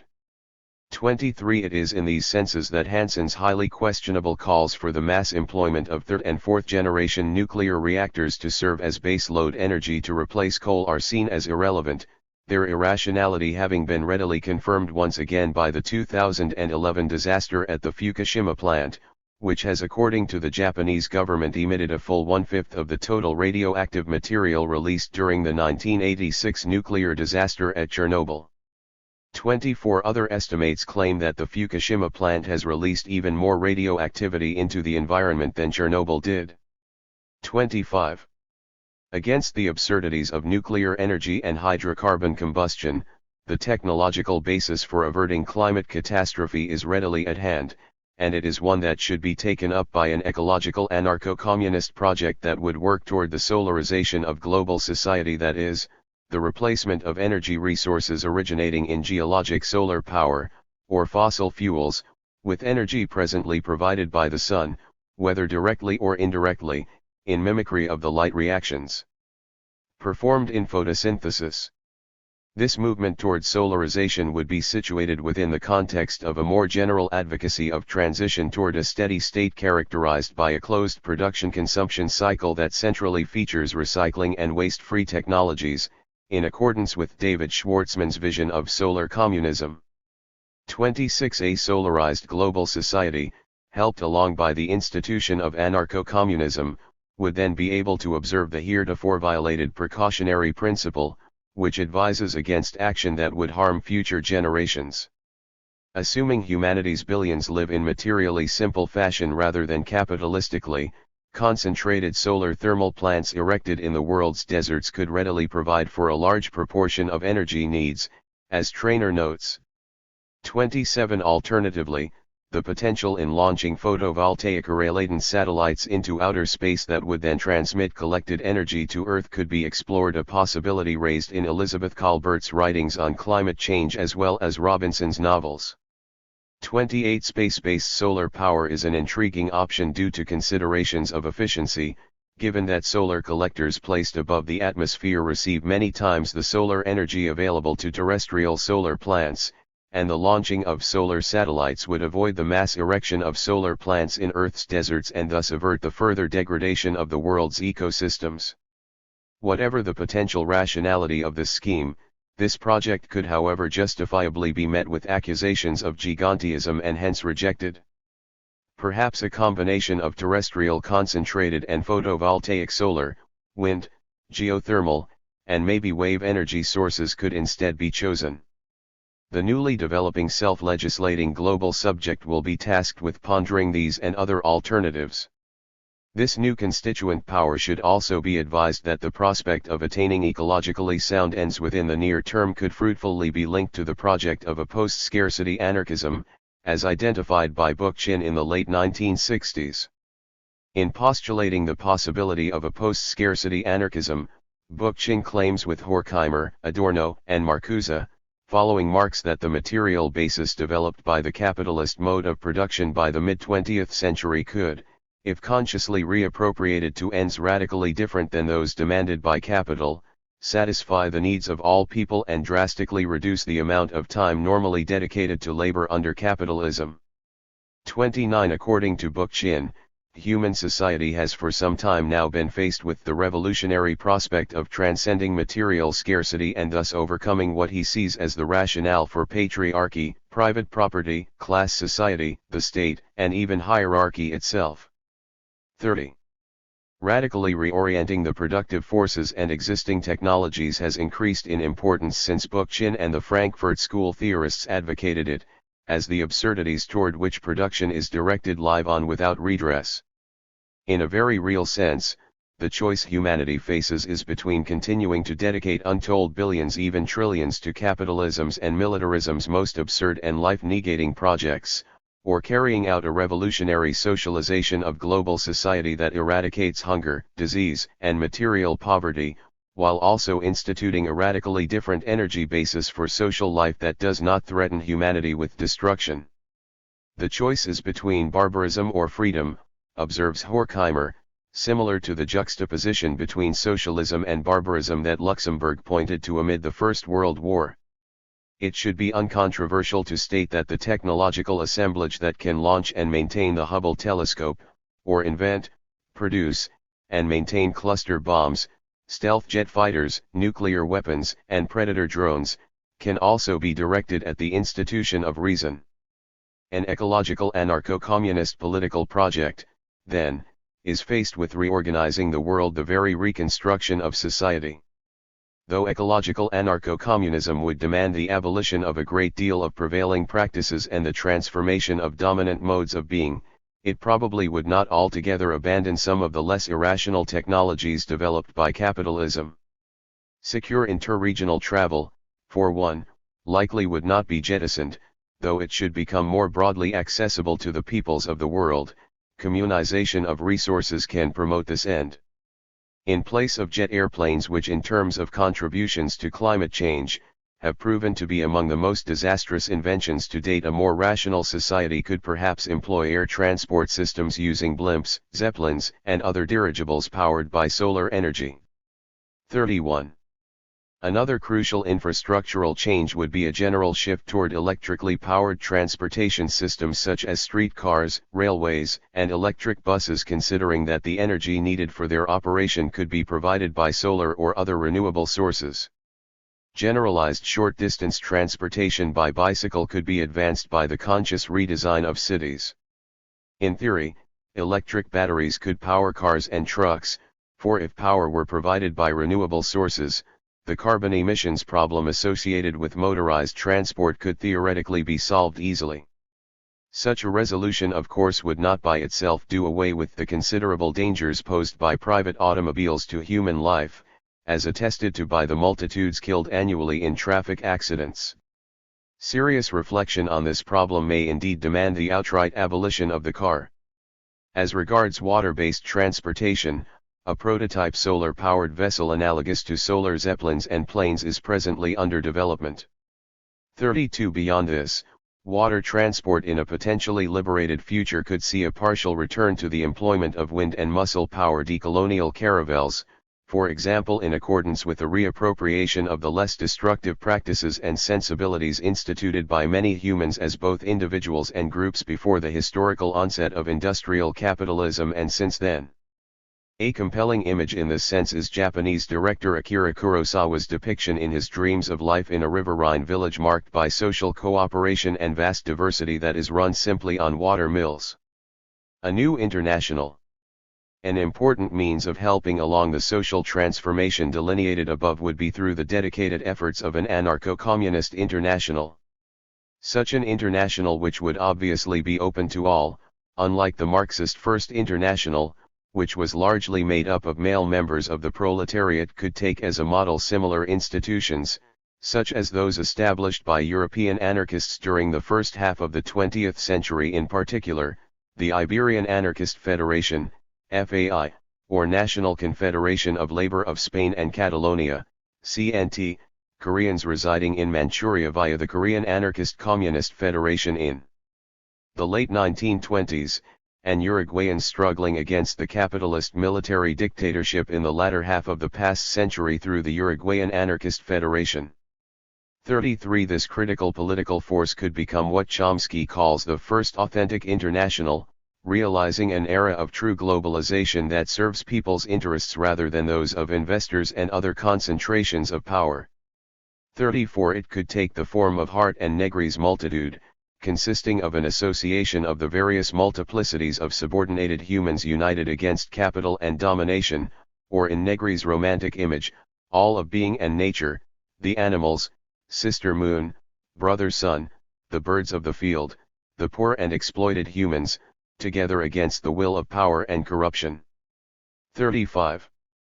The beginnings of such a movement can be seen, for example, in contemporary Palestine solidarity efforts, whether expressed through public protests, direct participation with the International Solidarity Movement brigades and other organizations in Palestine, or support for boycott, divestment, and sanctions campaigns against the Israeli state.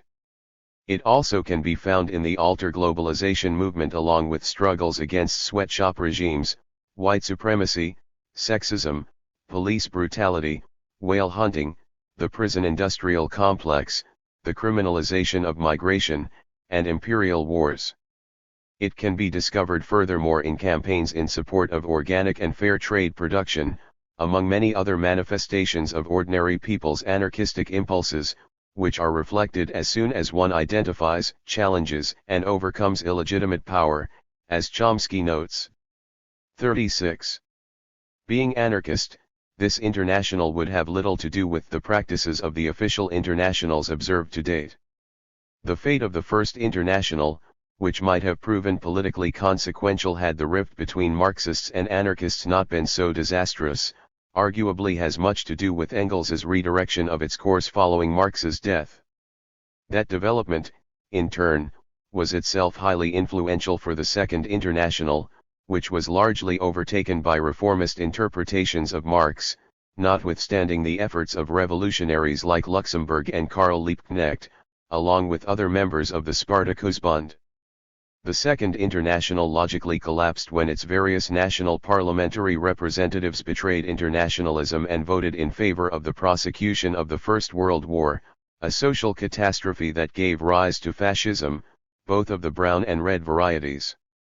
The repetition of all such experiences is naturally to be avoided, as are the practices of the International overseen by Vladimir Lenin and then Joseph Stalin, as well as in the Trotskyist Fourth International. Doubtless, Leninism has little place as a political project both today and in the future. It cannot be said that the Bolsheviks' historical institution of the Cheka secret police, imposition of famine-inducing grain requisition regimes, repression of anarchists, destruction of the popular Soviet-based government, and suppression of the Kronstadt Commune and the libertarian Makhnovshchina were defensible practices that should be resurrected. 37. This international would oppose the international of death and eternal war of neoliberal capitalism, as the EZLN formulates it. 38. It would serve as the inverse to the transnational alliances made among tyrannical orders, opposing the relationship seen in the U.S. support and financing of the Third World fascism explored by Chomsky and Herman, as evidenced in, say, Ngo Dinh Diem's Vietnam, Augusto Pinochet in Chile, Mobutu Sese Seko in Zaire, Pakistan's Muhammad Zia-ul-Haq, or the Duvalier family in Haiti.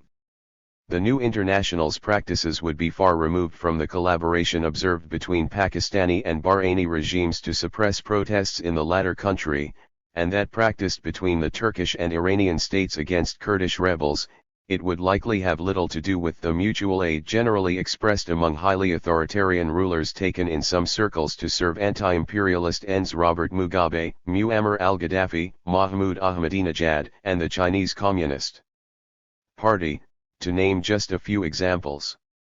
Contra Leon Trotsky, this international would never conclude that humanity is only right with and by the Communist Party, as followed from his fanatic, and fantastic, belief that history has provided no other way of being in the right, and authoritarian self-assuredness that Arendt rightly asserts to have contributed to the totalitarian development of Bolshevik rule. 39. Instituting Roy's suggestion for a globalization of descent, this international would refuse the installation of rulers and sovereignty, demanding that presently constituted power fall and thereafter no person again unjustly exercise power over another. 40. In Derrida's words, this new international could resemble a link of affinity, suffering, and hope, a still discreet, almost secret link, as it was around 1848, but more and more visible. It is an untimely link, without status, without title, and without name, barely public even if it is not clandestine, without contract, out of joint, without coordination, without party, without country, without national community, international before, across, and beyond any national determination, without co-citizenship, without common belonging to a class. 41.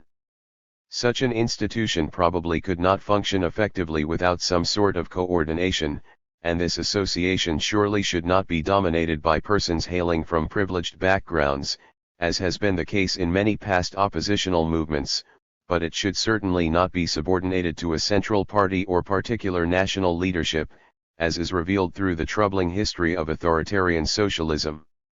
Yet Derrida's vision here is helpful in many ways, particularly in terms of basing a movement on affinity, suffering, and hope, a link that is becoming more visible.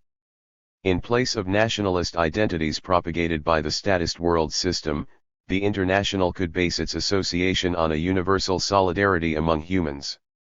Beyond a concern for human freedom, this international likely also should extend its solidarity to non-human life. In bringing together currents opposing domination exerted among humans as well as humanity's domination of nature, it could take after Shell's vision of a general defensive alliance working to protect life from the threats to survival impelled by capitalist barbarism. It could continue the work of the mass rising on behalf of reason that György Lukács sees in the historical social movements opposed to nuclear weapons, and especially in the 500 million signatures to the 1950 Stockholm Appeal for unconditional nuclear disarmament, the very protection of reason as taking the form of a mass movement, which Lukács views as taking on a preventive, averting character.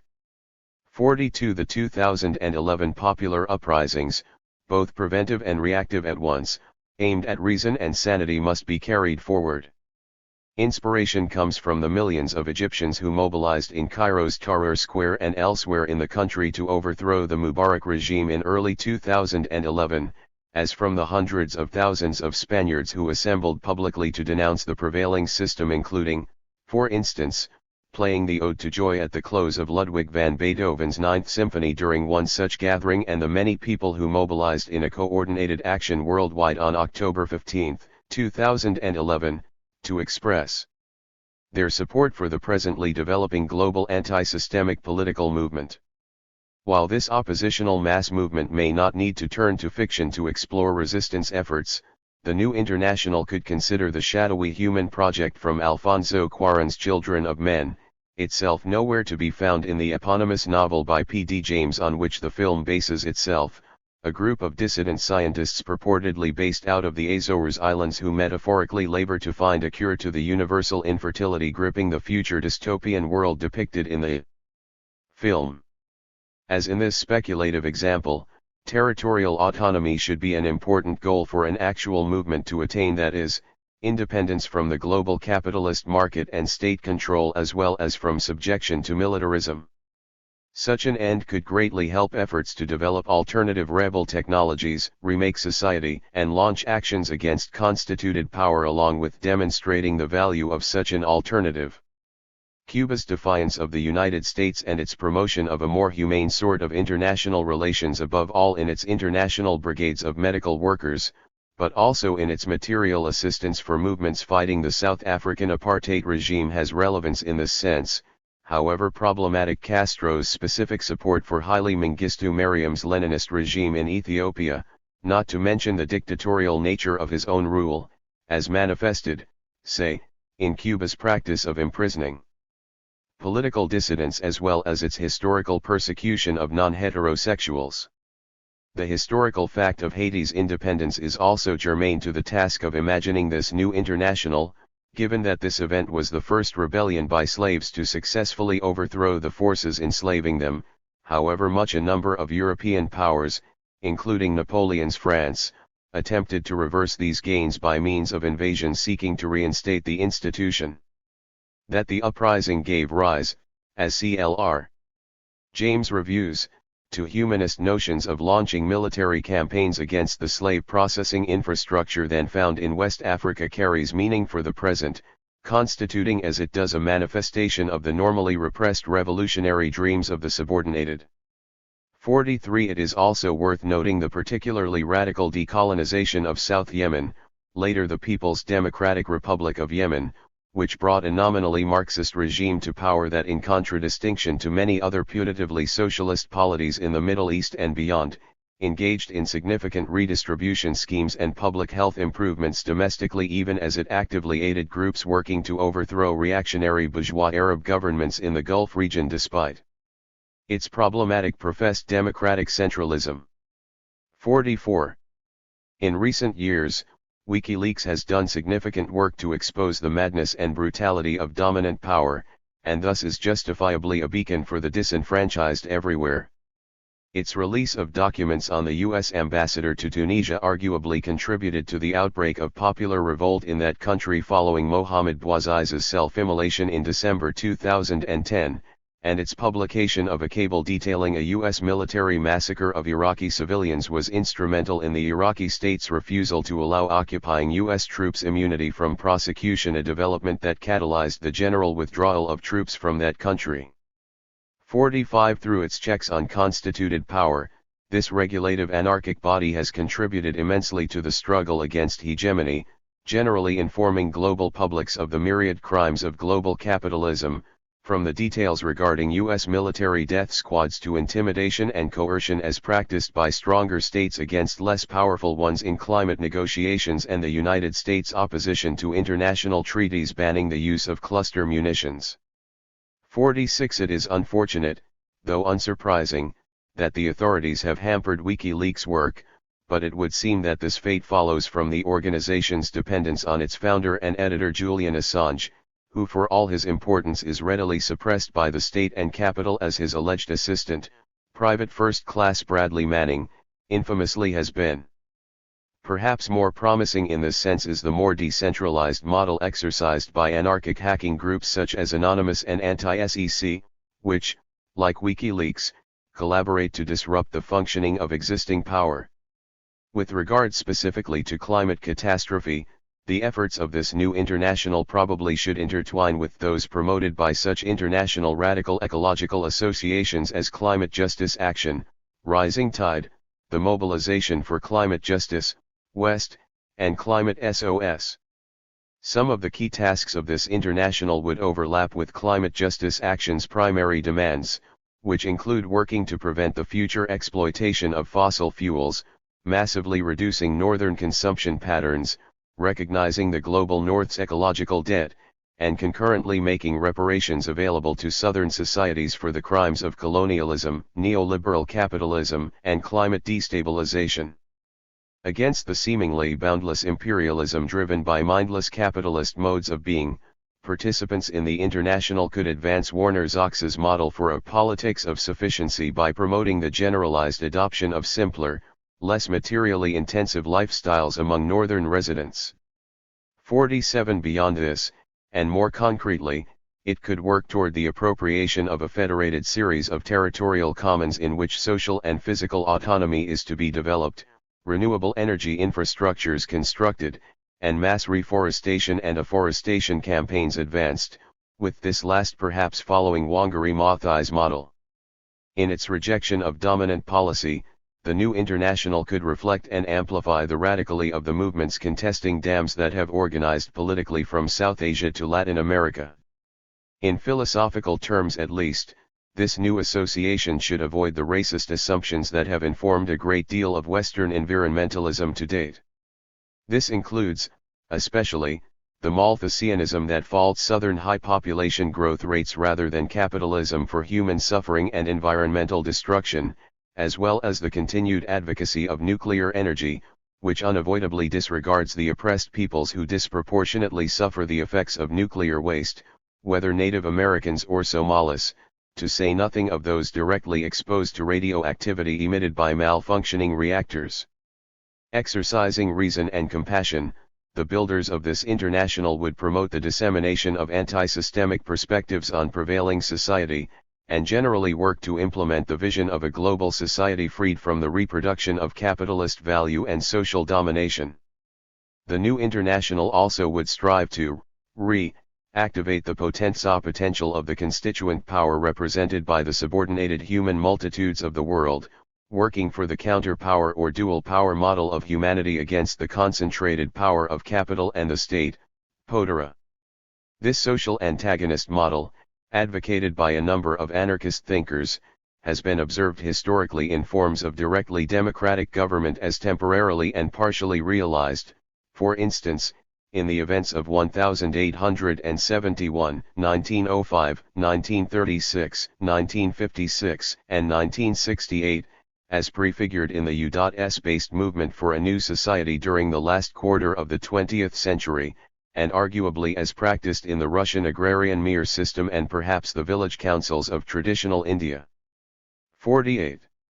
Continuing the examples set in recent memory by the popular rebellions that have erupted across the world, the International's constituent parts would work to simultaneously construct popular participation in socio-political matters and seek to interfere with the institutions and processes that imperil life.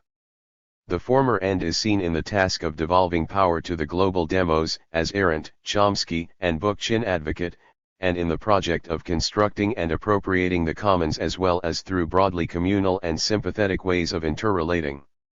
The work of disrupting prevailing power relations can be envisioned in direct action against spaces that are especially destructive in environmental terms, the efforts of international brigade groups medical and otherwise that seek to provide solidarity with and care for those abandoned as well as destroyed by capitalism, and a generalized advocacy of and political organizing toward the realization of a general strike along with popular social revolution to overthrow capitalism and the state. The direct action that members of the International could both promote and engage in would continue the work of Plain Stupid, the King's North Six, and other UK-based radical environmental groupings that have consciously intervened against air travel and coal-based energy production in recent years, as well as the sustained mass protests seen in 2011 in India's West Bengal, Maharashtra, and Tamil Nadu states against the planned construction of nuclear plants. 49. To turn to fiction again, the International could look toward the example of the Central American rebels found in John Brunner's The Sheep Look Up, who actively disable the operations of polluting factories. It could gain insight from the factual shuttering of the Dalian petrochemical complex in northeastern China, propelled as it was by popular mobilizations on the part of hundreds of thousands opposed to its continued operation, and the concessions made by the German state in its recent pledge to close all nuclear plants within a decade following mass street protests in that country in the wake of the Fukushima disaster. 50. Toward the end of presenting a serious challenge to prevailing power relations, this new international critically should seek to avoid the depressingly unproductive squabbling that has long plagued many interactions among libertarian socialist theorists and actors. Buchan's rather baseless invective directed at the Frankfurt School theorists comes to mind here. He bizarrely claims these thinkers in no sense to be resolutely critical of hierarchy and domination, as does his irrational denunciations of Takis Fotopoulos and the inclusive democracy project for their subjectivism. 51. Hardly innocent themselves, proponents of the inclusive democracy project have in fact perpetuated such infighting, as is seen in the hostility at times evinced by these to the thought of Castoriadis and Chomsky, directed toward the latter for the purported statism seen in his open support for Medicare, Medicaid, and other basic social welfare programs provided by the U.S. government. This problem, indeed, seems to extend from anarchist theorists to anarchist actors. One observer of the present Greek anarchist movement notes that the various differences among distinctly self-identified Greek libertarians has to an extent discouraged common revolutionary efforts. 52. Naturally, dissent is important, and it is arguably more crucial now than at any other point in human history. Human survival is intimately linked with the prospect of rebellion, as Camus notes. This should not mean, though, that thinkers and other agents associated with radical political projects should themselves reproduce much of the fragmentation that permeates mainstream institutions by either refusing respectfully to consider the work of theorists and action of activists with whom they justifiably share a great deal of concern, or dismissing them altogether for not sharing their precise views on every given question. This is not to say that social anarchists should suspend their opposition to Leninist politics or desist from critiquing primitivist and individualist currents that refuse to engage with collective efforts in search of liberation. 53. Forward the global revolution. Revolutionary transformation has a tradition that must continue. Max Horkheimer, The End of Reason. The miracle that saved the world. From its normal, natural ruin is ultimately the fact of not alighting. Hannah Arendt, The Human Condition. In general terms, reflection on human history and global society necessarily reveals a seemingly limitless diversity of socio-political practices among different groups and individuals across both space and time. This understanding, one of the central points advanced by Karl Polanyi in his The Great Transformation, is a significant one, echoed by Arendt's emphasis on human plurality, embodied as it is in the absolute difference of all humans from one another. 54. Contemplation of such plurality, as of art or natural beauty, can serve as a source of inspiration for revolutionary action in the world, especially when one considers that this plurality, like art, beauty, or the world entire, is imperiled as it is by the specter of the perpetuation of capitalism and domination. Briefly, then, this final section takes account of a few noteworthy anti-systemic projects and developments, both contemporary and historical. This examination is necessarily partial and limited. Following the collapse of the Soviet Union along with the attendant marginalization of leftist thought and action in official circles, the Ejercito Zapatista de Liberación Nacional, EZLN, represented one of the most inspiring political developments at the time. Based in the highly impoverished state of Chiapas, Mexico, the EZLN began as a guerrilla group among excluded, largely landless indigenous peoples residing in the jungles of the eastern part of the state. Its insurrection on January 1, 1994, the outcome of the democratic exercise of the voice of EZLN base communities, and a reflection of recognition among the guerrillas that resorting to conventional political methods could offer them no solution, was met with fierce repression by the Mexican authorities, although this was tempered by rapid protest mobilizations undertaken through much of Mexico and internationally. Since it emerged on the world stage in 1994, the movement has been targeted by the Mexican military, state-supported paramilitary groups, and developmentalist counterinsurgency strategies, as taken up in much of Chiapas by Mexico's various governments. Despite these challenges, the Neo-Zapatista movement, neo because it extends the tradition of the largely indigenous Ejército Libertador del Sur led by Emiliano Zapata during the Mexican Revolution, has doubtlessly distinguished itself in its defense of humanity. This is evident in its efforts since 1994 and before to create spaces promoting autonomy and dignity, by means of the establishment of educational systems and health clinics, the stress on women's liberation campaigns under traditional indigenous patriarchal settings, physical resistance to global capitalism in affirmation of humanity and its will to live, advocacy of a communal effort by all those from below and to the left to remake Mexican and global society outside electoral politics, La Otra Campana, or the other campaign, thoughtful intervention and critique regarding political matters in Mexico, and opposition to Israel's murderous assaults on Gazans, among many other advances. The international meetings held in Neo-Zapatista communities in the 1990s are considered legendary, given such titles as the Intercontinental Meeting for Humanity and Against Neoliberalism, considering the righteous declarations and communiques that resulted from them. That few such meetings have been held in recent years is unfortunate, itself perhaps an expression of the movement's decline, as arguably was reflected in the EZLN's 2-year period of silence from 2009 to 2011, as well as the reported abandonment of the movement by many former members faced with impoverishment, on the one hand, and statist repression, on the other. If it is true that the Neo-Zapatista movement is in decline, this would amount to a significant loss for humanity, for the Zapatista emphasis on direct confrontation with power, opposition to inhumanity, participatory democracy, social inclusion, and international solidarity certainly all remain highly relevant for the present and likely future. Dissident writer Ray Ryan, echoing his comrade Niels Barmeyer's criticism of the movement, is correct to note that many Zapatista adherents are disappointingly authoritarian, patriarchal, and conservative in the flesh. 55 Whatever the fate of the EZLN and its supporters, its politics clearly have roused the revolutionary passions of countless persons, from autonomous youths and proletarians in Mexico, to privileged Europeans who accompany the movement as international observers. As with other revolutionary insurgencies, the Neo-Zapatista demand for dignity will not soon be forgotten. Perhaps it can be synthesized to a more generalized movement, in accordance with the EZLN's call to be a Zapatista wherever you are. On Mexico's national stage, there have been mass protests in opposition to the violence of Calderón's drug war, including an April 2011 mobilization in Mexico City titled Estamos hasta la madre. We are fucking fed up.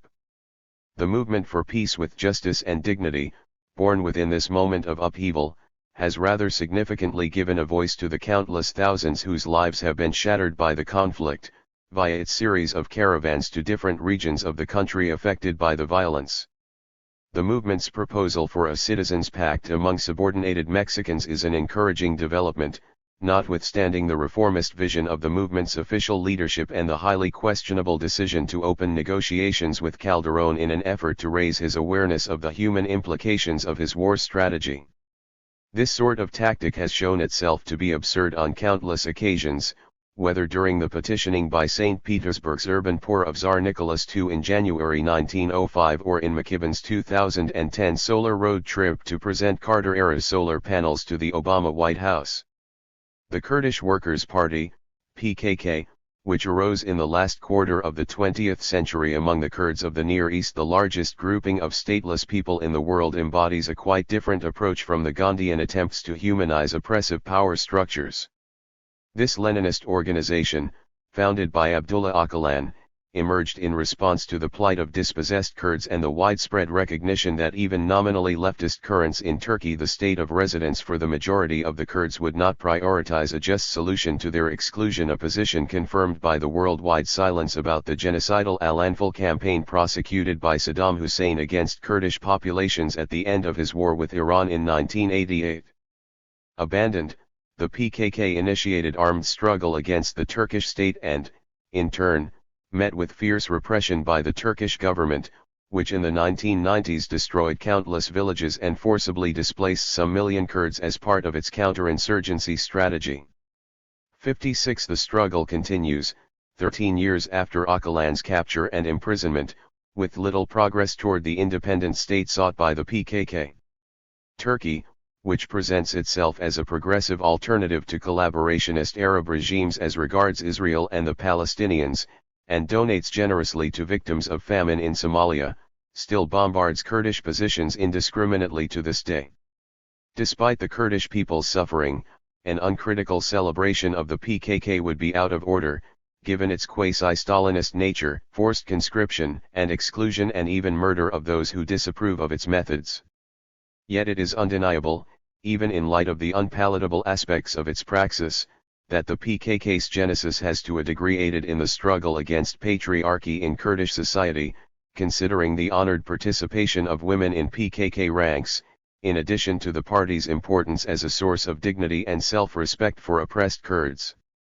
57. As with the Zapatistas of Mexico and the Naxalites of India, it is in the strength of the PKK's no-saying to domination and abandonment that its significance is apparent. 58. The PKK's example hopefully will be developed in the future into a more legitimate model for the Kurds themselves, not to mention other peoples. Perhaps Öcalan's recently expressed interest in Buchan's work is indicative of a new direction for the Kurdish struggle.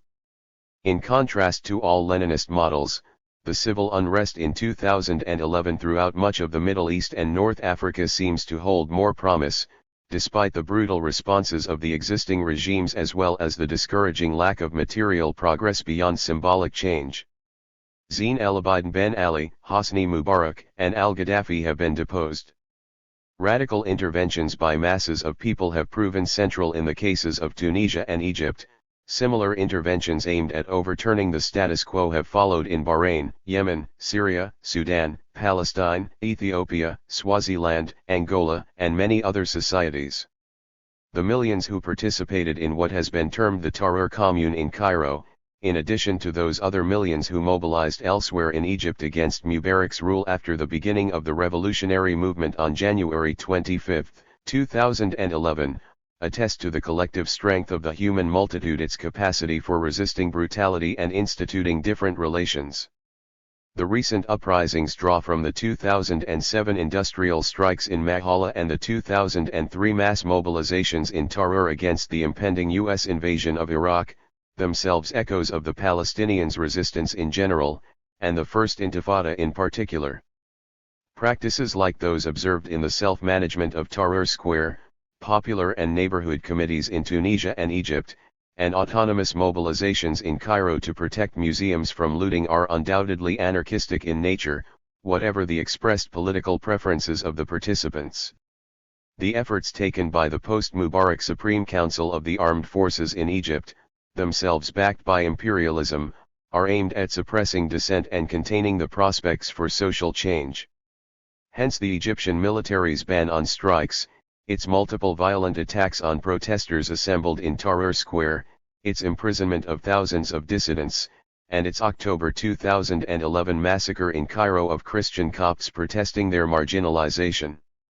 The movement's reactivation after January 25 is seen in the ongoing mobilizations calling for a second revolution, Thora al-Thaniya, against the Supreme Council of the Armed Forces and Field Marshal Mohammed al-Tantawi, reminiscent in a way of the Third Revolution sought by proletarians and peasants in the early years of the Bolshevik dictatorship. It bears reflection that Mubarak fell just as Egypt's industrial workers initiated a general strike. The generals, like the transnational capitalist class, similarly fear these potentialities. They do not want to see the Egyptian people's resolutely anti-imperialist views manifested in reality through any sort of autonomous policy determination, and they do not favor the prospect of a democratic opening that would most likely develop in anti-capitalist directions, given neoliberal capitalism's responsibility for the mass privation generally suffered by the Egyptian people and the substantial increases in food prices that have only added to the grievances. 59. Such considerations help explain the junta's effective alliance with the Wahhabite Muslim Brotherhood, before and after the 2011 elections, better close ties with known reactionary forces than the promises of critical democratic praxis realized by the radical youth movement that has been seminal throughout this revolt. As Samir Emin notes, Egyptian Wahhabism is likely the influence of 20th-century Saudi Arabian oil wealth and the propagation of reactionary views throughout the countryside by the land-owning classes. Amin opposes the practice of Egyptian Wahhabism indisputably violent and oppressive, as can be seen in Wahhabite attacks on Copts in the weeks predating January 25, as in the Islamist collaboration with the military during its October 2011 attacks on Copts to the historical tradition of Egyptian Sufism, a less hierarchical interpretation of the religion. 60. This relationship to Sufism also seems to exist in Pakistan, another society that has met with undue Saudi Wahhabite interference in recent decades, thereby following the pernicious tendency toward fundamentalist Islamization, which is itself a response to the decline of nationalist and socialist movements throughout southwestern and South Asia. 61.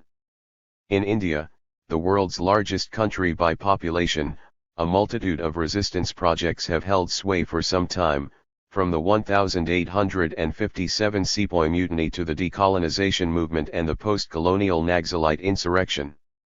The communist revolt in the Telangana region of the state of Hyderabad shortly after formal independence sought to bring about a Red India by mobilizing the country's impoverished mass of peasants. 62. The land redistribution schemes engaged in by the Telangana rebels in favor of the peasantry were seminal for the later development of the Naxalite movement, as were B. R. Ambedkar's efforts to organize in favor of India's Dalits, not to mention that of the Dalit Panthers themselves. 63. The Communist Party's rule in the states of West Bengal and Kerala is perceived as having provided a more egalitarian, less environmentally destructive approach to development after independence. Women's rights in particular appear to be more respected specifically in Kerala than elsewhere in the country, as are the rights of the poor. This situation contrasts markedly with that of the country's center and east, home to the indigenous Adivasi peoples whose very lands and lives are threatened by unprecedented planned mining projects that seek to remove the trillions of dollars worth of bauxite from the mountains in which they reside. 64. Binayak Sen, imprisoned in 2007 by the Indian state for his activism in favor of the Adivasis, is not mistaken in claiming such plans to be genocidal. Qualified support thus should be given to the Naxalite movement, a Maoist grouping comprised of Adivasis and middle-class Hindus alike that has taken up arms against the Indian state in defense of the impoverished and marginalized.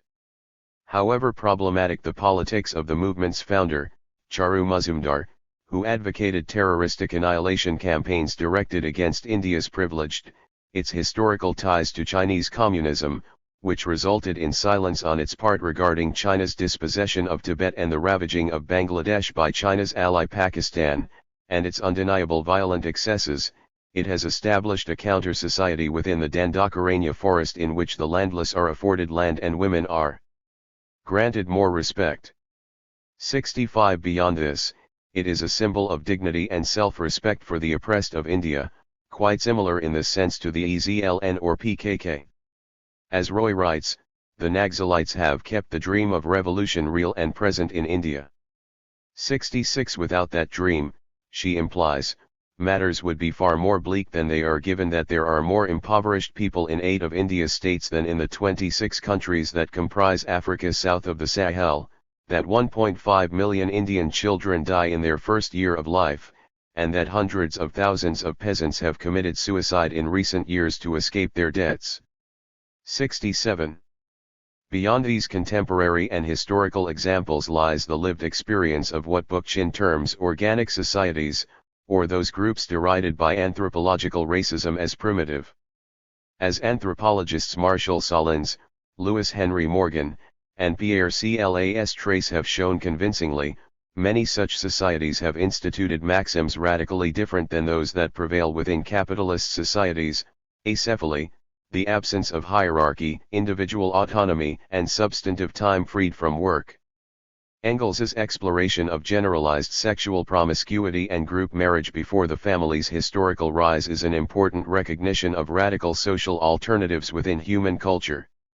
68. Buchan's enthusiasm for the ethics of complementarity and an irreducible minimum identified by Paul Radin as practiced in some organic societies, the irreducible minimum referring to the inviolable provisioning of the basic necessities of life to each member of a given social group without regard to one's productive contribution, or Marx's primitive communism, hardly seems misplaced today in light of the radical mass deprivation overseen by capitalism as well as that which catastrophic climate change would bring about. That there is little evidence for the existence of war prior to the rise of agriculture and states war being defined in Douglas Fry's review on the question as political violence directed against outgroups is also encouraging. 69. Albert Einstein is then right to celebrate the socio-economic practices exercised by many indigenous and organic social groups as demonstrating that human beings are not condemned, because of their biological constitution, to annihilate each other or to be at the mercy of a cruel, self-inflicted fate. 70. Considered together with the efforts of political resistance groupings, the historical and contemporary existence of such societies shows, in Adorno's words, that this hell cannot be the last word.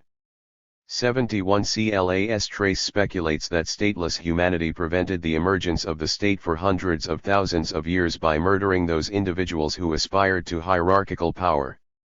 Yet such an approach likely would be problematic if applied as a means of addressing the present situation. As Agamben argues, no ethics can claim to exclude a part of humanity, no matter how unpleasant or difficult that humanity is to see. 72. However unpalatable political murder may be, some means of overthrowing prevailing power arrangements must be taken desperately soon. Borrowing from Michel Foucault, we must symbolically cut off the king's head while also metaphorically destroying the guillotine, as the Parisian communards did promptly after taking power in March 1871. 73. Toward this end, it should be self-evident that a mere exodus from statist domination on the model of the non-hierarchical societies established by fugitive state captives fleeing the rice-growing kingdoms of lowland Southeast Asia for the stateless highlands known as Zomia, or runaway Brazilian slaves setting up quilombos, are insufficient strategies, for they erroneously assume that one can escape capitalism without directly confronting it with the aim of also abolishing it. 74. Whether progress toward the end of instituting revolution would demand a temporary withdrawal into an underground as modeled, for example, historically by the Neo-Zapatistas during the decade of preparation before January 1994 and speculatively by the liberatory resistance movements imagined in Robinson's Mars trilogy is not something that can be resolved here, other than to note that there likely is not enough time left, environmentally speaking, for dissident organizers and thinkers to break ties with the rest of society for any significant period. What can be said is that presently constituted power must be overthrown. Capital accumulation, as Harvey declares outrightly, will have to be stopped, and the capitalist class, which will never willingly surrender its power, necessarily will have to be dispossessed of its property, wealth, and powers. 75. The radical violence, alienation, and destructiveness overseen and directed by prevailing power is but the continuation of long-standing social trends that have gone on for millennia. Totalitarianism grew out of imperialism and capitalism, while hierarchy has been sustained by patriarchy and religion.